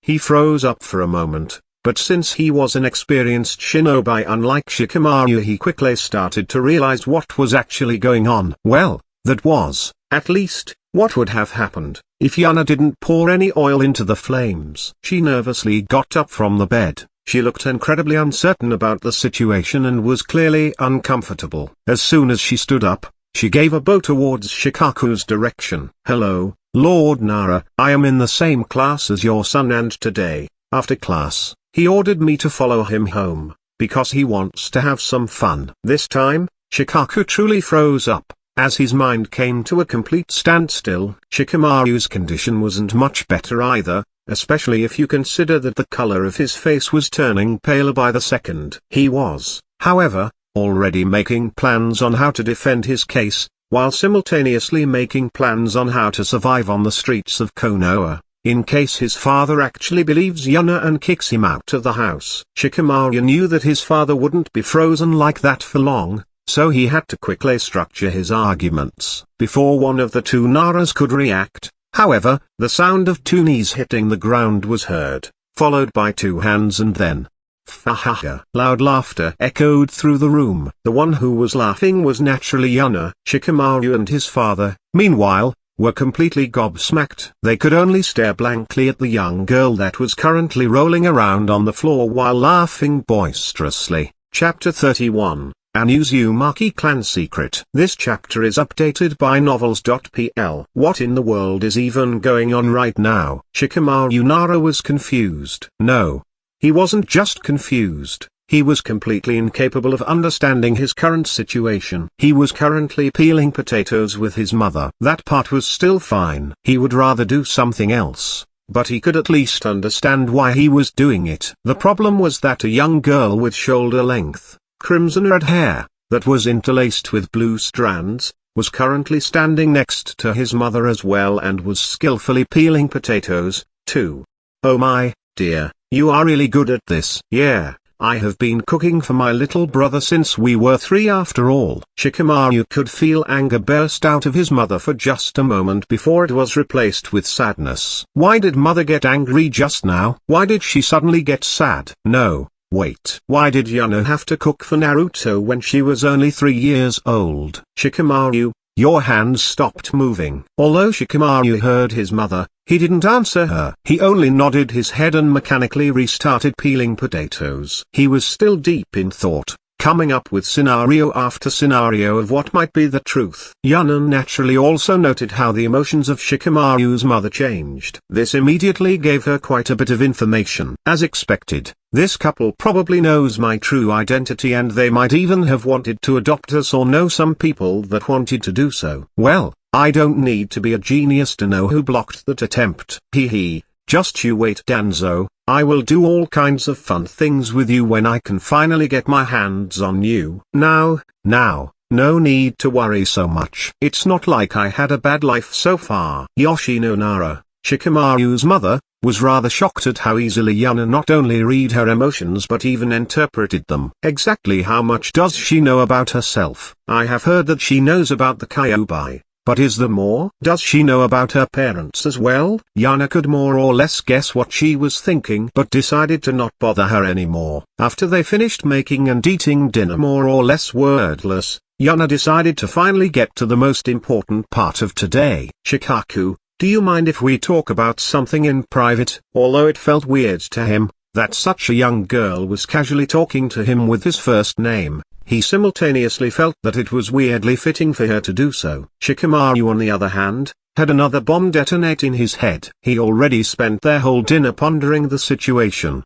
But before he could even finish thinking, another bomb was dropped. For some reason, Yuna wanted to talk to his father and she even addressed him casually. What the hell? Shikaku pondered over it for a moment and then nodded in agreement. Let's go into my study, we can talk there. The two quickly stood up and left an utterly stunned Shikamaru behind. He quickly looked at his mother and asked the question that has been bothering him the whole time. What the hell was that all about? You need to be a bit more precise about what you mean for me to answer you. I mean all of it. From start to finish. There was not a single part that made sense. Yoshino pondered a while and then nodded her head. Indeed, if you don't know anything about Yuna, our interactions would probably feel weird. Oh well, not like I can tell any of that to Shikamaru. Well, don't worry about it. I'm going to sleep, I have a headache. Good night. Shikaku and Yuna, meanwhile, climbed up a few stairs and moments later, arrived in Shikaku's study. Yuna scanned the walls of the study and immediately frowned. Do you mind if I upgrade the room a little? Upgrade? What do you mean? I am talking about this. Yuna pulled out a small scroll and unrolled it onto a table. Shikaku immediately noticed that the seals are the same seals a storage scroll uses. But the scroll itself doesn't look like the ones sold in Konoha. Before he could ask any questions, Yuna pushed a bit of her chakra into the scroll and with a puff of smoke, 6 huge paper tags appeared. Every one of these tags had a size of 1 square meter. When Shikaku saw what kind of tags these were, his eyes almost fell out of their sockets. No way, is that a set of privacy seals? These are ridiculously hard to make and obscenely expensive. Where did she get them? Did she get scammed and bought a bunch of fakes? Before Shikaku could sort through his thoughts, Yuna had already accepted his silence as an agreement. In her opinion, there was no reason to reject such a nice offer. It was just a bunch of low-level privacy seals after all. There was no way she would ask for a favor in return for giving such a simple gift. After all, just like that, a weakness from her past life has shown itself. Yuna had no idea how to handle wealth or even what was considered worth a lot. She could produce the seals easily, so she assumed they weren't worth much. When she doesn't use a henge when shopping, she constantly gets scammed but doesn't even notice it. She notices that the shopkeepers have malicious intentions towards her, but that is pretty much the same for 90% of the village. If the price she has to pay for food is around 5-6 digits away from what she actually possesses, she doesn't even bother thinking too much about it. A few seconds later, Yuna had slapped one of the 6 seals on each of the 4 walls, ceiling, and ground, and a few moments later, the paper tags started to glow while the seals painted on them started to wiggle around. They started to move away from their paper tags and a few moments later, the walls, ceiling, and ground of the whole room were covered in seals. They glowed one last time and then simply vanished. Yuna lifted up a much smaller seal tag and gave it to Shikaku. This is the activation seal. Put it wherever you can reach easily. From now on Shikaku could activate the privacy seal whenever he wanted to. What Yuna didn't mention, however, was that she might have, completely on accident of course, slipped a few runes in to gather information. Shikaku only stood there, still, completely dumbfounded by an 8-year-old girl that just casually used such an expensive seal inside his room. Where did you even get that seal from? Yuna pretended to ponder that question for a moment and then quickly gave her prepared answer. She gave Shikaku a mischievous smile and answered him, Uzumaki clan secret. Shikaku could only groan at that answer. 3 simple words, yet there was a massive number of implications behind them. The easiest one to handle would be if Yuna simply found some Uzumaki clan scrolls somehow, and the hardest one to handle would probably be that an adult from the Uzumaki clan has somehow survived and has secretly come in contact with Yuna. He could already feel that he would, without a doubt, have a headache after this conversation was over. Chapter 32, Reestablishment. This chapter is updated by novels.pl. Haha, no need to make a face like that, Shikaku. I don't mind revealing a few things about me under certain conditions. And what are these conditions? I want to meet the Hokage in secret and bring one additional person with me. A person that has helped me a lot. Although Shikaku seemed calm on the outside, he was cursing his bad luck on the inside. Cheat. So she really has had someone to help her secretly all these years. Was it really an Uzumaki clan member? Why would you want to meet the Hokage? To find out whether he can be trusted or not. Shikaku immediately stood up in outrage. Of course, he can be trusted. Yuna, however, only looked at the angered Shikaku with indifference. Since it seems so obvious to you, please tell me, why should I trust him? Please don't start spouting some nonsense about the previous wars or how he protects Konoha as its Hokage. Why should I, Yuna Uzumaki, as a person, put even the smallest amount of trust into Hiru's and Sarutobi, considering what has happened so far? The room descended into a heavy silence. Yuna simply waited for Shikaku's next words with an indifferent face. Let's see where Shikaku stands in all of this. If he starts to dribble about the will of fire, I'm leaving. If he can see things from my viewpoint, he might actually be worthy of a little bit of my trust, and if he tries to wiggle his way out of the question, then I will just use him until he stops being useful. Shikaku, meanwhile, was still in deep thought. I see.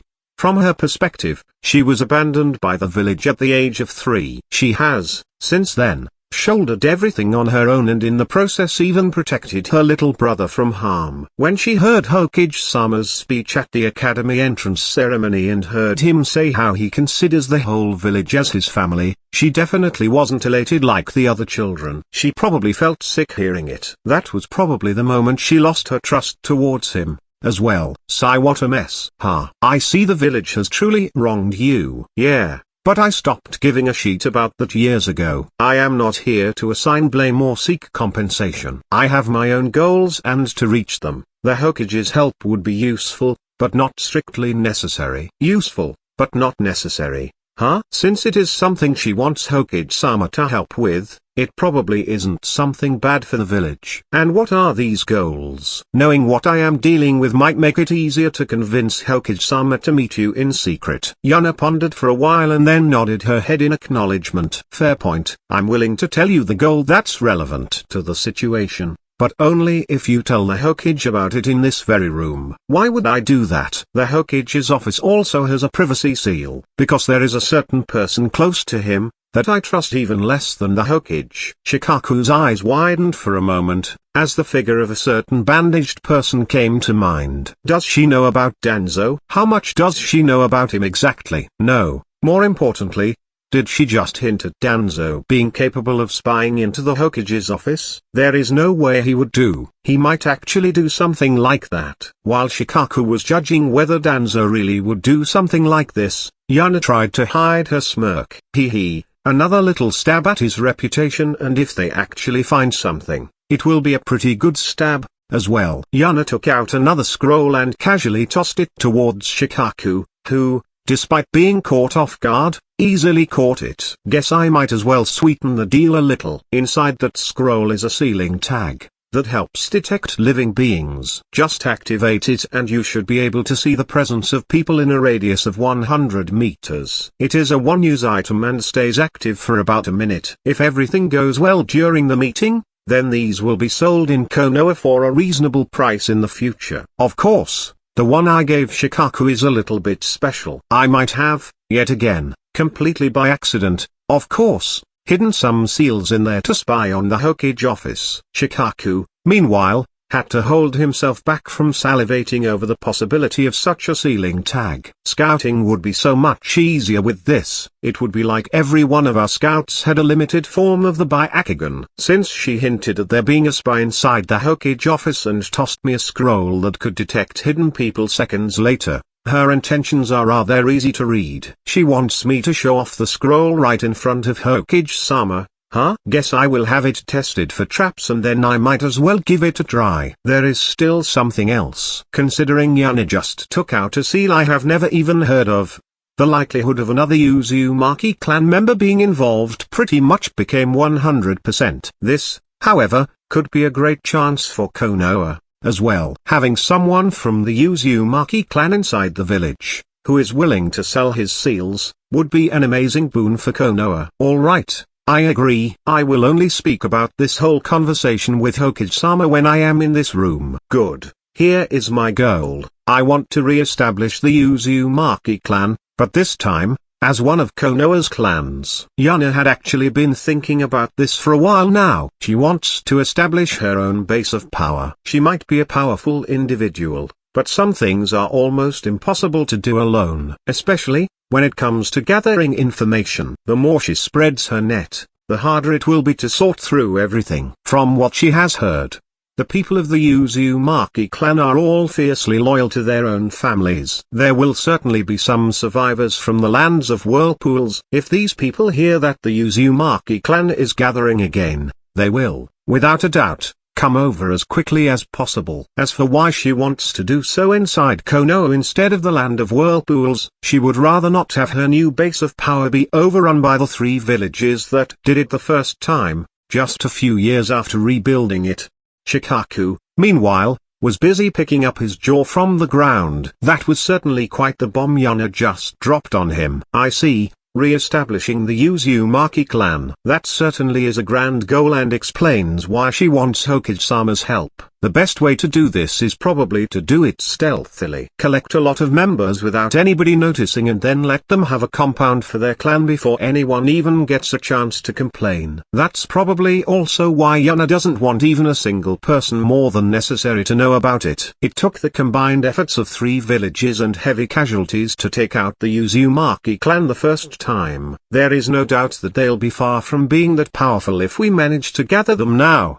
But having a clan with this much potential would be a great addition to Konoha. Additionally, the Uzumaki never cared for politics or reputation. They just want to have a fun life together with their family. If they can have their children accept Konoha as their family, they will give everything they have to defend it. Hide the Uzumaki clan for as long as possible, and when they ultimately get revealed, show the world just how much of their strength they have recovered. That should stop people from getting any funny ideas. This would also give a great boost to Konoha's troops. With the Uzumaki clan inside the village, our shinobi can use seal tags like they use shuriken. Just casually using them without a care in the world. Good. I like it. Having a clan as powerful as the Uzumaki clan will certainly boost Konoha's strength. I will try to convince Hokage-sama to accept the secret meeting. Haha, great. Don't worry, Konoha will certainly benefit from this as well. I am looking forward to it. The Uzumaki have always been allies of Konoha. It would be great to re-establish that relationship, as well. Although Yuna sneered inwardly, she still gave Shikaku a happy smile when she answered him. Of course, that would be great. Always been allies? What a joke. Used until no longer worth using is much more fitting. I can't wait until every single seal in Konoha is made by the Uzumaki clan. Let's see how they'll abandon us when that would mean no longer being able to use any kind of seal during battle. They quickly wished each other a good night. Yuna left the Nara clan compound and returned home with a satisfied smile. Spy seals in the Hokage's office and the office of his aide. A pretty good harvest for one night. If I can get that secret meeting, things will get even more interesting. I can't wait to introduce them to the supposed second person I am allowed to bring with me. Chapter 33, Negotiations. This chapter is updated by novels.pl. It has been a month since Yuna had her conversation with Shikaku, and today was the date of the meeting. Hiruzen and Shikaku were currently inside Shikaku's office and were waiting for Yuna and her mysterious support to arrive. They both had rather conflicted expressions on their faces. The very next day,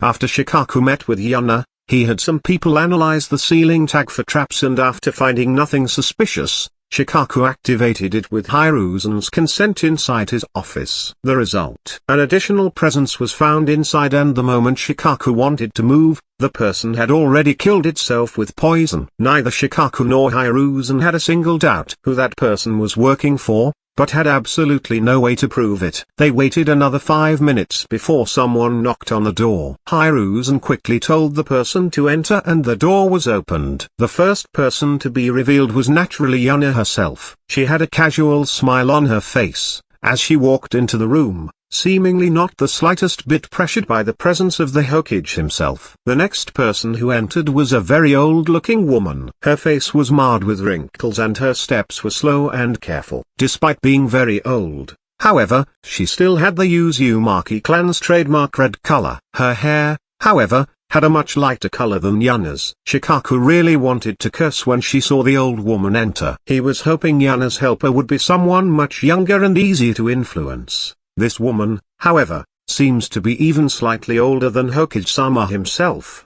Then Shikaku met A's, however, and immediately threw that motion out of the window. Slightly older than Hokage-sama? What a joke. Her eyes are beyond ancient. For just how long has this woman lived? Seemingly noticing his thoughts, the woman looked towards him and started speaking. It's rude to guess a woman's age. Understandably, Shikaku was terrified out of his mind. His face had been kept completely neutral during his thoughts, yet this woman immediately understands what he was thinking. Yuna saw that the performance had a reasonable effect, so she decided to initiate the next step. Now, Grandma Kan, don't bully Shikaku. Let's start talking.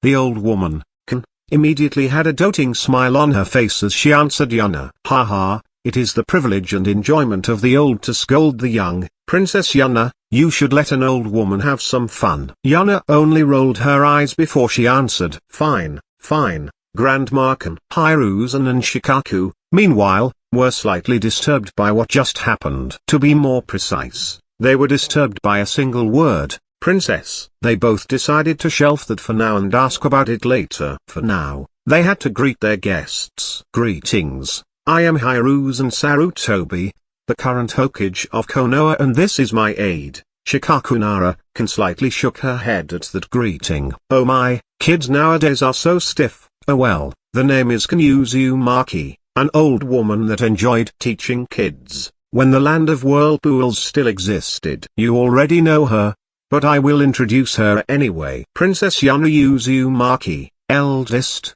still living member of the royal Uzumaki bloodline. Although Hiruzen was rather dissatisfied at being called a kid, he somehow knew why this woman was calling him like that. Besides, there were more important things to discuss right now. May I ask, why are you calling Yuna a princess? Kan only tilted her head in confusion at that question. Because she is? Well, the land of whirlpools is gone, so I suppose it would be more appropriate to say that she was a princess. No, that is not what I had in mind. I would like to know, why are you calling her a princess at all? Kan seemed to get even more confused at that. Well, she is Kushina's daughter, right? Although reluctant to just reveal such a secret, it was obvious that the other party already knew about it, so he simply nodded. Didn't little Mito tell you anything about who Kushina actually was? Since the chakra of those from the Uzumaki royal family is the best at suppressing the Baijiu, it is only natural that one of them would be sent to Konoha to reseal the Kyuubi. Hiruzen almost spat out blood when he heard the term little Mito. If he had called Mito Uzumaki or rather Mito Senju like that, he certainly would have earned himself a beating. Yet the woman in front of him did so casually. That means she is probably from an even older generation than Hashirama Senju himself. For now, however, there were other problems to solve. For example, how Konoha had a royal bloodline in their village, without anyone knowing about it. Kan, naturally, notices Hiruzen's distress and chuckles a bit. No need to think too deeply about it. The Uzumaki clan never cared too much about that anyway. How about we get to business already? My body isn't the youngest anymore, you know. Hee. Second step, taking away all of Konoha's momentum before the negotiations even start. Successful. Now that Hiruzen thinks that Kan is significantly older than him, he will, out of instinct, be inclined to be more polite to her. Next, the negotiations for the re-establishment of the Uzumaki clan started. Hiruzen didn't even consider not doing so, which allowed them to skip the first part of the negotiation. All in all, it was a rather boring affair. Yuna had created a seal that would react to members of her bloodline, while Hiruzen would tell a few trustworthy Anbu to carry the seal around when they were on a mission. If they found some Uzumaki clan members, they would explain the situation to them, and if they were interested, they could enter Konoha after dyeing their hair in a different color. If a huge number of people with Uzumaki red hair suddenly enter Konoha, people would certainly get suspicious. For now, those people would only meet in small groups, but as soon as a certain amount of people is reached, the Uzumaki clan would return. In return, the Uzumaki clan would sell their seals to Konoha's shinobi at a premium price. Hiruzen had no illusions that the Uzumaki seals would remain exclusive for Konoha. If pretty much every other nation on the continent demanded to be able to buy those seals as well, then Hiruzen would have no other choice but to agree. Because of this, he was more than satisfied at just receiving a good price. The discussion took them about an hour, and afterward, everyone left the Nara compound with a satisfied expression. As soon as Ken and Yuna were sure that no one was following them, a similar-looking smirk appeared on their faces and, with a puff of smoke, Ken disappeared. Seriously, Minato, why did you hide a jutsu this useful in a scroll you labeled awesome ideas for combos and how I could name them?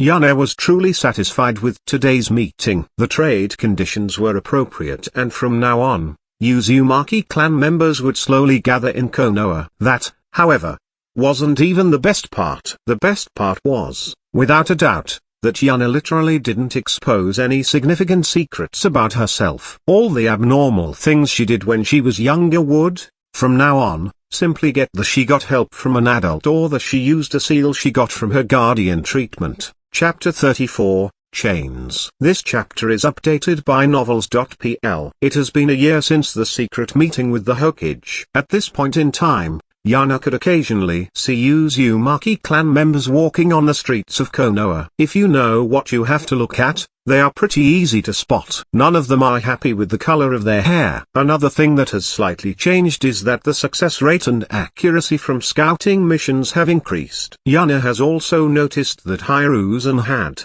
pretty much all the time, a huge stack of paperwork on his desk, with Yuna actually being responsible for quite a bit of it. She felt, however, that this wasn't her problem. She didn't ask for any guards after all. Hiruzen can just cancel the mission permanently and everything will be fine. In the last few weeks, Yuna felt that something was slowly changing in her body. At first, she simply thought it would be puberty, but that was apparently not the case. Her chakra centrum was slightly changing. There are no reports about this in Konoha's medical records. Yuna, however, had a pretty good guess of what this was about. It's probably the chains, isn't it?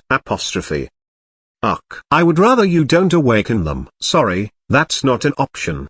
If I can awaken them, then I will. If something can increase my strength, I will naturally use it. Yeah, I know that already. Just like that, Yuna kept meditating, while occasionally poking her chakra centrum with chakra or her will. After another hour of this, she finally felt something change. With an excited grin on her face, she imposed her will on her chakra to form into a chain, but no matter what she tried, the chain just wouldn't form.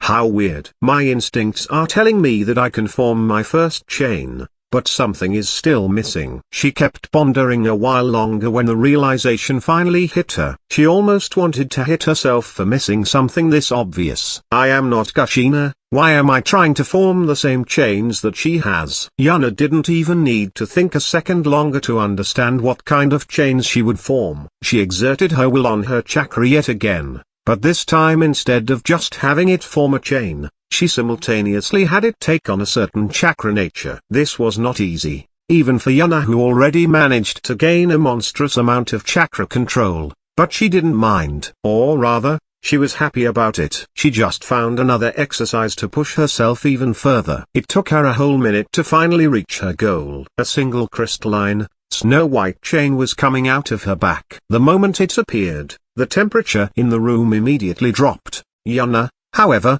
was enjoying the cold. For her, there was nothing more calming than breathing in the ice-cold air. Finally, at least they look different.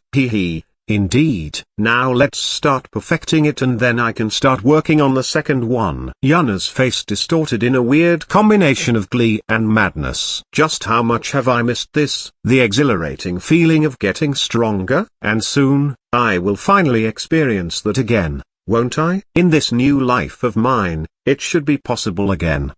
Just how much longer do I have to wait? Yuna's face twisted even further as she, for the first time in her new life, realized that she could experience what she enjoyed the most, yet again, in her new life.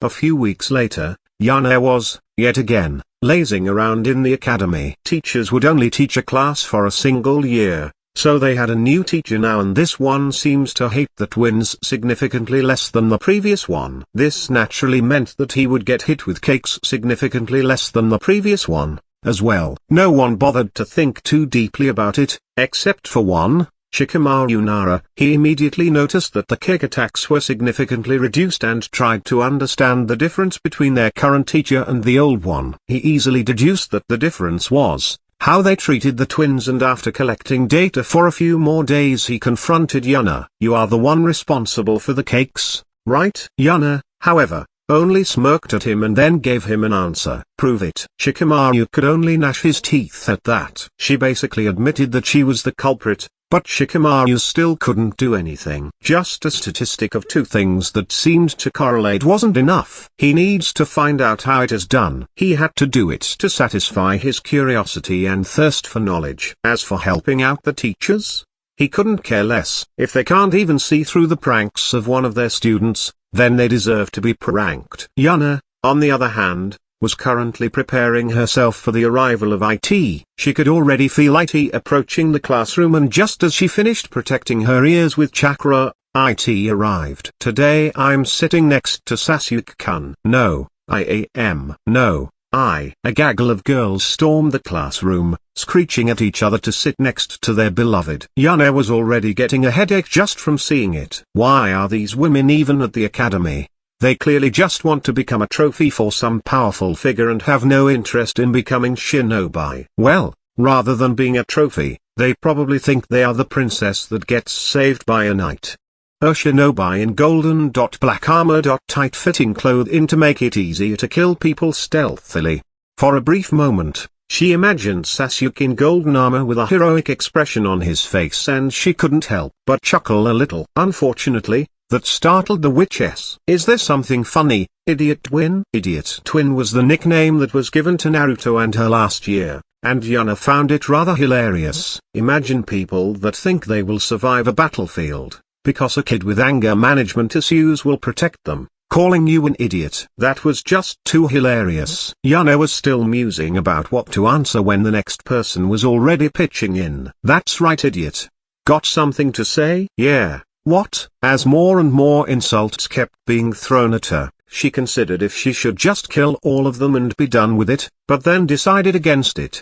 Might as well have some fun with them. "It would be weird if I didn't show some of my capabilities after revealing that someone taught me in secret. After all, I was naturally thinking about your first real fight. I just couldn't help holding in my laughter when thinking about it." This sentence naturally silenced the crowd, and just a few moments later, the Fang Earl fraction started to clamor again. "So even someone like you understands. This moment will definitely show just how awesome Sasuke-kun is." "That's right, Saz." Yuna saw the group getting more and more excited, and when their excitement was at the peak, she finally decided to say a few more words. "I know, right? I just can't wait to see what becomes of you after Sasuke defeats his enemy and somehow manages to survive the conflict. Will you simply die instantly due to your incompetence? Will you somehow manage to fight back a few moments and then be defeated, just to be used as sexual relief for the people that attacked you? Maybe you will simply freeze up in the presence of danger,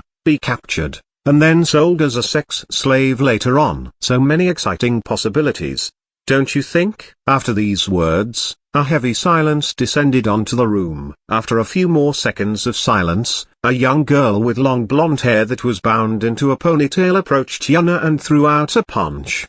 "There is no way Sasuke-kun would let something like that happen to me." Her fist was aimed straight at Yuna's face. Yuna, however, didn't move at all. She already knew what would happen. Just a moment before her fist reached Yuna's face, another hand appeared and caught the young girl's punch. "Don't you dare to hurt my Nasan, Ino Yamanaka." Naruto's pupils actually distorted a little and took on a red hue, while glaring at Ino. Ino, on the other hand, took a few steps back in fear. She has always been treated like a princess, and this was actually the first time someone got angry at her. It took her a few moments to regain her composure. She was just about to retaliate when, "Okay everyone, please sit down. The next lesson is starting." Their teacher entered the room and prevented Ino from retorting. She gave another glare at Naruto and Yuna and then left for her seat. Wasn't that pretty damn cute right now? Little brother protecting his sister from harm. Pretty good stuff. You do realize that such a weak punch probably wouldn't hurt you at all, right? Of course, I do. But that wasn't the point. Yuna lifted her hand and started to pet Naruto's head. Well done, little brother, that was really cool. Cough manly. Although Naruto blushed in embarrassment at being treated like a little child, he still had a happy smile on his face due to Yuna's praise. Unfortunately, rumors spread very fast, especially at a school, so before the school day was over, everyone was already calling Naruto a siscon. Chapter 35. Unleashing the Lioness on a Doting Father. This chapter is updated by novels.pl. It has been a week since the incident at school and Yuna was currently sitting inside the Hokage's office with an amused smile on her face. Next to her sat Naruto, who looked really nervous. On the other side of the table sat Hiruzen Sarutobi, the Hokage himself, who was flanked by two blonde people. Ino Yamanaka, whose face was beet red in shame and clearly wanted to be somewhere else, and her father, Inoichi Yamanaka, head of the Yamanaka clan and chief of the memory extraction section of Konoha's T&I department. Hokage-sama, this is unacceptable. Because of those two, my little princess got scared and I demand them to be punished. That's right, he is here for what happened at school last week. Ino had casually told the story to her father, and before Ino knew what was going on, her father had dragged her into the Hokage office to complain about it. She thought her father would give her some advice, but instead, the argument of a few children was brought in front of the Hokage himself. Ino glanced at the Hokage and could clearly see him getting more and more irritated. The more her father spoke, she really wanted to stop her father from talking, but she didn't dare to casually start speaking in front of the Hokage. There was, however, someone in the room who did dare to do so. Wow. That is such an interesting story, Inoichi. Can I go home now? I still have things to do. Everyone in the room froze up when they heard Yuna's comment. Even Inoichi, who was currently occupied with telling everyone in the room why his daughter was the cutest and that everyone should protect her, froze. It took Inoichi a while to regather his wits, but when he did, his head became red in fury. You dare to speak to an adult like this? Show some respect. Do you even know who I yawn? While Inoichi was gathering momentum for another rant, Yuna yawned loudly, which, yet again, stopped Inoichi's rant. A vein could be seen pulsating on his forehead as he sent a small wave of killing intent towards Yuna. Unfortunately for Inoichi, it washed harmlessly over Yuna without even making her twitch, surprising both Inoichi and Hiruzen. While the two were stunned, Yuna casually dusted off her clothes and started to speak to Naruto. Well, Naruto, let's go. The show is over. Naruto was, naturally, completely dumbfounded by that sudden declaration, but he still stood up obediently. Inoichi wanted to start another rant when the door to the Hokage office was opened with a loud bang. Inoichi casually glanced at the door to see who dared to enter the Hokage's office like this, but when he saw the intruder, his face became deathly pale. Inside the doorframe stood his wife. She had a kind smile on her face, but to Inoichi it looked like a demon was smiling at him. Inoichi dear, I think I told you, just a few days ago, that you shouldn't bother Hokage-sama with trivial things, didn't I? Inoichi was terrified out of his mind. No, I know I just I. Inoichi was looking at his daughter for some support, but unfortunately for him, Ino was currently occupied with looking at an extremely interesting part of the wall. Next, his pleading look landed on Hiruzen, who seemed to have found an equally interesting looking part of the wall as well. In a last act of desperation, he looked at Yuna for support. To his surprise, she gave him a warm smile that seemed to say that everything will be alright. Inoichi immediately felt better about the situation. He somehow managed to convince himself that Yuna will actually help him. Seeing Inoichi's hopeful face, how could Yuna not backstab him immediately? Without any warning, tears started to freely stream down her face, causing everyone who could currently see her face to be completely dumbfounded yet again. Yuna turned around with her face full of tears and looked towards Inoichi's wife, and as soon as she saw Yuna, her motherly instincts kicked in. Naruto, in another instance of quick-wittedness during pranks, quickly hugged Yuna. Don't worry, Nei-san, I won't let that bad man bully you. That was more than enough to unleash the lioness onto Inoichi. With a speed that even surprised Hiruzen, Inoichi was dragged out of the room by his wife, accompanied by a tongue lashing that might make it into more than one history book. As soon as the two of them left the office, Naruto stopped hugging Yuna. She had a rather satisfied smile on her face. Good job, Naruto. That was really quick thinking. Hee, no problem, Nei-san. If it is about pranks, you can count on me. Seeing how Yuna and Naruto could happily chat with each other about how they just sent a man to hell, a little girl and an old man had, despite their difference in generations, the same thoughts. Those two are demons. The difference between the two was that Ino got enlightened after that thought. I see, that is why everyone calls them the demon twins. They would plunge someone into the deepest pits of despair and not even bat an eyelash at it. I should probably leave these two alone from now on. Wait, haven't I already provoked them? Am I done for? Cold sweat started flowing down Ino's back like a river when she imagined being in the same situation as her father was currently in. I need to apologize. That is the only route to survival. They just finished off my father. I will be easy picking for them. Author note, Inoichi is not dead.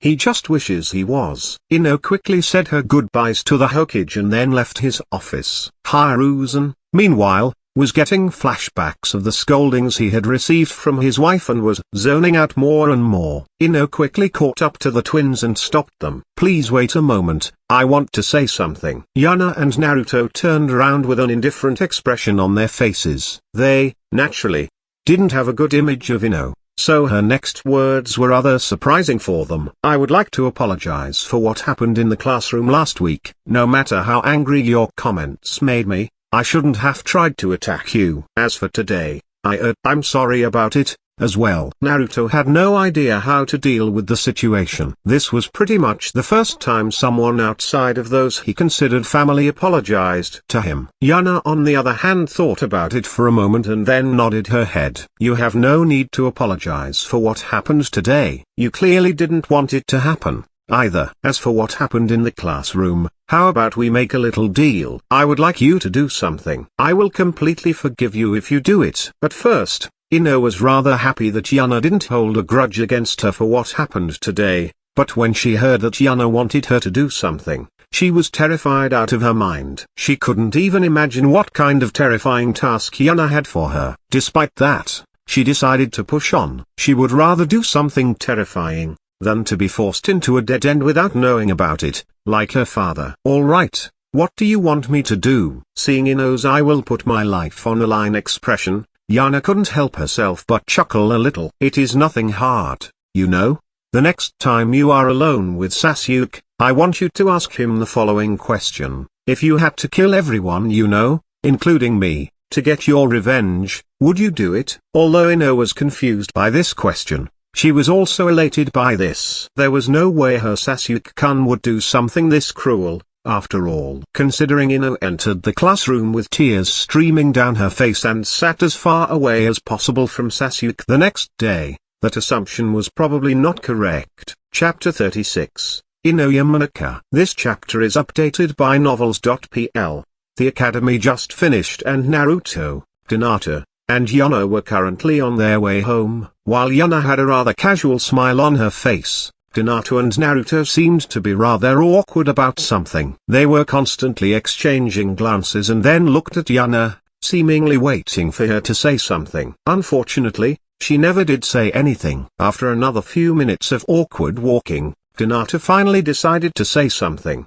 Yuna, it seems someone is following us. Yuna thought about it for a moment and then nodded her head. Truth be told, a total of 4 people were following them. The usual 3 and a new person. That person was Ino Yamanaka, who clearly wanted to talk to the trio, but didn't know how to start the conversation. I know, don't worry about it too much. After she manages to gather her courage, she will naturally come and talk with us. Gather her courage? Naruto and Hinata were naturally confused by that. If Hinata wanted, she could just activate her Byakugan and take a look at who is following them, but Yuna told her to not overly rely on it, since that would dull her skills.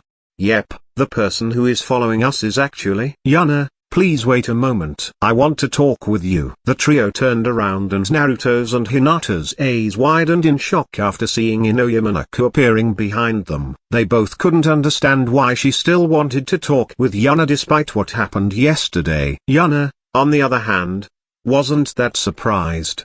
Despite how she acted during class, she wasn't totally retarded. Now that her hero worship for Sasuke is gone, she should be able to think about her situation and realize how dangerous her behavior was. Skipping training to fawn over boys isn't really a good way to survive on a battlefield. Yuna still had a casual smile as she answered Ino's request. Sure, I don't mind. I don't think you want to talk in the middle of the street, do you? Let's go to our house and we can talk after dinner. Although Ino wasn't sure about the situation, for now, she only nodded her head in agreement. It took the four a few more minutes to reach their home and enter. As soon as they reached their home, Yuna and Hinata went off to the kitchen to cook something, while Naruto sat down in the living room and started to meditate. Seeing that everyone was doing their own thing, Ino felt even more awkward. Naruto, why aren't you helping with cooking? A frown appeared on his face and he decided to just keep quiet. Unfortunately, for him, Yuna had heard Ino's question. It is because every time he cooks something that isn't instant ramen, it turns out horrible. Ino couldn't help but chuckle a little when she heard that and chuckled some more when she saw how Naruto's face turned slightly red after he heard Yuna's teasing. Ino couldn't stifle her curiosity, so she directly asked the next question. Why did you start meditating? Because that damn old man is especially grumpy today. Ino didn't notice, but when Naruto said old man, he winced for a split second as if someone had just shouted into his ear. What?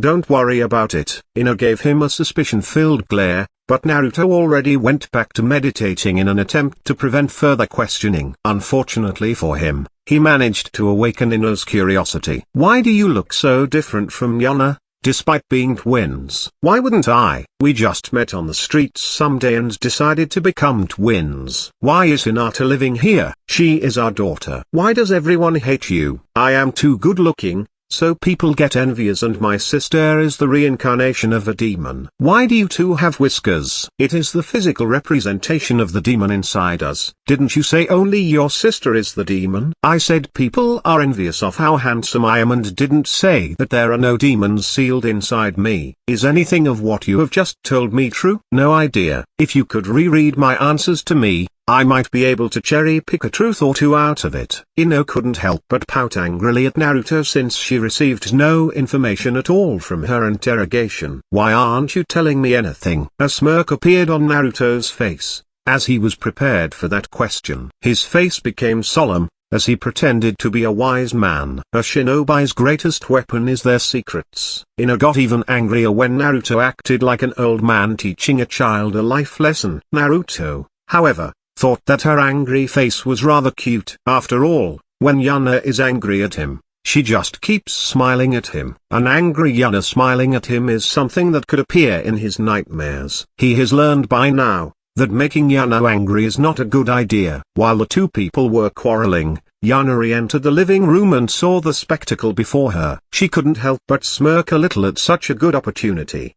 Good job, Naruto. When is the wedding? Both of them started to blush, while their heads turned towards Yuna and glared at her. Ha ha, just look at you two, you are already completely in sync. Nei-san, is that really necessary? Seeing the despair in Naruto's eyes, Yuna chuckled a little and then shook her head. Fine, I will let you off easy this time, but it is not really my fault that you try to seduce every woman that enters the house. Nei-san, bwahaha, okay, I'm sorry. But did you see Ino's face when I said that? Absolutely priceless. Anyway, Ino, there is no need to worry about Naruto. He wouldn't hurt a fly. Naruto gave a sagely nod and decided to at least return some fire. That's right. Who you really should worry about is Nei-san, who wants a harem of women for herself. This information is actually something Naruto got from Kurama. Naruto was annoying the hell out of him and Kurama wanted something to distract Naruto. Gossip like this is just perfect for such a moment. After hearing Naruto's words, her head immediately snapped towards Yuna. Ino expected her to deny it immediately, but Yuna didn't say anything since she was deep in thought. Is Naruto trying to counter my teasing? He sure has grown up, hasn't he? Oh well, he is a few million years too early to attempt teasing me. A perverted smile appeared on Yuna's face. She lifted both of her hands and started to wiggle her fingers like worms. Hee hee. That's right, little girl. Why don't you come with Aunt Yuna and I will show you something amazing. Gee. Ino couldn't help but recoil away from Yuna when she saw that display, while Naruto was completely dumbfounded as well. Who is this person and what did she do to my aloof Ne-san? Seeing the shocked faces of the people in front of her, Yuna started laughing yet again. Ha ha ha, that sure got you good, didn't it? Ino was visibly relieved that Yuna was just playing a prank. I see, so you were actually acting and don't actually want an all-female harem, right? No, that part was true, you know. Ino could only look dumbfounded at the person who boldly made such a statement, while Naruto felt that the aloof image of his Ne-san was slowly crumbling. Chapter 37, Questioning. This chapter is updated by novels.pl. A few moments later, food got served and the few people started eating in awkward silence. Well, Ino felt awkward. Hinata and Naruto were already used to Yuna creating situations like this, so they didn't mind. After everyone finished eating, Ino could finally ask her questions. I have a few questions about what happened yesterday and especially about Sasuke. Alright. I don't mind answering some questions, but first, I would like to know why you would ask me, of all people. Well, the first group of people I considered asking is one of my female friends. But after coming to understand how we have been acting around Sasuke, that felt rather off. There clearly was some shame on her face, but Yuna ignored that for now and only nodded her head. Let's at least wait until the conversation is over before I start teasing her about that. Next, I wanted to ask my parents, but your father would have snuck out of the room before the conversation was over, so he can assassinate Sasuke. Although Ino didn't answer her, considering how red her face was, she probably agreed with Yuna's assessment. I see, so I was pretty much the only option left. Huh? Oh well, ask what you want to ask. Ino gave Yuna a nod and then asked her first question.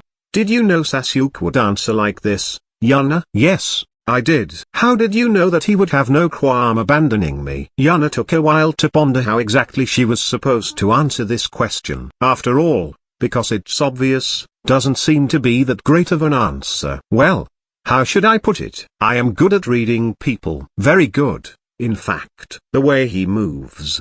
The way his eyes move. How he tries to isolate himself from everyone, and, of course, his general attitude towards those around him. Sasuke has a goal in front of him. He has decided that he will reach his goal with his own method and won't accept help from anyone. Anything in the way of his goal is something he is willing to get rid of, no matter what or who it is. Ino was naturally shocked by this. If it was yesterday, she would have probably started yelling at Yuna, but after speaking with Sasuke yesterday her opinion of him took quite the beating.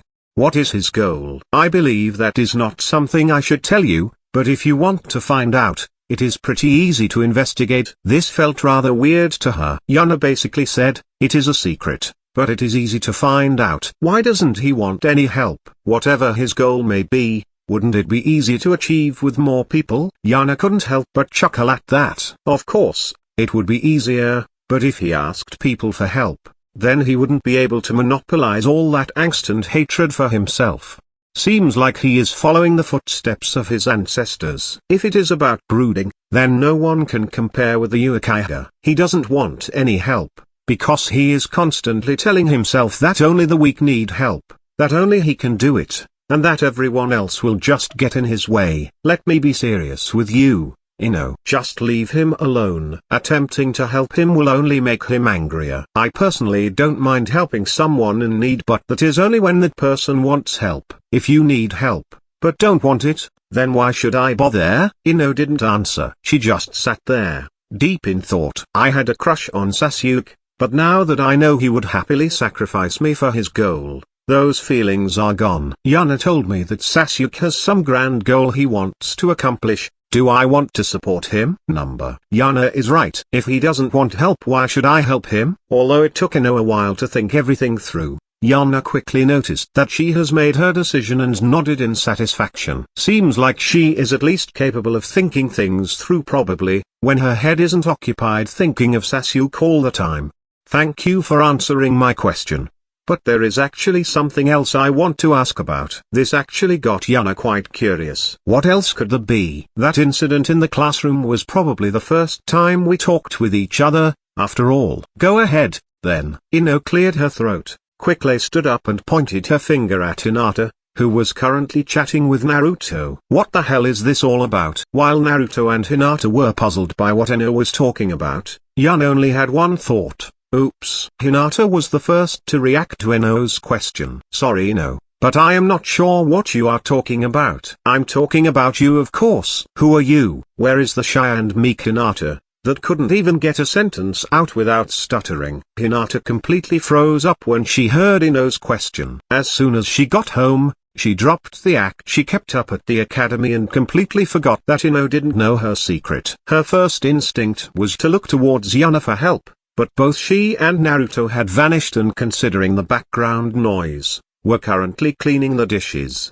Fast. When did they leave? More importantly, did they just abandon me? What the hell? Well, this is pretty much my fault, but still, what the hell? Hinata sighed in annoyance at the antics of the twins. It is a secret concerning the Hyuga clan and me. I hope you won't tell this to anybody, since it could seriously mess up my life. Ino, however, had a sly smile on her face. How about you tell me the whole story, and in return, I won't tell anybody about. Ino was just about to finish her sentence when two hands landed on her shoulders from behind as a shudder went through her whole body. To Ino's surprise, Hinata was no longer sitting in front of her either. Ino-chan tilde. Another shudder went through her whole body when she felt someone's. Hinata's breath touched her ear. Ino felt pressure pressed down on her as cold sweat flowed down her back when she heard Hinata's sweet-sounding voice. You won't tell anyone about my secret, will you? No. Oh, of course not. That's so nice of you,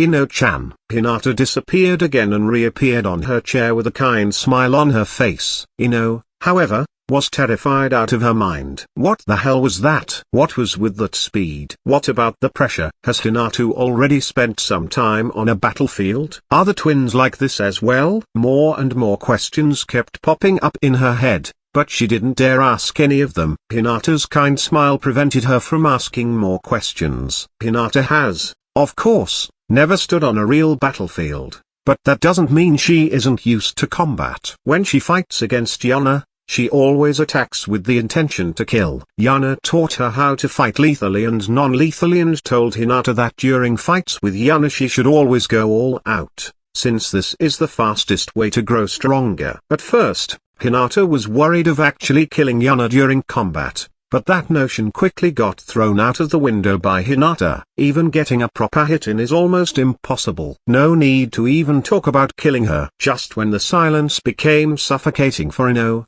Naruto re-entered the room. His blonde hair was gone and instead replaced with black hair, while his blue eyes turned completely black. He looked like he was currently brooding over something.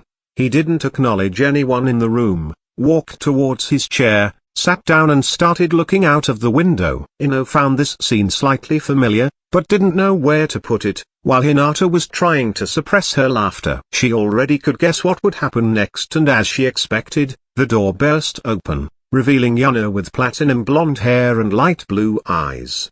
Ino was just about to ask a question, when Yuna started speaking. Today, I am sitting next to Sasuke-kun. Ino immediately blushed crimson red, when she heard that scream that was so similar to her own, a week ago. She wanted to say something to intervene, but Yuna reacted faster. She quickly approached the still sitting Ino and glared at her. Ino, get away from my Sasuke-kun. Ino's face somehow managed to get even redder. She wanted to say something, but had no idea what to say. Unluckily for her, that was exactly what Yuna had expected. Sasuke-kun, you want me to sit next to you, right? Naruto, however, only gave a disinterested grunt as a response. Kaiawa, Sasuke-kun loves me. Yuna was just about to say the next sentence, when Ino slammed her hand on the table. Fine, I get it. Okay, I was acting really stupid. Can you stop this now? Naruto and Yuna both gave her a nod in acknowledgement and transformed back to normal. It is good that you realized it, Ino. Now if you will excuse me for a moment, I have something important to do. As soon as she finished her sentence, Naruto and Yuna collapsed on the floor and started laughing hard. A few seconds later, Hinata started laughing with them, and a bit later, even Ino joined in. She herself could see how ridiculous her behavior was. She was still embarrassed about it, but now that she has let go of her crush, she could also laugh about it. Chapter 38, Years Pass By. This chapter is updated by novels.pl. It has been a few years since Ino joined their little group. However, while Hinata could pretty much be called part of the family at this point, Ino was simply friends with the trio. Her situation is simply too different from Hinata's. After all, for now, they have kept Ino somewhat in the dark in regards to their actual strength. The only thing Ino knows about them is that all three of them are holding back at the academy and that their teacher is actively trying to sabotage them.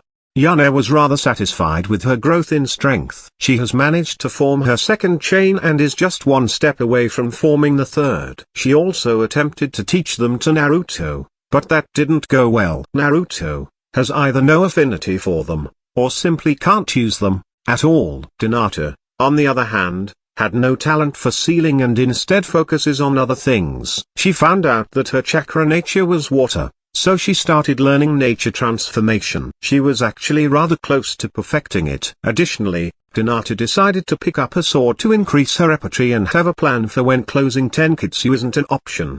For example, when fighting beasts instead of other shinobi, closing tenketsu is pretty much useless. Yuna taught her a sword style that revolves around flexible movements and counterattacks, a perfect match for her water nature chakra. Unfortunately, Yuna hasn't managed to get her hands on a chakra metal sword yet. The ability to close tenketsu with a sword poke should give Hinata a huge power boost. Naruto has been learning seals and, as expected of someone with the Uzumaki bloodline, absorbs knowledge about sealing like a sponge absorbs water. Aside from seals, Naruto spends pretty much all his time improving his chakra control. The ridiculous rate at which his chakra grows means he is constantly struggling to keep it at an appropriate level. Appropriate level in this case means a level at which Yuna considered it appropriate, meaning pretty much perfect. Naruto is learning no combat style. Yuna tried teaching him a few different styles, but nothing seems to feel comfortable for Naruto.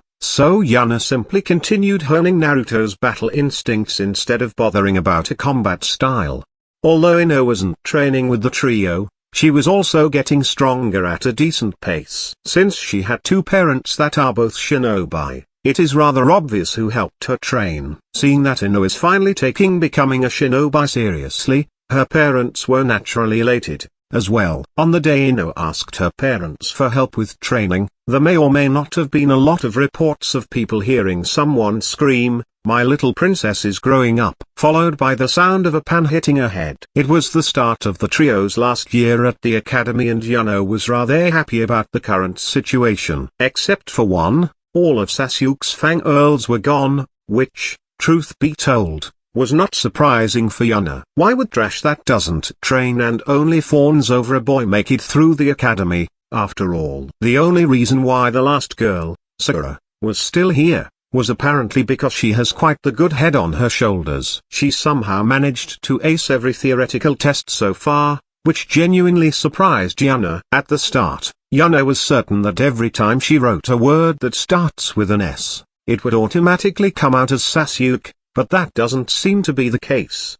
Such a pity. If she actually used her head, she might have actually made it far. Couldn't you have helped her like you did with Ino? Meh, I'm not a garbage collector, you know. Ino seemed somewhat redeemable and clearly had some foundation in critical thinking, probably taught to her by her parents. But Sakura, despite passing all the tests, doesn't seem to understand even the slightest bit of common sense a shinobi should have. With her high intellect, she may be a diamond in the rough, but unfortunately the whole diamond is covered in sheet and I would rather not have to dig through all of that. Fair point, I guess. What do you humans call it again? High investment, low return, or something like that. Apostrophe. Where in the world does a giant fox pick up a word like investment? Kurama, coffer. I might have peeked at some of your memories. Yeah, I know. Okay, look Yuna, I'm sorry Huh? You knew? Obviously. You didn't think you could just randomly see my memories, did you? That's true I guess. Wait. Is that why almost all of it were that kind of memories? Did you purposely show me all of that? Gahi, it was your punishment for attempting to take a peek. And, how was it? Is your mind corrupted now? I would rather not talk about that. Yuna was just about to continue teasing Kurama, when a loud shout echoed through the academy. The windows shattered and everyone's eardrums burst, causing blood to flow out of their ears. Well, not really. With a loud bang, the door opened and revealed the culprit. Sasuke-kun, the two of us are finally alone. As expected, my love was the strongest. Sakura was in an extremely good mood today. She was the only girl that loved Sasuke still remaining in the class, and now, she can finally be alone with her beloved Sasuke-kun. Well, Ino was still there, but she seemed to have become friends with the idiot twins somehow, so Sakura didn't care about her anymore. Sakura believes that now, that she no longer has any love rivals, Sasuke will naturally become her boyfriend. Sasuke reacted the same way he always did. He grunted and then ignored her. Sakura seems to, somehow, have interpreted this as approval, as she restarted her screaming. Kaya, Sasuke-kun is so cool. Look, I even went on a diet, so I can look more beautiful for you. After saying that, she started posing and showing off her non-existent figure. Yuna on the other hand would have made a spit take if she was currently drinking something. Effing diet? She has to be joking. Yuna gave Sakura a quick glance and confirmed that she had indeed lost some weight. Is she completely out of her mind? What kind of soldier goes on a diet to lose weight? Okay, I can't take it anymore. I need to say a few things or my head will blow up from suppressing my own thoughts for too long. I thought you would leave her alone. Yeah, I thought so as well, but there is a limit even to my patience. With a quick motion, Yuna stood up and with a loud bang, she smacked down her hand on the desk in front of her. This naturally causes everyone in the room to look at her in surprise. Hinata and Naruto, the two people sitting right next to Yuna, naturally noticed her movements first. However, as soon as they saw that Yuna was angry, they simultaneously blended into the background and pretended not to be here. Things are about to become ugly and they wanted to have no part in that. Chapter 39, Confrontation. This chapter is updated by novels.pl. After getting everyone's attention, Yuna approached Sakura with an annoyed expression on her face. Sakura naturally noticed Yuna approaching Sasuke and her, so she had an annoyed look on her face, as well. After all, she was just talking with her Sasuke-kun. She doesn't want anyone to interrupt her. What do you want, idiot Yuna? I have no time for you because... Yeah, that sure is an interesting story, but I don't give a shit. The entire classroom was completely dumbfounded by Yuna's sentence. After all, so far, she has almost never talked to anyone inside the class except for the three people close to her, and even then, she never cursed, never argued and never showed anything but a casual smile. The current Yuna acted completely different from that. She confidently walked towards Sakura and stopped just a short distance in front of her. The fact that she was about half a head taller than Sakura certainly gave the situation quite the domineering feeling. I have been enduring your bullshit for quite a while now, but your newest great idea to seduce Sasuke is so stupid, that I can no longer stand it. I just wanted to endure your presence and ignore you. After all, as soon as you have your first real mission you will die anyway, but thinking it is a good idea to go on a diet is the final straw. At first, Sakura was dumbfounded at Yuna's sudden rant, but a few moments later her mood turned from confusion to anger. What do you mean with that is not a good idea? I'm dieting to look beautiful for my Sasuke-kun. How can it be a bad idea? Yuna felt that her brain activity was being reduced just by talking with Sakura, but she decided to power through the conversation anyway. Yuna lifted up her hand and lightly knocked on Sakura's head a few times. Hello. Is anybody in there? We are shinobi. If we are too fat, we train and turn the fat into muscles. We certainly don't sacrifice important nutrition, something which would weaken us in combat. Sakura would naturally not back down so easily. Aren't you just an orphan? What do you even know about becoming a shinobi? Don't we have someone from a shinobi clan inside this class that is constantly overeating? As well, me losing a few kilos shouldn't be a problem at all. Sakura seemed to think that she just made an incredible argument, but Yuna almost started laughing after hearing it. Yuna, of course, knew who Sakura was talking about, Choji Akimiki. Choji was certainly overweight, but if he wasn't, his own jutsu would probably starve him out rather fast. Hee, I see, so you don't even understand that, huh? Choji, could you stand up for a moment? Please. Although Choji was confused by the situation, he usually didn't mind doing someone a favor if they asked him politely, so he simply stood up and looked at Yuna. Yuna, however, turned around and smashed her fist into Choji's stomach. A loud smack echoed through the room and surprised everyone currently watching. Choji, however, only twitched a little and then looked at Yuna with confusion. Why did you do that? That hurt a little. Sorry about that. How about I invite you to an all-you-can-eat barbecue as compensation? Choji's eyes immediately started to shine in anticipation. Oh, alright, I forgive you. Yuna couldn't help but chuckle a little at how easygoing Choji was. Truth be told, Yuna was rather fond of the Akimiki clan. They were very similar to the Uzumaki clan, but instead of seals, they focused on pills. Yuna turned around to the still shocked Sakura and started talking again. The Akimiki clan's family jutsu burns a massive number of calories. If a normal shinobi were to eat as much as Choji usually does, they wouldn't be just chubby like Choji. They would be round like a ball. For some reason, Yuna could see Choji nod in acknowledgement when she called him chubby, but decided not to bother with it for now. She could also see that Sakura was genuinely surprised by that information. Isn't she supposed to be a bookworm? Did she only read the books necessary for the academy and didn't bother with anything else? She was probably too busy dreaming about Sasuke and had no time to read more books. Huh? You might want to occasionally pick up a book or two and not spend your whole day thinking about Sasuke, then you would have known all about that. That seems to be the last push Sakura needed to finally snap. You idiot, dare to speak to me like this? Sakura reeled back her fist and punched towards Yuna's stomach. Yuna saw the fist approach her, but didn't move, while Sakura was elated thinking that Yuna couldn't dodge her punch. With a loud smack, Sakura punched straight into Yuna's stomach. Yuna, however, didn't move in the slightest, not even a twitch. She only looked down on Sakura with a disdain-filled sneer. Weak. A single word, yet it seems to put pressure on everyone in the room. Sakura naturally was the most shocked. She just attacked with her full strength, yet Yuna showed no reaction at all. She was, however, even more shocked by what happened next. Yuna slowly and deliberately lifted her hand. She balled it into a fist and punched forward, straight towards Sakura's stomach. The closer the fist came towards her, the more pressure she felt. She felt like she was about to be squished by a giant. Just when the fist was about to impact her stomach, a voice echoed through the room. Stop. Yuna's fist stopped just a few centimeters away from Sakura's stomach, yet she still felt like someone had just punched her. She staggered backwards a few steps and started coughing for a few moments. Yuna meanwhile looked towards the door to see what their teacher for this year would look like. Simply brown hair tied into a ponytail, dark eyes, and a scar running horizontally over his face. She naturally has noticed him approaching, but continued anyway. It would not matter after all whether her new teacher hates her because of the rumors or he hates her because she threatens another student. At this point she really didn't care anymore. What are you doing to your fellow classmate? Yuna tilted her head in confusion with an innocent face. She attacked me, so I retaliated. Isn't that only natural?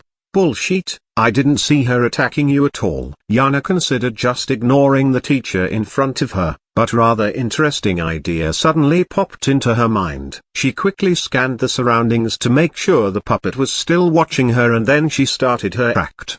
Disdain filled her eyes as she sneered at the new teacher in front of her. Then why ask what happened, when you already came up with your own conclusion? You are already convinced that I am guilty without knowing the whole story. So why bother asking? I am one of the demon twins after all. Why bother even pretending that you want to find out the truth? It is one of us, so naturally we are guilty, right? To Yuna's surprise, Their new teacher seems to be genuinely shocked by her outburst. Is he just timid, or is he someone with enough brain to not eat up all the rumors without thinking them through? If it is the second case, then let me give him something to think about. Yuna's aggressive face vanished, and instead it morphed into a face that seemed to be indifferent to everything. Her facade was just bad enough to be seen through by their new teacher.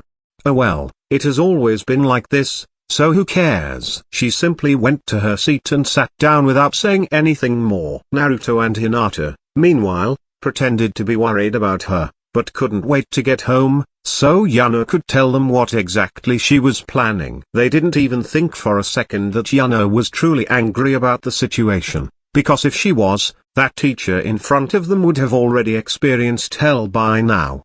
The new teacher, Umino, however, was truly stunned by what just happened. He, naturally, had heard the rumors about the demon twins. Considering the Kyuubi killed his parents, he, without a doubt, held some animosity towards the twins, but he also understood that they were just the container for the Baijiu and not the Baijiu itself.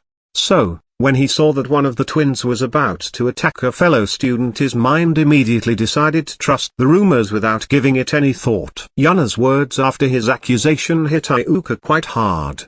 Wasn't he a teacher? Shouldn't he treat everyone in his class fairly? It is true that he only saw the end of the conflict and had no idea how it started. After all, if Sakura was truly the one in the wrong, he would have just accused an innocent student. That alone already gave him quite the hard hit, but what happened next almost knocked him out. When Yuna's face turned emotionless in an attempt to hide her feelings, and she just shrugged off everything by saying, "Oh well, it has always been like this, so who cares?" His heart almost broke. He imagined how an excited Yuna joined the academy and then turned more and more apathetic as teachers constantly mistreated her, while the people in the village kept harassing her. A fire ignited in his heart. This is unacceptable. I will treat them fairly from now on. If they see that I am not like the other teachers, they should open up to me a little, and maybe I can reignite their passion for learning. I have already made a misstep in Yuna's case, but that should still be salvageable. For now, I will ask the other students what happened and then deal with the situation properly. By acting like she did, Yuna wanted Iruka to treat them like normal students, but what she didn't expect was that she would ignite her teacher's passion for guiding students, and that from now on Iruka would try to help the twins enjoy the academy. Meanwhile, inside the Root headquarters, Danzo received the report from the Root member that was constantly monitoring Yuna. After hearing the full report, he smiled. Well, he didn't smile, but one corner of his mouth slightly twitched, which was the closest thing to a smile he produced in a while. That girl finally broke under all the pressure. She sheltered those around her for 11 years, and now it was finally too much for her. It is finally time to collect her. Truth be told, she is already too old to go through my Root program, but I will manage somehow. Meanwhile, in the Hokage office, Hiruzen was getting a similar report, but interpreted it completely differently than Danzo. Do you know what she is plotting? I can only guess that she wants Iruka to pity her. But why? She never cared about what others think about her. She always strode forward with confidence no matter what those around her thought. The Anbu that followed her around might have been incapable of seeing through Yuna's facade, just like Iruka could only see what Yuna was willing to show. But he has monitored her long enough to know she wouldn't break down that easily. When she was 3, she was kicked out of her home, yet instead of crying, she moved forward without any doubts in her step and managed to organize a sleeping place for herself and her brother within the day. Someone like that breaks down, just because she was judged wrongly by a teacher? What a joke. This was the difference between Anbu and Root. The Anbu suppresses their emotions during their job, while Root members simply have no emotions. It is impossible for them to judge whether it was realistic for Yuna to suddenly have a breakdown, because they didn't know how emotions work from the start. Hiruzen and the Anbu kept pondering for a while longer what Yuna might be scheming, but came up with nothing, so they simply decided to wait and see. Since she did it openly, without getting rid of her Anbu guard, it couldn't be that bad after all, right? Chapter 40, Danzo Shimura. This chapter is updated by novels.pl. Danzo-sama orders you to meet him. Follow me. Really, Danzo? You didn't even wait until the week is over to contact me?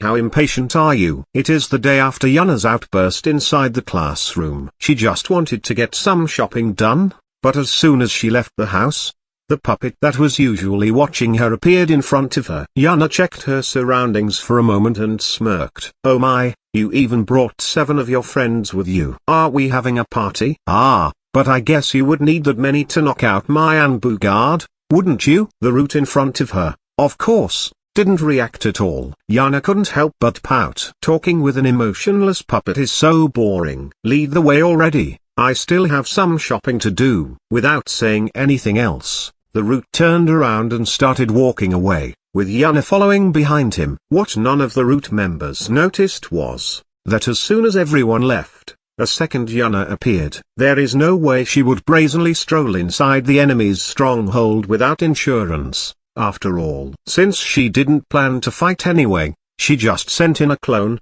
for now. The real Yuna quickly approached her Anbu guard to wake him up. The more the merrier after all. Yuna's clone, meanwhile, followed the root agent into an old abandoned-looking building. I see, Secret Organization Standard Layer 152A, Old Abandoned Building. Very creative. Let me guess, you spread rumors that this house is cursed, as well? Yuna could have sworn that her guide twitched for a split second. Oh, seems like their conditioning isn't perfect. Too bad I don't have much time. Might have been fun to annoy him enough to get him angry. Yuna was led to a dreary room, with Danzo already sitting inside it. He was sitting in front of a desk that had 2 cups of tea placed on top of it. Seriously? Might as well put a bottle with the skull on it on the desk. If that tea isn't laced with something, I will be eating my own shoes. Now I really hope it is just tea, although I doubt it as well. Yuna Uzumaki, I have been expecting you. Danzo Shimura,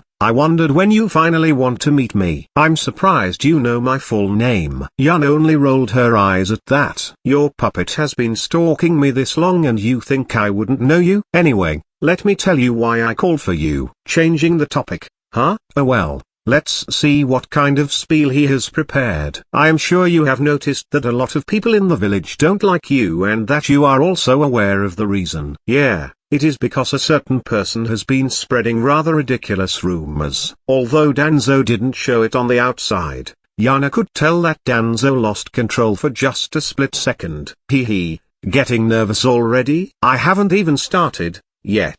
Seriously, reincarnation of the Kyuubi. The person who came up with that rumor must be completely retarded. A 3-year-old could have come up with something better. This time, Yuna could see Danzo visibly twitch, but he still had his stoic face on. Anyway, I believe the teachers in the academy aren't treating you well either, which causes you to lack the education necessary to become a shinobi. Changing the topic again, huh? Does he really think I am that easy to handle? Yeah. I know, right? It is almost like someone paid them to do that. But what kind of man-child does someone have to be, to bribe a teacher to harass his students? That would be too pathetic. This time anger was visibly on Danzo's face, but as soon as it came it was gone and replaced with his usual stoic mask. Hee, I can see the cracks. While Danzo was regaining his bearing and gathering his thoughts, Yuna took the cup of tea on the table and took a sip. Yuna also noticed that as soon as she took the sip, Danzo seemed to relax a little.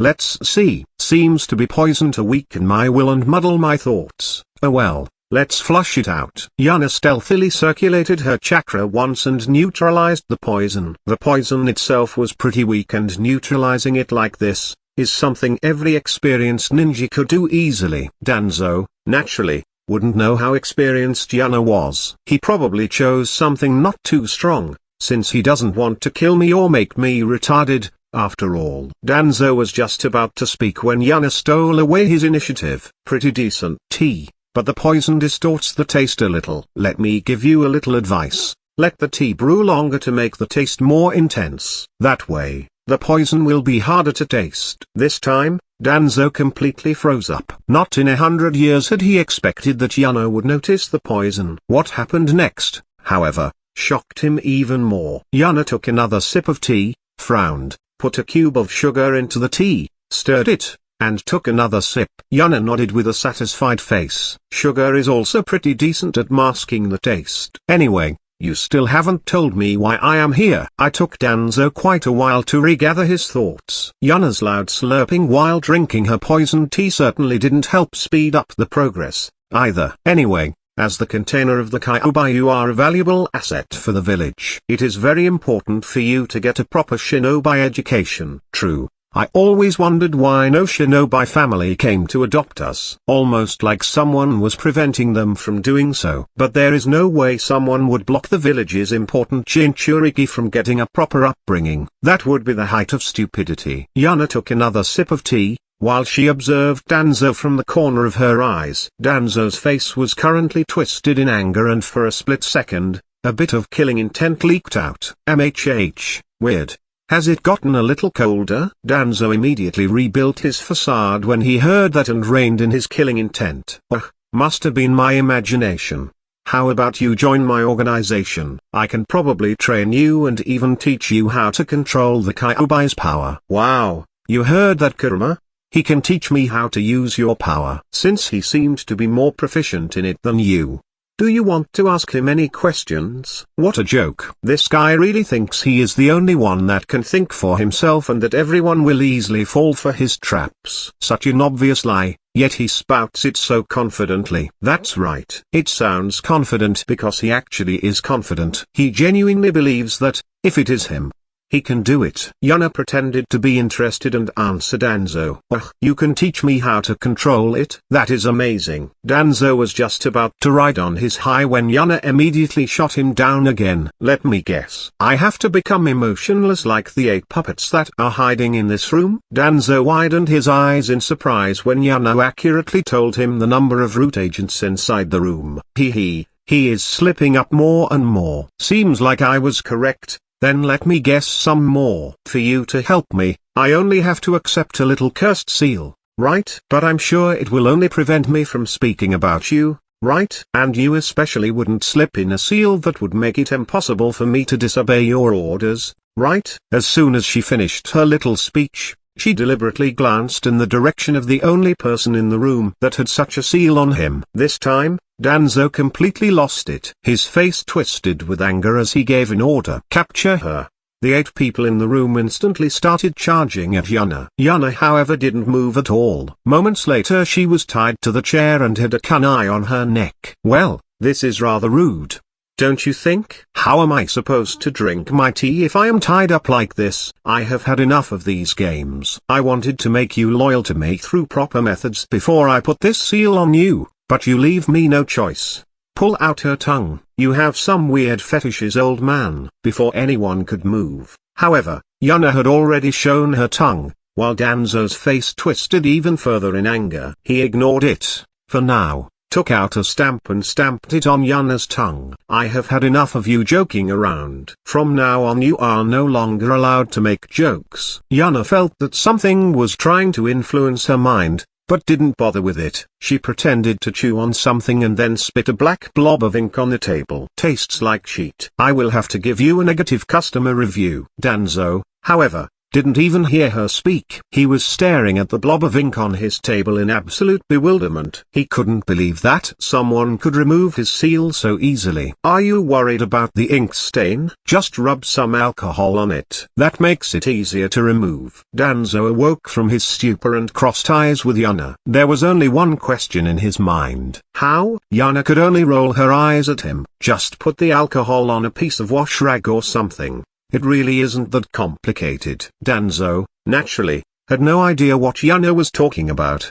He thought back on everything that happened and then understood what she meant. She was pretending that removing the ink stain on the table was a bigger challenge than removing his seal. Due to Yuna's constant mockery, Danzo's anger finally exploded and his killing intent crashed into Yuna. You dare mock me like that? Yuna was, naturally, not cowed that easily. She let her own killing intent loose, easily contending with Danzo's and suppressing the root agents around her. You are the one mocking me. You have been interfering with my life from day one. You leaked my mother's pregnancy. You spread those rumors. You had us kicked out of the orphanage. You prevented the other shinobi families from adopting us. You told the teachers to harass us. Everything, just so you can get 2 loyal Jinchuriki for yourself, right? But it didn't go well, did it. Every time you came up with a new little scheme, I smashed it apart. You grew desperate and actually believed I had broken, because of that one little fake freak out. After all that harassment failed and you had a single fake success, you decided to invite me to your little organization. It is clearly you, who is mocking me, by thinking that I would actually be this stupid. Danzo's eyes widened in surprise, yet again. After Yuna's rant, he was surprised that Yuna actually knew that he was responsible for all of that. Then, however, he remembered something else. All that mockery Yuna was piling up on him seemingly out of coincidence. Wasn't out of coincidence at all. His anger exploded out even more furiously and he was about to attack Yuna when she said another sentence. By the way, it seemed really uncomfortable to stay knocked out like that, so I woke my Anbu guard before coming here. As if that was a signal, a new root agent entered the room and immediately kneeled down. Danzo-sama, Hokage-sama wishes to talk with you. Danzo really wanted to curse right now, but there was nothing he could do about it. He had to just ignore the mockery that was piled on him for now. He stood up, dismissed Yuna with a casual "you may leave" and proceeded to walk towards the door. He was just about to leave when Yuna's voice echoed through the room. Danzo. He turned around in annoyance to find out what else the little brat had to say, but as soon as he did so, he regretted that decision. Through the murkiness of the room, 2 ocean-deep, purple eyes were looking at him. They exuded a depth and calmness he had never seen before and seemed to pierce through every single one of his secrets. His body shivered from a coldness that seems to have appeared out of nowhere. You will, someday, pay for your sins, Danzo. That arm, those eyes, the Senju, the Uchiha, the Uzumaki, and my parents. One day you will slip up. And the moment you fall from grace, the moment you lose your position, I will be there to reap your head. A shiver of pure terror ran through Danzo's whole body. He felt like death itself was standing in front of him. There was no killing intent, no pressure from chakra, nothing, yet he couldn't move at all. His whole body was completely frozen in place seemingly without a reason. He stood there for quite a while, completely unmoving. He didn't even notice when Yuna's clone vanished. Nor did he notice when Hiruzen appeared in front of him. He just stood there with the image of 2 purple eyes in the darkness burned into his mind. It took him a whole 10 minutes to get out of his stupor and realize that Hiruzen was standing in front of him with a worried expression. Danzo's facial expression quickly changed back to his indifferent mask. Hiruzen, however, could easily tell that something was wrong. What did Yuna do with him? Did she publicly release his porn collection or something like that? Chapter 41, Iruka Umino. This chapter is updated by novels.pl. While all of that was happening, the real Yuna was sitting at the dinner table together with Naruto and Hinata. While Yuna was happily eating her food, Naruto and Hinata would occasionally give her a glance. They felt that something was different about Yuna but didn't know what exactly it was. She seemed to be glowing with a contented look on her face. Naruto was the first to talk about it. Ne-san, did something good happen? Hee. Indeed. Hearing Yuna's giggle, Naruto felt a little terrified and decided not to ask for any details. There was no need to traumatize himself. After all, although it is true that Yuna really enjoyed piling up curse after curse on Danzo, that wasn't the most significant part. At the start of the conversation, Yuna had one of her chains stealthily exit her shirt under the table and approach Danzo. Every time Danzo would lose control over himself, Yuna would sneak some seals on Danzo with her chains. The end result. Yuna could now feel where Danzo was at any time. If she notices that he leaves the village for whatever reason, she can find him and get rid of him. The fall from grace part of her final speech was, naturally, a bluff. She couldn't care less whether Danzo was an elder of the village or not.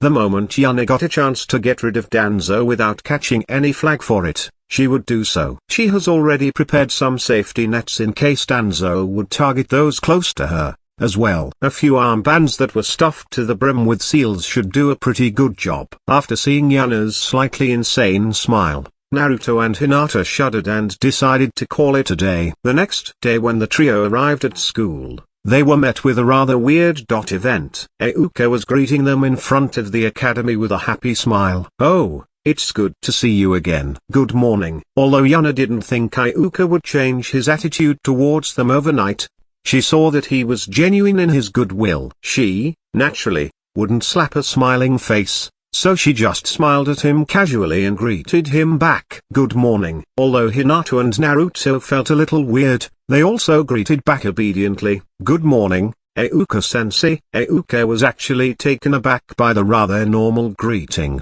He expected a more aggressive stance, especially from Yuna. Yuna, however, seemed to be in a good mood and not bothered in the slightest at what happened yesterday. What he didn't know was that Yuna had pretty much already forgotten what happened at the academy yesterday. For Iruka, it may have been a significant event, but in Yuna's mind she was only acting so she could lure Danzo into a trap to bully. Pressure him. Bully Putting pressure on Danzo was the main event. Everything else doesn't really matter. You seem to be in a good mood, Yuna. Did something good happen? Haha, indeed. Nothing feels better than making a nasty fly, that has been bothering me for a long time, suffer. Although Yuna's words were rather vicious, she still had a happy and innocent smile on her face, forming a rather daring contrast. Iruka was just about to ask more questions when he saw Naruto and Hinata frantically shake their heads in an attempt to stop him. Iruka wasn't sure what this was all about but decided not to ask too many questions. Haha, that sounds rather ominous, but good for you I guess. The trio gave Iruka another nod and then entered the academy. Iruka was rather happy with the whole conversation. He thought it would be hard for Yuna to open up to him, but she seems to be completely fine and didn't mind speaking with him at all. Even during the lessons, the trio took part obediently and didn't raise a fuss at all. Iruka would have ticked off the day as a success if it wasn't for one little occurrence after the end of the school day. As soon as he was a bit further away from the academy, someone knocked him out, and when he woke up, he was tied to a chair with Yuna, Naruto, and Hinata sitting in front of him. Yo, Iruka, I thought we could have a little chat, so I kidnapped you for a moment. Iruka immediately snapped at her. What do you mean with kidnapped you for a moment? Release me right now. Are you insane? Well, first of all, yes. But that isn't really important right now. Second, please use your indoor voice. There is no need to scream. Third, no need to panic. I just want to make a few things clear. Was it really necessary to tie me up for that? Not really. But Naruto really wanted to train how to probably tie up a prisoner, so I gave him a shot at it. Iruka immediately glared at Naruto, who only gave him a sheepish look in return. Well, Iruka, how is it? How long would it take you to lose the knots? Iruka frowned at the weirdness that is this whole situation, but he still gave it a try. A little flare of chakra here, a little nudge there, and coupled that with a few additional small movements, he quickly came to a conclusion. Pretty well done. Would probably take me around 30 minutes to get out of. After his judgment, Naruto made a gut pose, while Yuna gave a satisfied nod. Good job, Naruto, you worked hard. As promised, you can have one extra Ramen day. Naruto's eyes immediately sparkled with excitement. Yes, I did Ramen day. Although Iruka looked warmly at the interaction between the twins, he quickly realized that he was still tied to a chair. Well, since my assessment is done, you can untie me, can't you? Although Iruka didn't believe for a second that he would be untied this casually, he still had to keep the conversation going so he can loosen the binding himself.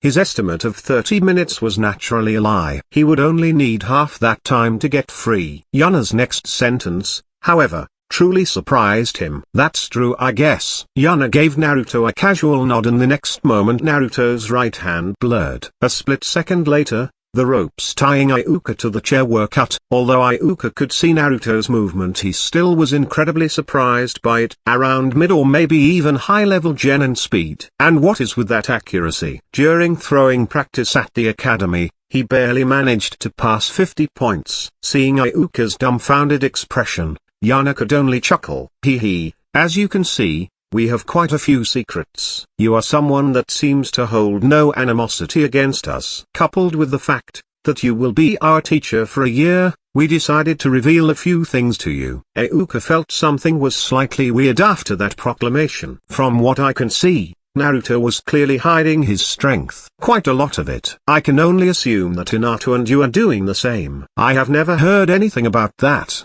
so I can only assume that no one knows about it. Why would you tell me then? Yuna nodded her head approvingly. Despite being a rather average shinobi when it comes to strength, Iruka had quite the good head on his shoulders. Her purple eyes stared into Iruka's, sending shivers down his spine. I'm telling you because I am a very good judge of character. Yuna's eyes shone with wisdom and experience, sending another shiver down Iruka's body. I can see the care for your students inside your eyes.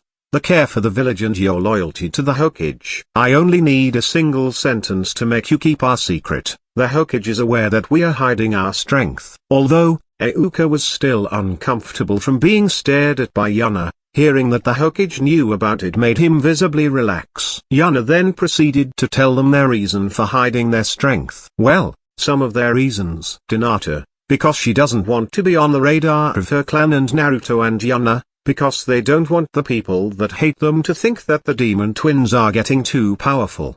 The conversation went rather well, and after inviting Iruka for dinner and having him constantly praise Yuna's cooking, they parted ways. I wasn't expecting that we would actually get a good teacher in our last academy year. I might even consider, to pretend, to be interested in the lessons at this point. Hinata chuckled a little at that sentence structure and then said her own opinion. Isn't it fine? Like this, our last year will be peaceful at least. Naruto gave a sagely nod and then brought in his own opinion. I think I will play some pranks on him. This immediately caused Yuna and Hinata to give him weird looks, which in return slightly flustered Naruto. Don't look at me like this. Doesn't he seem incredibly amusing to prank? He's got this whole I am an incredibly serious teacher vibe going, yet he seems to be a nice guy at the same time. I bet he would take a few harmless pranks with humor as well. Although Hinata was still giving him weird looks, Yuna nodded in understanding. Fine. But don't overdo it. No need to make someone agreeable our enemy after all. Haha, don't worry Nae-san, I know what I'm doing. I guess that's true. Sigh. What are you sighing for, Yuna? Is there still something wrong? Don't worry, Hinata, I just thought that it is a bit sad that my cake catapult seal array probably won't be seeing any action this year. You really decided to go with that name, didn't you? Haha, of course. I find it rather fitting. Sure. Chapter 42, Yin-Yang Balance. This chapter is updated by novels.pl. It has been a few months since the trio's last year at the academy started, and today was a rather big day for Naruto. He finally managed to coax Kurama's name out of him, and so, Yuna would lift his seal today. Yuna didn't really understand why she had to wait this long, but it seems that Kurama and Naruto came to a weird agreement about that.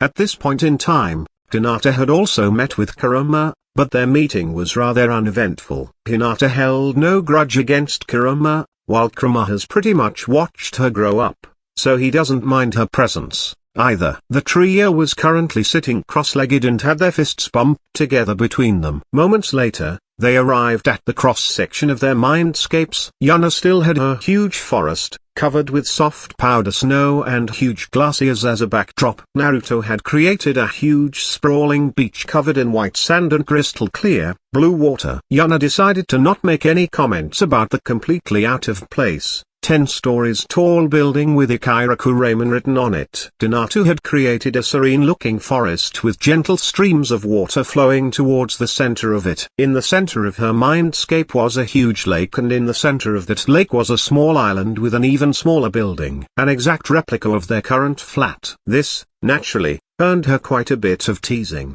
but she insisted that this is the place that helps her calm down the best. Yuna didn't bother and directly walked towards the still-sealed Kurama with a smirk on her face. You do realize that you could have gotten free much earlier, right? I have my pride as well. I am not willing to support a random brat just because I'm friends with his sister. Haha, that's true, I guess. Hey, who are you calling a brat, stupid fox? Gahaha, of course, it's you. Damn. Nae-san, get the cage open already. I'm going to kick his ass. Yes, whatever you say. Hinata, meanwhile, was greeting the other Kurama. Hello, Kurama-san, good to see you again. Funnily enough, Kurama immediately gave Hinata his name when they first met. Hinata, Huh? Are you here to meet your in-laws? Hinata immediately blushed furiously before giving Kurama a glare. Kurama could only nod in approval. That is pretty intimidating for a little girl. Not bad at all. In the meantime,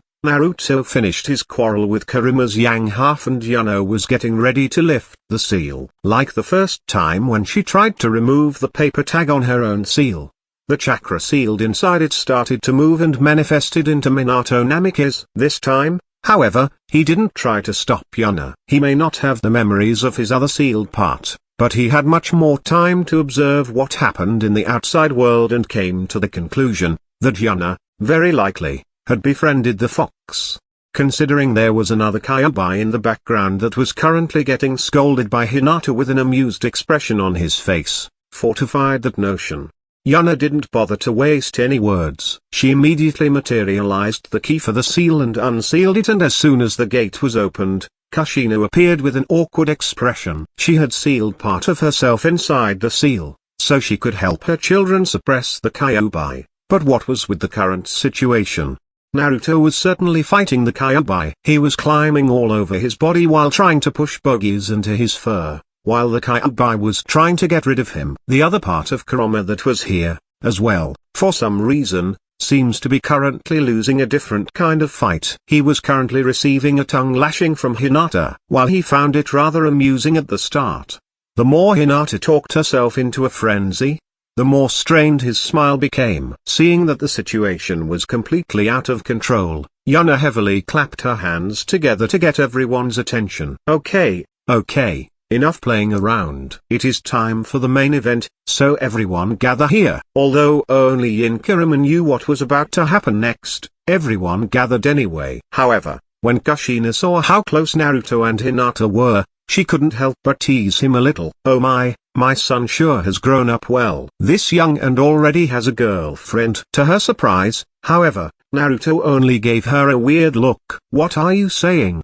Mom? The one Hinata likes is Bam. Without any warning, Hinata's fist smashed into Naruto's stomach and sent him crashing into the ground a few dozen meters away. Naruto, naturally, was surprised by that sudden attack. He stood up with anger in his eyes. Hey Hinata, what was th? When he met Hinata's eyes, however, he stopped talking. Hinata's image was currently overlapping with a much younger version of Yuna when she told him something that stuck to him for a long time now. Naruto, there are things you can say and things you can't say. Guess which case this was? When he remembered these words and realized what he was just about to say, his face paled. I messed up. He was just about to forfeit his life when his instinct kicked in, which had been honed by Yuna over the years.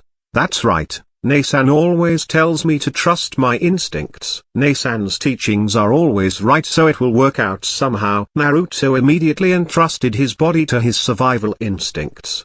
His angry face vanished and was replaced with a pout. He instinctively made his voice a bit more childish and then started talking again. Hinata, why did you hit me? I was about to say that we three love each other like family. Does that mean you don't think we are family? At the end of that speech, his voice started to break, while tears were about to spill out of his eyes. Naruto could see Yuna give him a thumbs up in the background, but decided to ignore that for now. The pressure on Naruto immediately vanished and Hinata's demon-like smile changed into a face filled with concern. As expected of Nasan's teachings. After that little quarrel was over, it was finally time for the main event. The two parts of Kurama sat cross-legged while bumping fists with each other. Yuna immediately jumped up and landed on the connection point of the two fists. Having the two halves just exchange chakra is an easy matter. The problem is making it a permanent solution. If they just exchanged their chakra to balance each other out, that balance would quickly tilt towards either yin or yang until the previous exchange is completely negated. This is, naturally, not what Yuna was after. Yuna sat down cross-legged, as well. She closed her eyes and clapped her hands together in front of her. She took a deep breath that caused a shockwave to go through her mindscape. Another breath, another shockwave. With every shockwave, her mindscape changed. It became colder and colder. The lakes froze over and were covered by snow. The trees turned into ice pillars and the glaciers grew more and more menacing. Yuna truly disliked entering this state of mind, but the normal her couldn't handle what she was about to do yet. Her eyes opened and the normal Yuna seemed to be gone. Her eyes were currently ice cold and filled with indifference, like an omnipotent god, looking at a bunch of mortals. Two chains, with snow-white chakra glowing on their tips, popped out of her back and started to move seemingly at random while leaving a trail of ice behind them.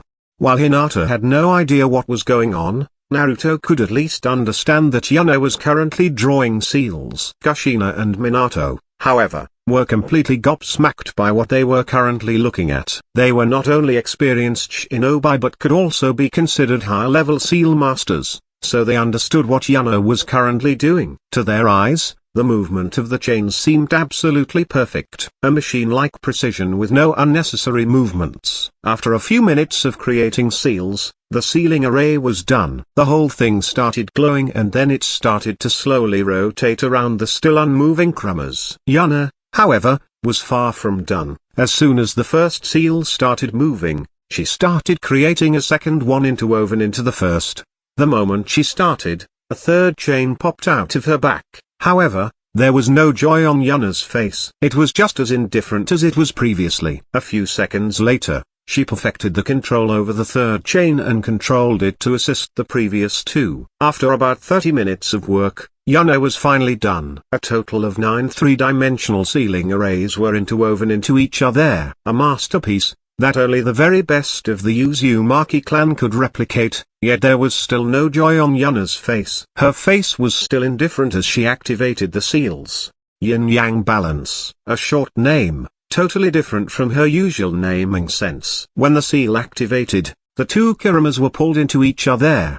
Their chakra mixed together and distorted into a huge yin-yang symbol. After forming, the symbol was cut in half perfectly in the middle so each half would have equal parts black and white. After they were cut in half, they reformed into smaller yin-yang symbols that, after a few moments, morphed into a foxes again. As soon as the two Kuramas reappeared, they said the same thing. Wow, that felt disgusting. They were just about to quarrel with each other when they noticed that Yuna was currently kneeling on the ground while holding her head. She looked like she was in extreme pain. Both of them widened their eyes in panic and approached her immediately. The other people also noticed that Yuna seemed to be in pain and approached, as well. Just when they were about to reach Yuna to find out what was wrong, she tilted her head back with despair-filled eyes. She couldn't take the pain anymore and started yelling. Lame. So lame. What the hell is yin-yang balance? That sounds so lame. Everyone's movements stopped immediately when they heard that yell. Yuna, however, was far from done. Damn, I should have thought up a name beforehand. I will rename that seal right now. What about Convergence of Heaven and Earth, Return to Origin Sealing Matrix? Oh yeah, that's it. That sounds effing amazing. Hey, what do you guys think about the new name? Chapter 43, Graduation Exam. This chapter is updated by novels.pl. What's wrong? You don't like the name? Nay-san, that name is a little Of course, I like it. It sounds badass. An awkward silence descended on the group as they looked at the owner of that voice, Minato Namikaze. Minato's eyes shone with excitement after hearing the name Yuna came up with. When she used all those seals for the first time and gave the technique such a basic name, he was really disappointed. In his mind, an awesome technique naturally needs a badass name. You used ice to create all those seals, didn't you? How about putting that in the name, as well? How about Convergence of Heaven and Earth, Return to Origin Ice Sealing Matrix? Yuna immediately became excited, as well. That's good. Really good. But now that I think about it, doesn't that feel really impersonal? What about Uzumaki Clan's Convergence of Heaven and Earth Secret Technique, Return to Origin Ice Sealing Matrix? Minato couldn't help but facepalm after hearing this name. How could I forget about that? As expected of my daughter. When you create a badass technique, you obviously need to incorporate your name into it. How about you? While the duo was talking, the other people started to slowly distance themselves. After getting out of hearing range, the two parts of Kurama started talking with each other, since they still needed to figure out what exactly happened to them. When they have split apart, they didn't feel different at all, which probably was a side effect of being sealed for so long, but now that they were pretty much free, they easily noticed how different everything felt after getting their yin-yang balance back.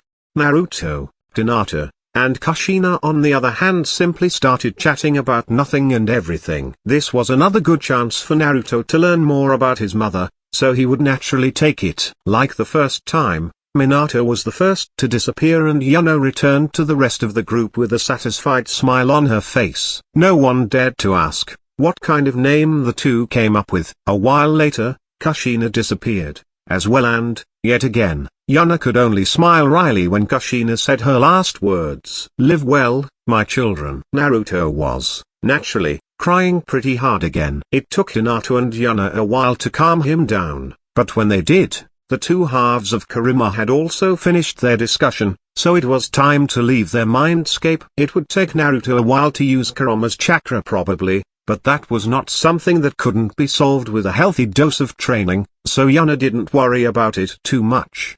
A few months passed and it was finally time for the trio to finish the academy.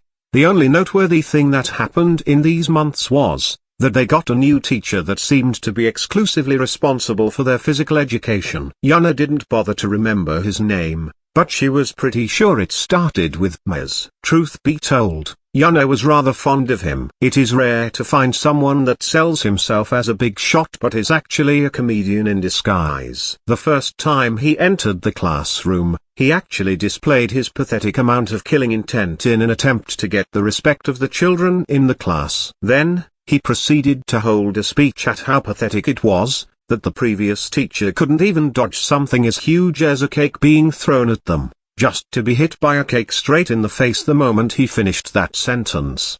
He, naturally, got angry at that and started hurling curses at whoever was responsible for this just to be hit, yet again, when he said, "I dare you to try this again." Yuna almost wanted to stand up and applaud his performance. His facial reaction, his words, the way he moved, he was perfect. The perfect side character C. Funny enough to please the audience, but insignificant enough to barely be remembered. Yuna couldn't help but be slightly excited about finally becoming a genin. After all, becoming a genin meant that she would be considered an adult and that it would be much harder to mess with her from now on. The whole class was currently sitting inside the classroom and was waiting for the final test to start. The trio would, like always, answer barely enough questions to get a passing mark and then would perform the required jutsu to an acceptable degree. As soon as they were genin, they could finally drop this annoying act and show what they were actually capable of. Only a single test remained, which was to show off the mastery over their Bunshin no Jutsu. The first of the trio to be called for testing was Hinata, who passed the test easily. The next one to be called in was Naruto, who, surprisingly, failed the test. Yuna, however, could easily see through Naruto's sad facade. Oh, is he plotting something? Naruto's and Yuna's eyes met for a split second and Yuna, immediately, had, at least, a basic understanding of what was going on. So, he really is plotting something, huh? I cannot help but feel proud of him for how far he has come. My memories might be a little off considering how often I get flooded with your degeneracy, but I'm pretty sure I remember that you said you didn't want to corrupt Naruto. Yuna decided to casually ignore Kurama's comment, as she walked into the testing room. As soon as she reached the middle of the room and stood in front of the desk that had Iruka and Mezu. Mize. The new teacher sitting at it, she was asked to perform their Bunshin no Jutsu. She pretended to go through the necessary hand seals and while doing so, she felt the new teacher attempting to cast a genjutsu on her. For a moment, she considered just killing him right here, but since Naruto seems to have something planned for him, Yuna decided to just ignore the interference and create the clone. Their new teacher was, naturally, surprised when she managed to create a clone despite his interference, but considering the current situation, he couldn't say anything about it. Iruka congratulated her and handed over her Konoha headband, which would identify her as one of Konoha's shinobi from now on. After everyone except for Naruto received their headbands, they went home to their families. Naruto was the only one left behind while being depressed about his failure. Yuna and Hinata were naturally watching him from afar, to see what kind of scheme Naruto had come up with. Although Yuna had already expected their new teacher to be the culprit, she couldn't help but chuckle a little when she saw him approach Naruto. "Go for it, side character C. Go down how you are supposed to, in a single flare of forgettable light." Chapter 44, Mezu.Mize. Dude. This chapter is updated by novels.pl. Meanwhile, the two Anbu that were following the twins around were giving each other weird looks. Today was supposed to be the last day of their mission, but it seems another troublesome situation will happen before the day ends. They didn't know what Mizuki told Naruto, but after seeing Naruto grin they doubted it would end well for Mizuki. They also noticed that Hinata and Yuna were following Naruto, as well, which obviously would make the situation even worse for Mizuki. The four people followed Naruto and saw him enter the Hokage Tower and leave it again, after 30 minutes, with a huge scroll strapped on his back. The two Anbu grew even more bewildered when they saw that scroll. Where did it come from and why was Naruto carrying it around? Yuna, meanwhile, had a rough understanding of the situation. She hid at a different angle when Naruto and Mizuki were talking and managed to read their lips. Mizuki apparently wanted Naruto to steal some important scroll out of the Hokage's office. She had no idea how someone could fall for such a ridiculous lie, but she was pretty sure Naruto didn't. She had, however, an idea where the scroll on Naruto's back came from and already had a rough idea of what Naruto was planning. Naruto was currently speeding through Konoha with a smirk on his face. After a few more minutes of travel, he arrived in a forest just outside the village. This was the place Mizuki told him to deliver the scroll to. After a few more minutes of waiting, Mizuki appeared with a smile on his face. "Good job, Naruto. You managed to pass the secret test. Just hand over the scroll and I will promote you to a genin." Naruto almost sneered when he heard Mizuki's speech. In the last few years, he has become more and more experienced at reading people's emotions and he could easily tell how much Mizuki hated him. For now, however, he decided to keep up the act. A goofy smile appeared on Naruto's face as he nodded in excitement. "Haha, of course. I did it. I will be really great one day." So getting the scroll was, naturally, easy for me. After saying that, Naruto tossed the big scroll on his back towards Mizuki, who caught it with glee in his eyes. Truth be told, he only wanted one of the demons to get in trouble before he betrayed Konoha and maybe get the chance to kill one of them. He never expected to actually get the scroll of seals. The reward Orochimaru would give him for this should be pretty good.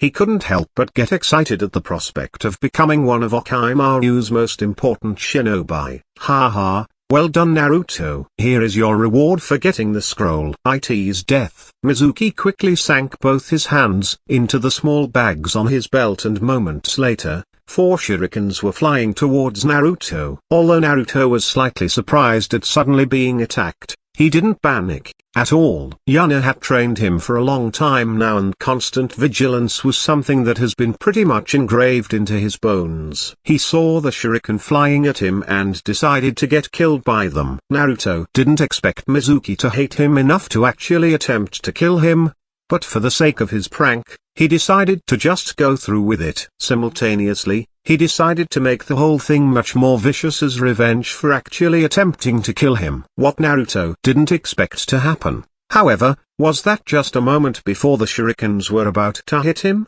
Iruka jumped in front of him in an attempt to block the shuriken with his body. Naruto's eyes almost fell out of their sockets when he saw that. If Iruka just blocked the shuriken with a kunai or something like that it would still be fine. Yes, his prank would have been ruined, but that was all there was to it. Now, however, there was actually a chance for Iruka to get fatally wounded because of it. Naruto was just about to use some of Kurama's chakra, no matter the consequences, when another 4 shurikens came flying and blocked the 4 Mizuki had used. Mizuki was, naturally, angered by this and he immediately started yelling, "Who is there? Show yourself." As soon as he finished speaking, Yuna revealed herself with a wry expression on her face. "Seriously Iruka, what are you even doing? It's good that you want to protect Naruto, but you do realize there are other methods than using your body as a shield. right? Iruka's face slightly reddened after he heard Yuna's comment, and he was just about to answer when Mizuki intervened. Ha ha ha, to think both the demons would be here. Today is truly my lucky day. Not only did I get my hands on the scroll of seals, I even get the chance to kill the twin demons. Yeah, Mezu.Mize. Dude, you sure are amazing. A rather awkward silence descended on the surroundings when everyone realized that Yuna doesn't even remember Mizuki's name. This was actually a problem she had in her past life as well. She simply couldn't remember the names of people she deemed uninteresting. Mizuki, as side character C, naturally, fell into that category. Mizuki, naturally, grew even more furious when he realized that Yuna doesn't even remember his name. What the hell? How can you not even remember my name? I have been teaching your class for half a year already. Are you an idiot? Yuna, of course, couldn't let someone curse her like that, so she stepped forward with confidence. Haha, I was just playing with you. Of course, I know your name, Muzaki. During the awkward silence after Yuna's sentence, Naruto quietly approached her and whispered something into her ear. After a nod of understanding, she crossed her arms in front of her body. An arrogant sneer appeared on her face as she spoke her next sentence. Haha, I was just playing with you. Of course, I know your name, Mizuki. After another awkward pause, Mizuki finally snapped. Hee, I see now. You want to distract me with your nonsense until reinforcement arrives, but there is no way someone in this village would willingly help you. Do you want to know why? Do you want to know the reason why everybody hates you? Of course, I want to know about it, Miz. Yuna stopped for a moment and seemed to be thinking about something very hard for a moment. You can't tell me about it. Mizuki simply ignored that Yuna seemed to have forgotten his name yet again and proceeded with unveiling the big secret. You two have. Stop it, Mizuki, don't tell them. Before the big secret could be revealed, Iruka intervened. But that, naturally, wouldn't stop Mizuki. The Kyuubi sealed inside you. That's right, both of you are monsters. That's why everyone in the village hates you. Iruka panicked when he heard Mizuki reveal the secret of the Kyuubi and expected the twins to sink into despair when they heard about it. To his surprise, however, Yuna and Naruto were currently looking at Mizuki like he was an idiot. A few moments later, Yuna's face switched to one filled with joy. Oh my god, Naruto, did you hear that? Apparently, the Kyuubi is sealed inside us. Naruto immediately mimicked Yuna's expression when he understood her plan. Isn't that amazing, Nei-san? To think we would have the Kyuubi sealed inside us. I know, right? This is such an exclusive secret. Only about 90% of the village know about it. We are truly lucky to be informed about a 20-story tall fox being sealed inside us. I know, right? How could we possibly find out about someone else literally being stored inside us? That's just ridiculous. Yuna could have sworn she heard a few people chuckle in the background, but decided to ignore it. She saw how Iruka and Mizuki were both flabbergasted that Naruto and she already knew about the Kyuubi and could only shake her head at their reactions.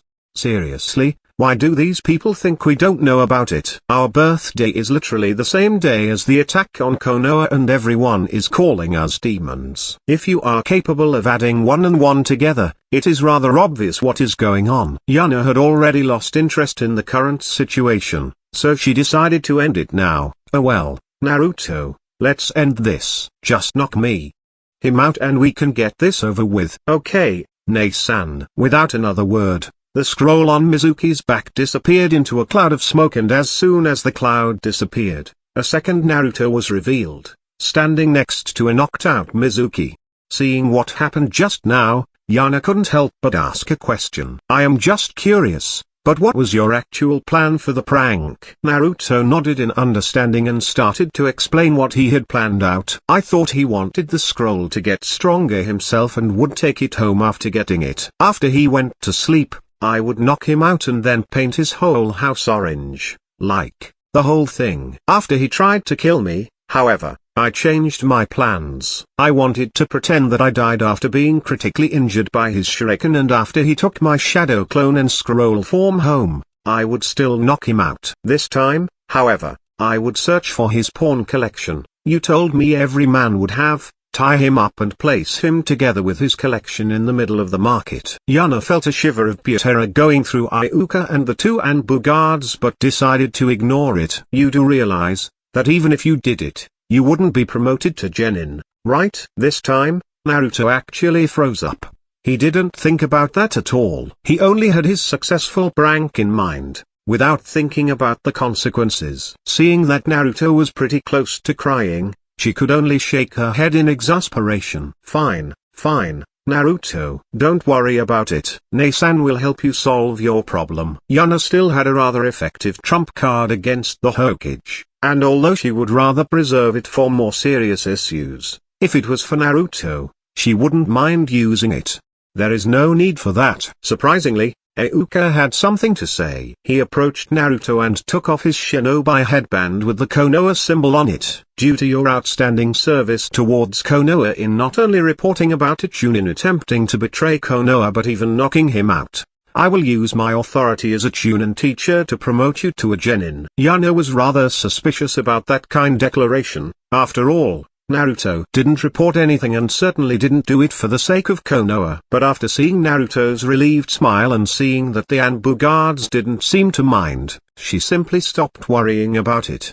Like this, I can at least use my trump card for what I intended it to be used. Chapter 45, Blatant Bribery. This chapter is updated by novels.pl. Hiruzen was currently sitting inside his office and was reading his favorite book. While reading, a perverted chuckle would occasionally escape his lips. Hee, no matter how often I read this, I simply can't get enough of it. There are rumors that the author is working on his next book, but no information on when it will be released. Will it be a sequel to Garden of Lilies or a completely new storyline? I really can't wait. These rumors were, of course, spread by Yuna herself. There is no better advertisement than having people talk about it. After all, she plans to release her new book in a few months when the rumor mill is at its peak. Hiruzen was just about to turn the pages when he heard someone land on the window frame of the window behind him. In his mind, the only one who would do something this brazen was Jiraiya. Hiruzen turned around with a scowl on his face and was just about to start scolding Jiraiya when he completely froze up. Instead of a middle-aged man, he was crossing eyes with a young teenage girl. His hands blurred and with a speed that might even surpass him at his peak, he hid away his book inside one of his drawers. Yo, old man. I want to talk about something important. Hiruzen was slightly relieved when Yuna apparently didn't notice the book he was reading but was also rather confused about why she came to his office through the window.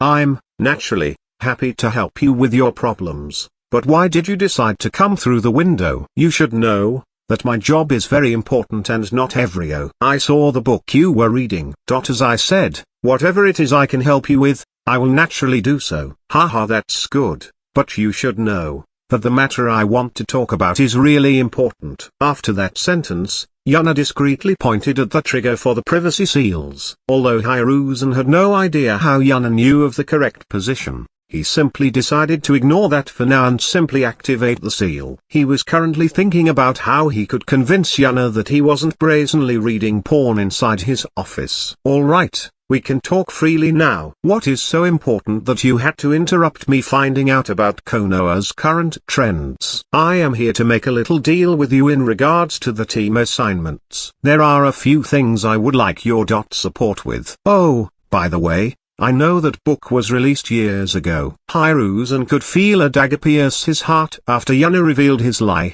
but he still kept his stoic face. As for her request in regards to the team placements, he wasn't surprised in the slightest. She probably wants to be in a team with Naruto and Hinata, but that, unfortunately, is impossible. Having both Jinchuriki in the same genin team can't be allowed, after all. Well, I am an old man and have a lot of work to do, so it is rather hard to keep up with the trend. Being a few years behind is nothing unusual at all. As for your request, I, unfortunately, have to den. Now, let us not say anything we might regret later, okay? Yuna quickly raised both her hands and stopped Hiruzen from saying more. Hiruzen couldn't help but look at her weirdly. Why does that sound like she wants to threaten me? Does she think she can threaten me, now that she has seen me reading that book? No, I don't think she would be that stupid. While Hiruzen was pondering what Yuna might be planning, she pulled out a small book that looked rather similar to the one Hiruzen was just reading. She carefully put it onto the table in front of Hiruzen and then crossed her arms in front of her and waited for Hiruzen to make a decision. Hiruzen couldn't help but be slightly taken aback at how confident Yuna seemed. He carefully picked up the book and inspected it. He was slightly surprised that it was actually signed, but a sneer of disdain quickly appeared on his face. Hee. Not a bad move, and I have to admit that it probably wasn't easy to get your hands on a signed copy, but aren't you looking down on me? I, naturally, have my own signed copy safely stored away at home. You won't be able to bribe me this easily. I'm surprised you got your hands on this, but bribing the Hokage isn't that easy. At this point in time, Hiruzen had already forgotten that he wanted to convince Yuna that he wasn't reading porn inside his office. By thinking he could be bribed with a simple signed copy, Yuna implied that she didn't think he had won. That naturally went against his pride of being a true fan, and he had to put her in her place. Yuna's smile, however, only widened after Hiruzen's rejection. Ugh, are you sure about that? For some reason, a shudder went through Hiruzen's body. The last time Yuna acted like this was when she finished off Inoichi. He gave the book another glance, and that came to a mind-blowing realization. No way, it cannot be one of them. Hiruzen lifted his head and gave Yuna another glance. The only thing he could see in Yuna's eyes was mockery. She was looking down at him for thinking that a signed copy was already the peak. For being a frog in the well that doesn't know how high the heavens truly are. With shaking hands, Hiruzen picked up the book again. He carefully turned the pages like they were the most breakable material in the world and finally reached that page. After reading that name, his mind almost exploded. This is a review copy that was signed by the author. It took Hiruzen a few minutes to regather his thoughts, but when he did, he carefully closed the book, put it into a safety sleeve that seemed to have appeared out of nowhere, put it into one of the drawers of his table, and then closed the drawer, causing a few seals to light up to confirm the closing process. A grandfatherly smile appeared on Hiruzen's face. Ha ha, Yuna, no need to worry. As this village is Hokage, it is of utmost importance for me to help my citizens out. If you want me to shuffle around the team assignments a little, then I will naturally do so. Yuna really wanted to give Hiruzen's shamelessness a thumbs up. However, since it fit her agenda, she would ignore it for now. As expected of the Hokage, you really are great. Anyway, here are my requests. Put Hinata, Naruto, and me in different teams. I have been babysitting those two for quite a while now, and it's time for them to learn to walk on their own legs. Hiruzen only nodded at that. He planned to separate Naruto from the two anyway and put him in a team with two other genins. As for Yuna and Hinata, they were supposed to be part of the 5-team cell under Kurama that specializes in tracking. A censor as ridiculous as Yuna would naturally be a good fit for that team. Since Yuna seems to have her own ideas, he didn't mind accommodating her for a bit. As for the second request, I want you to put me in a 2-man cell. Just me and a Jonin, and I want that Jonin to specialize in infiltration and assassination. Absolutely not. Why would you want that? No need to worry about that. Just assign a Jonin to me. From what I heard, Jonins can reject the Genins that were assigned to them, if they deem them not suitable. Just make sure the Jonin tests me fairly, and if he or she still rejects me, I will just join another group. How does that sound? Hiruzen ponders Yuna's offer for a while and then nodded his head in agreement. He will just give Yuna to a Jonin and tell the Jonin to reject her no matter what happens. That should solve the problem. Oh, by the way, I might have put a seal on that book that turns it into dust after getting activated. If I feel like I am being tricked, I might get angry and, totally on accident, of course, activate that seal. Oh, well, see you later, old man. Hiruzen nodded his head in understanding. As the Hokage, there was, naturally, no way he would trick one of his citizens with dirty schemes, so there was no need for Yuna to worry about anything. Chapter 46,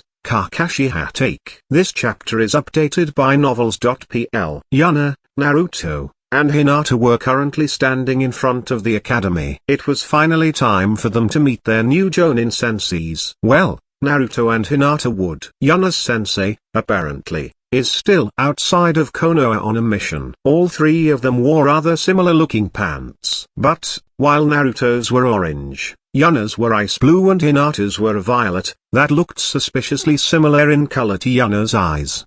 All three of them had, like most shinobi, a holster for shuriken and other tools on their sides. Although they looked like normal holsters that can be bought anywhere, Yuna slightly modified them with seals. Which turned them into national treasure grade equipment. They have huge storage space, and as long as they aren't more than a kilometer apart, things inside one of the bags can be taken out from the other bags, as well. Additionally, they are pretty much impossible to be stolen or destroyed. Naruto wore a comfortable tracksuit. It was black with orange sleeves and he had an orange Uzumaki clan symbol on his back. His hairstyle was rather similar to his father. Considering he has also been growing rather quickly lately and has reached 1,52 meters in height, and he looked very similar to his father. Yuna found it simply ridiculous that no one has said anything about that yet. He had a mischievous smile on his face and his blue eyes radiated excitement. Hinata on the other hand wore a simple white hooded jacket with a purple Uzumaki symbol on her back. Her jacket's zipper was undone and revealed a simple blue shirt underneath it that, to Kurama's annoyance, had a very small red fox stitched onto it above Hinata's chakra center. It was gifted to her by Yuna with the words, "Now all three of us can have a lazy fox hanging around with us," and Hinata naturally loved it. She had hip-length hair that she simply let cascade down her back with two strands framing her face. Her height was 1,49 meters and she, just like Naruto, had excitement radiating out of her eyes, while a calm and confident smile adorned her face. Today she would finally be completely set free from the Hyuga clan, and she naturally couldn't wait. Yuna wore a blue hoodie with white trimming that had purple snowflakes sewn into it. Her back was adorned with a golden Uzumaki clan symbol with 5 small purple spikes fitted around it. This combination made it look a little bit like Yuna was carrying a huge crown on her back if someone looks at it closer. Her crimson-colored hair with blue strands was tied to a simple ponytail that reached her shoulder blades, while one blue and one red of the strands were framing her face. Her facial features were similar to Kushina but much sharper. Unlike Kushina's eyes, which usually radiated friendliness and excitement, Yuna's purple eyes held deep profoundness and composure. Her height was similar to Naruto's at 1,51 meters. She didn't mind being a little smaller than Naruto, since it is rather normal for a man to be a bit taller than a woman. She had a calm smile on her face as she entered the Shinobi Academy for the last time. As soon as they entered the classroom, Ino approached them with a happy smile. "Hello, it is good to see that everyone is here." As soon as she finished that sentence, she glared at Naruto, who could only chuckle dryly in return. "So, mind telling me what you failing the exam was all about?" Naruto gave her another small chuckle and then started his explanation. "Look, Ino-chan, it is not what. It was to play another prank, right?" Naruto seemed to have received a physical blow after Ino's question and staggered back a little. Unfortunately for him, the floor was, for some unknown reason, frozen over, exactly where Naruto was trying to step. Naruto slipped and started to fall. While he was falling, he tried to grab everything he could to prevent his fall. Unfortunately, that everything turned out to be Uchiha Sasuke, who was too busy brooding to react, so both of them crashed to the ground. When Yuna saw what kind of position they fell into, Yuna almost wanted to applaud Naruto's skills. Sasuke was laying on his back, while Naruto was on top of him. One of Naruto's knees was dangerously close to Sasuke's crotch, while Naruto was holding his upper body with one hand that was just beside Sasuke's ear. The spiciest part was that Naruto's and Sasuke's lips were almost touching each other. If Naruto's instincts were worse, it actually would have happened. Huh? I just wanted Naruto to trip into Sasuke. Who would have thought I would create such a spicy scene? Bwahahaha. I can only imagine how my other part feels. I wonder if he would have managed to cut off his sense in time if it actually happened. Naruto, what are you doing to my Sasuke-kun? Yuna could only shake her head when she heard the banshee scream. Even after Yuna gave her a reality check, she still insisted on running after Sasuke. Naruto, on the other hand, was currently shaking in fear. The target of his fear was, naturally, not Sakura, but the two purple eyes that were currently locked onto him and held nothing but amusement. Naruto stood up as quickly as possible and was about to leave the room when two hands landed on his shoulders. Instead of hands, however, it felt like chains were attached to him instead. He slowly turned his head around and saw Yuna looking at him with a motherly smile. "Don't worry, Naruto. As your Nei-san, I will naturally support you. I can't really approve of Sasuke, but I am sure things will work out somehow." Naruto's face turned completely pale after hearing that, while almost coughing up some blood. The whole classroom turned completely silent as everyone was giving Naruto and Sasuke weird looks. Yuna could see that she might be pushing a little far this time, so she decided to quickly de-escalate the situation. "Ha ha ha, Naruto. Don't look at me like that. You should know I was only joking around, right?" Naruto couldn't help but give Yuna an angry pout. "Please control yourself, Nei-san." "Ha ha, sorry, okay." "I was surprised how great you landed, so I lost control for a little." While Naruto and Yuna were bickering, Sasuke finally managed to get out of his stupor. He was just about to yell at the twins, when Iruka entered the room, so the only thing he could do was glare at them. Yuna and Naruto, however, didn't even notice him, which made him even angrier. "Okay, everyone. I am here to tell you about the Jonin that will act as your sensei from now on. You will form a team under your new sensei with two other Jonins and form a three-man cell under the guidance of your Jonin sensei. From now on your sensei will be responsible for your education and will teach you how to become stronger. I will now read out the team assignments. Team 7 will consist of Sasuke Uchiha, Sakura Haruno. Yes, my love prevailed. And Naruto Uzumaki. Naruto couldn't help but groan when he heard that. His luck was really bad to be in a team with those two. Yuna on the other hand could only nod in approval. Despite how he usually acts, that old man is surprisingly cunning. With Sasuke's arrogance and Sakura's obsession with him, these two make perfect cannon fodder in case the situation gets dicey. While idiot number 1 and 2 are happily fighting their opponents to the death, their sensei should have enough time to rescue the valuable Jinchuriki. Not bad, old man. Not bad, at all. Hiruzen, meanwhile, considered whether it was really okay to choose the new Genin teams randomly after Yuna's request, but after considering how much time it would take him to properly balance them, time that he would rather spend admiring his new treasure, he decided to not think about it anymore.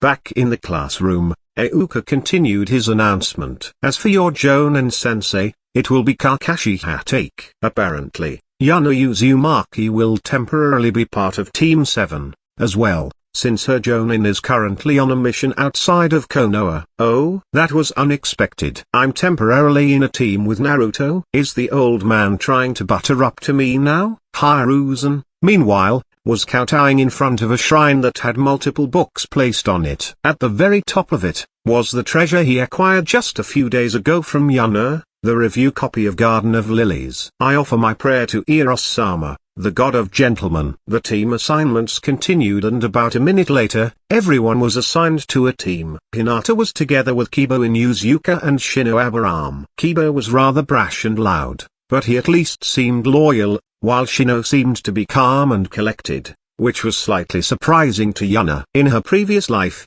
people that grew bugs inside of their body were pretty much all nut jobs. After all, Ino was teamed up with Shikamaru and Chuji, which probably doesn't surprise anyone that knew the history of their clans. They have been fighting side by side for ages and naturally would continue to do so. As for the Jonin that would lead their teams from now on, Yuna has almost no information about them except for their bingo book entries. She found it a little weird that Kurenayui, someone who excels at genjutsu, was taking charge of a tracking team, though. Your new sensei will appear here shortly. I wish everyone in this room good luck in their future endeavors. A few minutes later, Ino's and Hinata's sensei arrived to take them somewhere, while Team 7 and Yuna were still waiting. An hour later, the four of them still sat inside the classroom. Sasuke seemed to be determined to brood until Kakashi arrived, while Sakura seemed to get slowly annoyed by all the waiting. Yuna and Naruto meanwhile had their heads on their tables and appeared to be sleeping. Another hour passed by. Sakura was visibly annoyed,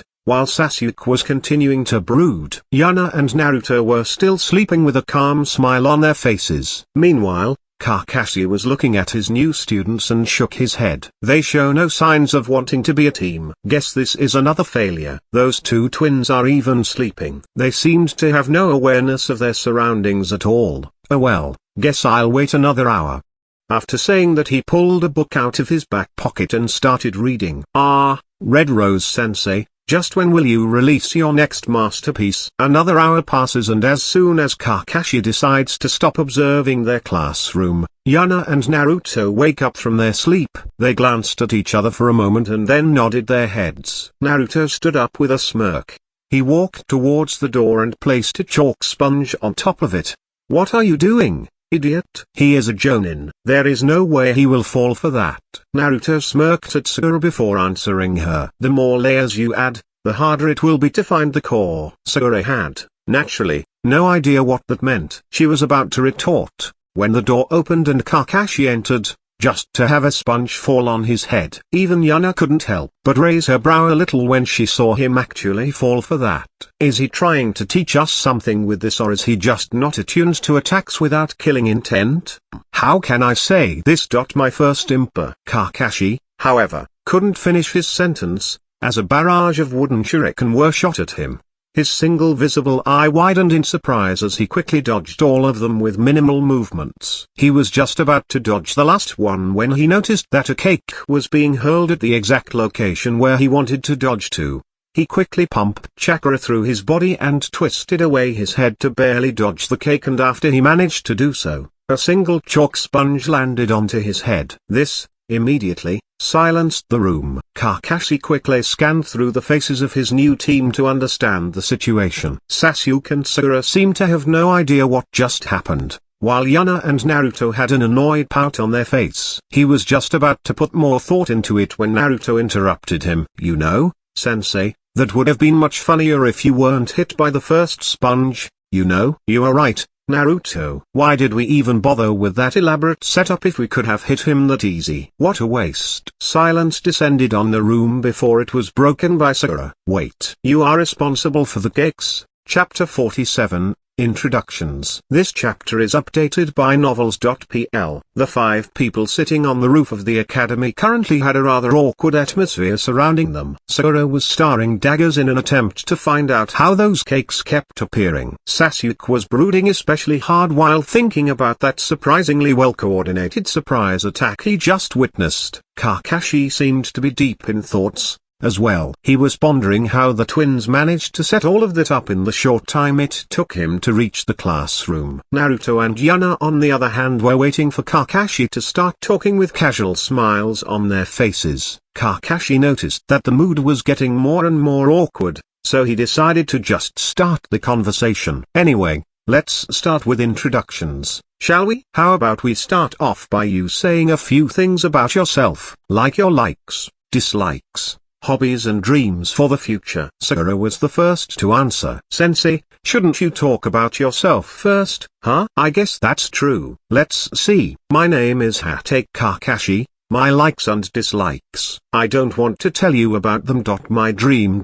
Well, I have a lot of hobbies. Yuna could only roll her eyes at that half-assed introduction. His likes are reading a certain kind of book. I don't know all of his dreams, but one of them is probably getting his hands on a certain version of a certain kind of book, while his hobbies are reading a certain kind of book. All eyes immediately zeroed in on Kakashi, with each pair looking more suspicious than the last. Kakashi released an awkward sigh and then swiftly proceeds to divert the topic to something else. Anyway, Pinky, what about you? Me? Well, my name is Sakura Haruno. My likes are the person I like is he. As for my dream.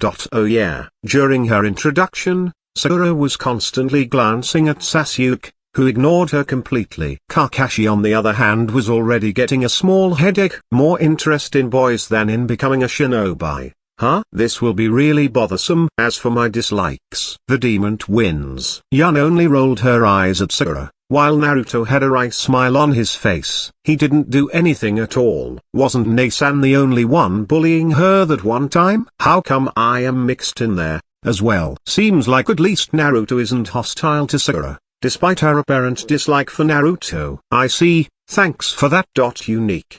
Introduction. Blondie, you are next. Okay, my name is Naruto Uzumaki. I like my family members, those few I consider friends, and Ramen. I dislike all those idiots who hate me without a reason. My hobbies are playing around with seals and pranking people, preferably together with Nae-san. It is my dream to be surrounded by a lot of friends and family while having enough power to protect all of them. I'm pretty sure something rather outrageous was mixed in the just now. Did he say playing around with seals? Guess I should find out more about that when I have time. The first part of his dream seems rather fitting for a child that grew up without parents, but the second part makes it rather obvious that it wasn't a simple childish desire, but something he had actually thought about properly.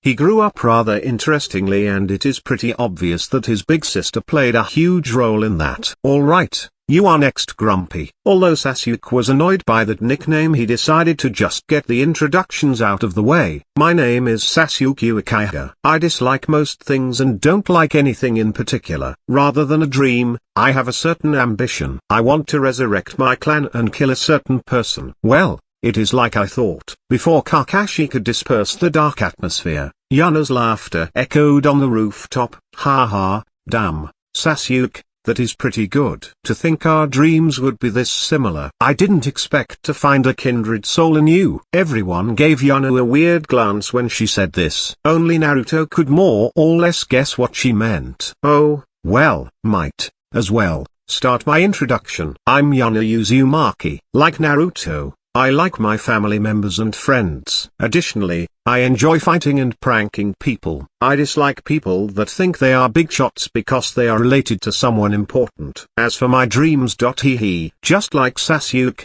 I also want to kill a certain man and then create a huge harem for myself to resurrect the Uzumaki clan. I am currently working on a method to make that possible. By the way, I have an additional dream, and wait a moment, how is that the same as Sasuke-kun's? He didn't say anything about an harem. Yuna could only give her another eye roll. How else do you expect him to resurrect his clan? No matter how much he broods over it, new Uchiha won't appear out of nowhere. If he just wants a family, that is one thing, but to resurrect a whole clan, he would need to make a lot of descendants with multiple women. Otherwise, the Uchiha genes will either be crippled by intermarriage or heavily diluted over time. Kakashi almost started to chuckle when Yuna finished her explanation. Now that I think about it, that is actually true. The always serious and proud last Uchiha proudly proclaimed that he is aiming for a harem. Considering Sasuke looks like he was just hit by a train, he probably hasn't considered that either. The color of Sakura's face, meanwhile, is constantly changing from a deep blush to a desperate pale face. Who knows what kind of thoughts are currently going through her head? I certainly don't want to know. Naruto seems to be rather indifferent about the whole matter. Does he already know about it? Now that I think about it, what does she mean by working on a method to make that possible? Ugh, I was warned that Yuna might be troublesome, but the introductions are barely finished and I'm already getting a serious headache.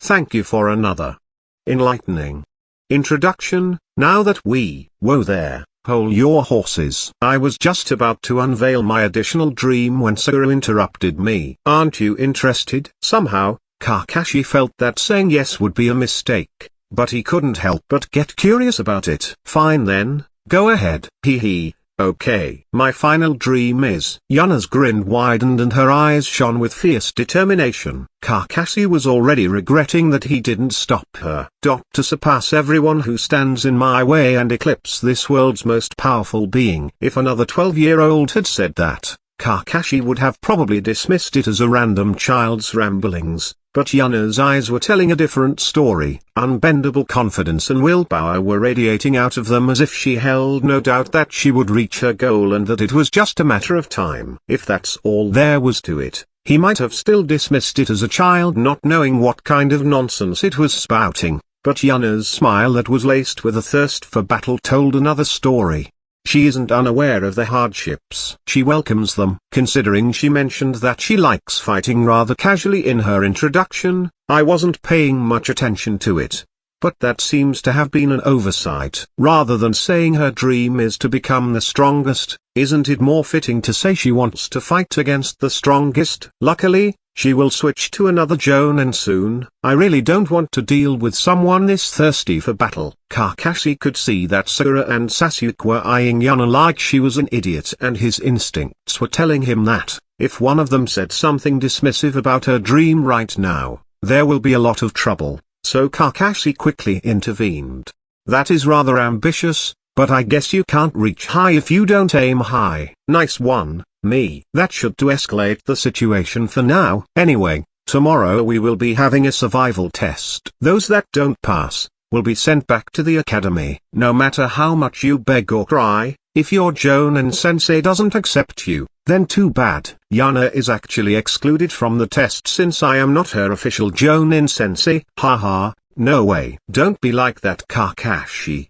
How about you let me take part, as well? I expect my own sensei to make it rather difficult for me, so if I can't even pass your test, I shouldn't even bother with the other one. Kakashi really wanted to curse Yuna for cunningly inserting herself into the group, but decided to not bother with it instead. I can't really fail this team anyway. Whether she is here or not doesn't really matter in the end. Fine, whatever, you can take part in it, as well. I suggest you don't eat any breakfast, since you might throw it up. Dismissed. If Kakashi saw the smirk that was currently on Yuna's and Naruto's faces, he would have probably changed his decision rather quickly. Chapter 49. Start of the Bell Test. This chapter is updated by novels.pl. Yuna and Naruto were currently on their way back home. Yuna noticed that Naruto wanted to ask something, but wasn't sure how to do it. Yuna could guess that it had something to do with tomorrow's survival training, but decided to keep quiet until Naruto asked his questions.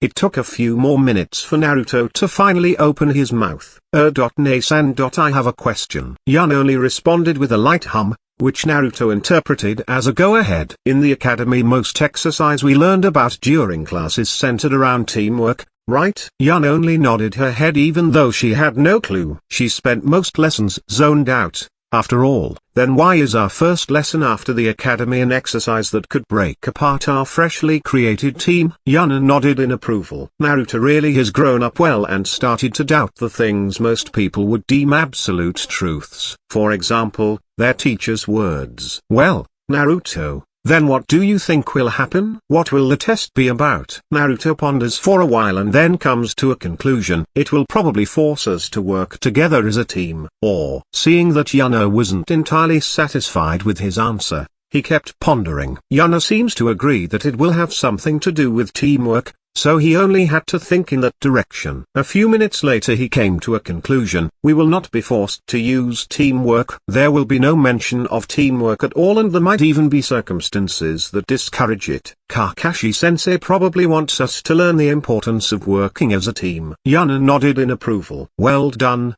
Naruto. I also think it will be something like this. Yuna, of course, had no idea what to expect from tomorrow's test. She only listened to Naruto's explanation and agreed with it. It was the day of their test and they were supposed to appear at the training ground at 7 in the morning. It was currently 8 in the morning and the trio was lazily eating breakfast. Hinata apparently had a similar test, which would start at 9. Luckily, Yuna did at least some research on Kakashi and found out that he is always at least 2 hours late. As for not eating breakfast, that was just stupid talk. What kind of idiot knows he will have to go through a survival test and not eat properly beforehand? Even if you puke it out somehow, your body would have at least absorbed some nutrition before doing so. Another 30 minutes passed and the trio left the house at the same time but headed in different directions. After an additional 15 minutes of walking, Yuna and Naruto reached the training ground and as expected, Kakashi was nowhere in sight. Sasuke was currently busy brooding even harder than usual, probably a combination of hunger and anger, while Sakura looked a little bit like a human corpse that starved to death a few minutes ago. Yo, you two look like shit. How was your day so far? Sasuke and Sakura naturally started glaring at Yuna immediately. They were just about to retort when Yuna tossed them a rice ball each. Eat something. Having two people starve on my first assignment isn't exactly a good advertisement for me. Kakashi-sensei told us not to eat anything for breakfast. Yuna could only roll her eyes at Sakura vehemently sticking to the rules when she was close to starving. Yuna hoped she could at least raise Sakura's worth from useless to could potentially be used as cannon fodder, but she guessed it just can't be done. To Yuna's surprise, however, Naruto pitched in. Well, Sakura, breakfast time is already over. Kakashi never told us to not eat any snacks after breakfast. You are not breaking any rules at all. Yuna could only shake her head at how naive that logic was. There is no way such a childlike logic could convince that stub. Did she just start eating that effing rice ball? Even Sasuke started eating. What the hell? Yuna couldn't help but look at Naruto like he was an alien. How the hell did that work? What did he do? Wait. This isn't the first time this has happened either. The first time this happened was with Kurama. Or was it? Has he used this on me before? He would occasionally convince me to allow him an extra bowl of ramen despite me being against it at the start. Maybe. While Yuna was going through a minor existential crisis, Kurama could only shake his head inside Yuna's mindscape. In those situations, you act more like a doting grandmother than a big sister. So I am not surprised you cave in so easily to Naruto's requests. It took another half an hour for Kakashi to finally appear. Yo, you're late. Easy, easy. I got stuck on the road of life while getting here.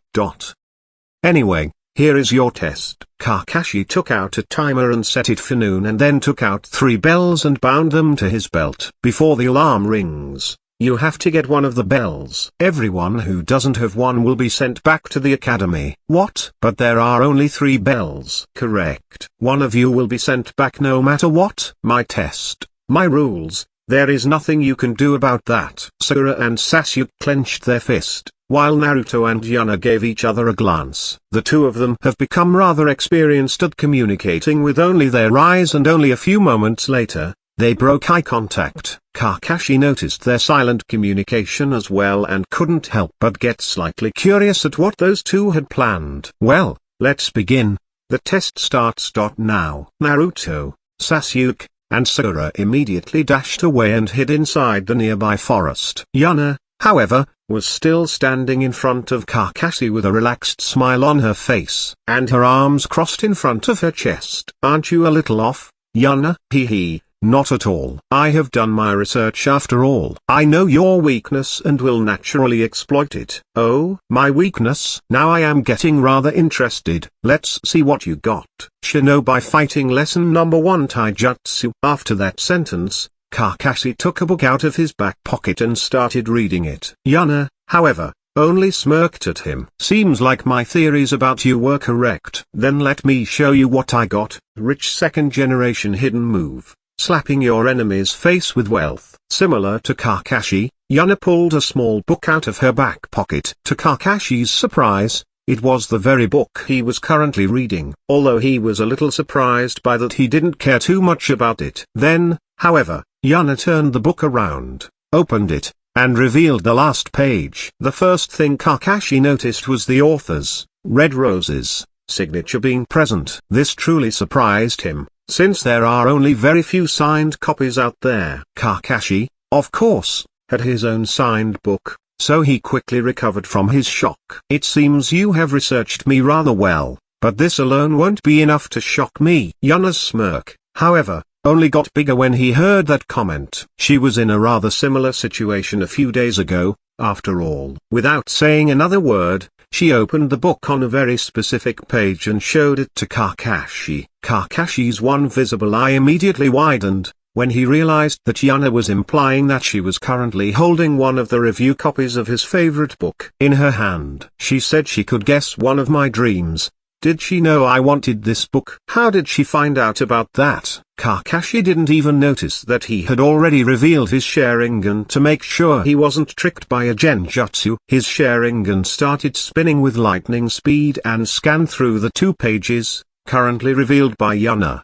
He quickly found what he was looking for and couldn't help but be dazed by it. An actual review copy. To think I would see one in my lifetime. If I could get my hands on it, I would place it on top of my Shrikoff collection. While Kakashi was sinking further and further into his thoughts, his instincts suddenly flared. He immediately started to pump chakra into his feet and jumped away with all his might. Naruto, whose fingertips were already touching the bells, could only click his tongue in annoyance. "Sorry, Ne-san. Seems like he noticed me." "Haha, no worries, Naruto. I didn't expect this to be over this easily after all." "Switch to plan B and start preparing." "Yes, Ne-san." Naruto quickly disappeared into the forest again, while Kakashi approached Yuna again. "I have to admit that it was almost my loss there." Yuna only shrugged at that. "Yeah, but as expected, asking a 12-year-old to sneak up on an elite jonin was a little much to ask for." "You almost sound like you were hoping for this plan to fail." "Guilty." Yuna's face distorted into a battle-thirsty smile as she flared her chakra and caused the ground around her to crack. Kakashi could only sigh at that. "What kind of trouble have I gotten myself into?" Author Hidden Jutsu, Huge Cliffhanger, Chapter 50, Yuna vs Kakashi. This chapter is updated by novels.pl. Sasuke was truly stunned by what was currently happening in front of him. First, his new sensei revealed that he had a Sharingan, a dojutsu that should be exclusive to the Uchiha clan. This made it rather obvious why Kakashi was chosen as his sensei. Next, Naruto somehow managed to sneak up on their new sensei and almost stole the bells. Sasuke wasn't sure what exactly was going on, but it probably had something to do with that book Yuna was holding up the whole time. Kakashi seemed to become dazed after Yuna showed him one of the pages. Does she possess some sort of secret intel about Kakashi? What happened next, however, left Sasuke truly dumbfounded. Yuna flared her chakra. Even Sasuke, who was a few 100 meters away, could feel some pressure. Just how much chakra does she have? He really wanted to watch the fight, to see what Kakashi could do, but decided that it would be better to prepare his own ambush instead. With that crazy amount of chakra,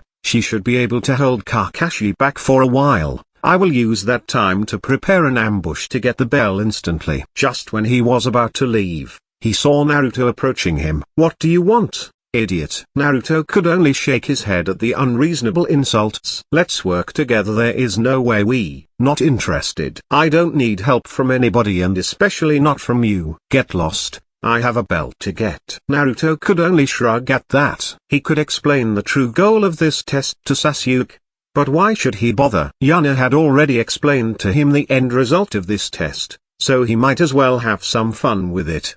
He walked deeper into the forest, and as soon as he reached a place he deemed adequate for his preparations, a devious smirk, that was rather similar to Yuna's, appeared on his face, while his 10 fingers lit up with blue chakra. Hee, let's see what I can get done before Kakashi-sensei arrives. Kakashi, on the other hand, wasn't having a good time at all. Since he already had his Sharingan revealed, he thought he might as well play around with Yuna for a while. But the moment he tried to read her movements, he felt like his head was hit by a hammer. Even though Yuna was just standing still, Kakashi was overwhelmed by over a dozen overlapping images of Yuna attacking him through different patterns, with each pattern being interlaced with an unheard of number of feints. Seeing Kakashi groan in pain while covering his left eye, Yuna could only smirk. She has done some research on the Sharingan and came up with a rather amusing method to counter it. The Sharingan apparently reads someone's muscle movement and predicts the enemy's movement through that. She saw some records that said the user of the Sharingan sees his opponent's movement as an image that was moving slightly ahead of the attacker. So, what happens if you are constantly flexing your muscles to make it look like you will be moving in a certain way just to relax the muscles again, and flex a different combination? The Sharingan will be overloaded with different movements, making it hard to concentrate on your actual enemies instead of his future images. Yuna wasn't sure if this would work on a real, experienced Uchiha as well, but it was worth a try if she got the chance. Seeing that Kakashi had overcome his headache, Yuna finally decided to make her move. She decided not to bother with any fancy tricks and start with a frontal assault. She simply charged forward and punched towards Kakashi's stomach. Her fist was easily caught by Kakashi, but considering his eye twitched for a moment, he probably wasn't expecting such a hard punch. What is with this strength? She is slightly below the low jonin level. I haven't heard anything about this. Well, even with all that strength, she is still just a child without any combat experience. However, I would really like to know why my Sharingan reacted like that. Kakashi pushes Yuna's fist aside in an attempt to make her falter a little. Yuna, however, used that momentum to spin around in an attempt to backhand Kakashi with her other hand. He widened his eyes in surprise and jumped backwards, but Yuna wasn't done yet. Her backhand might have missed, but she still had momentum from spinning around once. She bent her legs and jumped at Kakashi, flipped around in midair, and delivered a powerful axe kick that Kakashi blocked by crossing his arms above him. As soon as the kick landed, Kakashi groaned a little while the ground underneath him cracked. Although my assessment of her physical strength was correct, she certainly knows how to use it properly. Is she really fresh out of the academy? Where did this crazy fighting style even come from? Yuna backflipped away from Kakashi and landed gracefully a few meters away from him. Her purple eyes shone with excitement and the battle-thirsty grin on her face got even more pronounced. Hee. This will be a lot of fun. He is physically stronger and faster than me, which isn't surprising, since I still have the body of a child, but can't compare to my combat experience. Seems like he wants to restrict himself to taijutsu only, which is probably quite the disadvantage for him, but oh well, I will take it.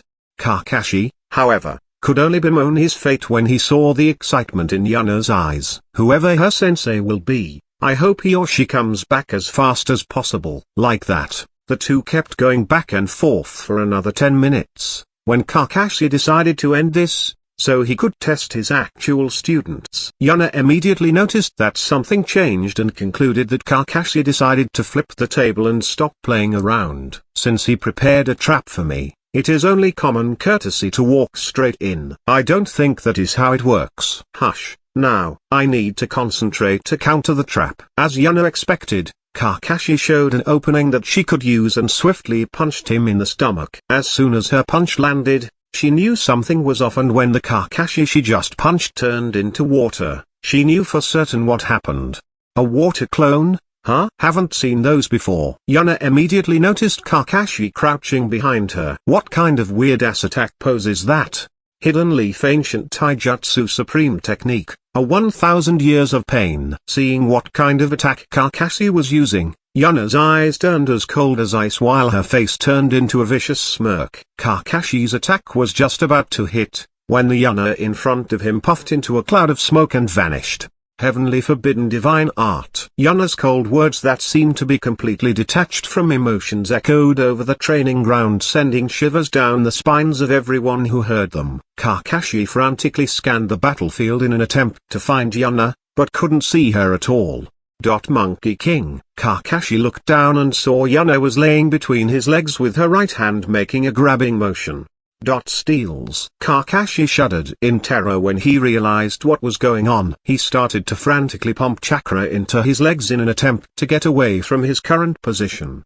The peaches of immortality. Yuna's hand shot upwards, while Kakashi jumped away with all his strength. Yuna's hand almost found her target, but she seemed to have slightly miscalculated her aim, and Kakashi managed to get away just in time to avoid having his peaches stolen. As soon as he landed, he looked at Yuna like she was crazy. "What are you doing? Do you know how dangerous that was?" Yuna only snorted at that. "We didn't even have our first date yet, but you are already aiming for my back door." I don't think that is any better. If more parts of his face were visible, it would be possible to see a little blush on Kakashi's face.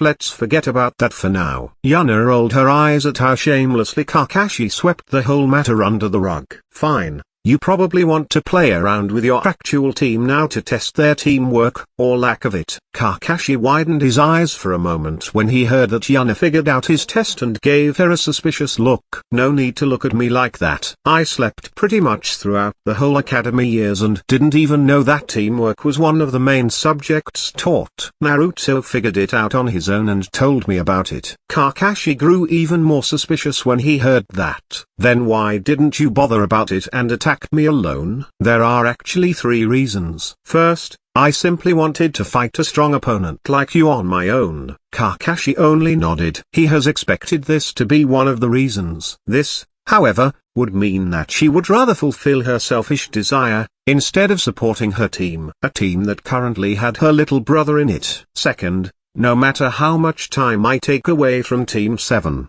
you won't fail them. It is in the interest of the village to have their Jinchuriki and the last Uchiha trained. After all, Kakashi really didn't want to admit it, but that was indeed the case. He could fail all the previous teams because there were no big shots in them. That was different from his current team. I see, so she indulged in her own desire, because there were no consequences. Anyway, I guess I can live with that. And the last reason? Yuna smirked a little and lifted her hand, revealing a single golden bell. If a person can get the job done alone, then there is no reason for a team. Kakashi widened his eyes when he saw that bell. He gave his belt a quick glance and saw that one of them was indeed missing. He was just about to ask when Yuna managed to get the bell, when the realization hit him.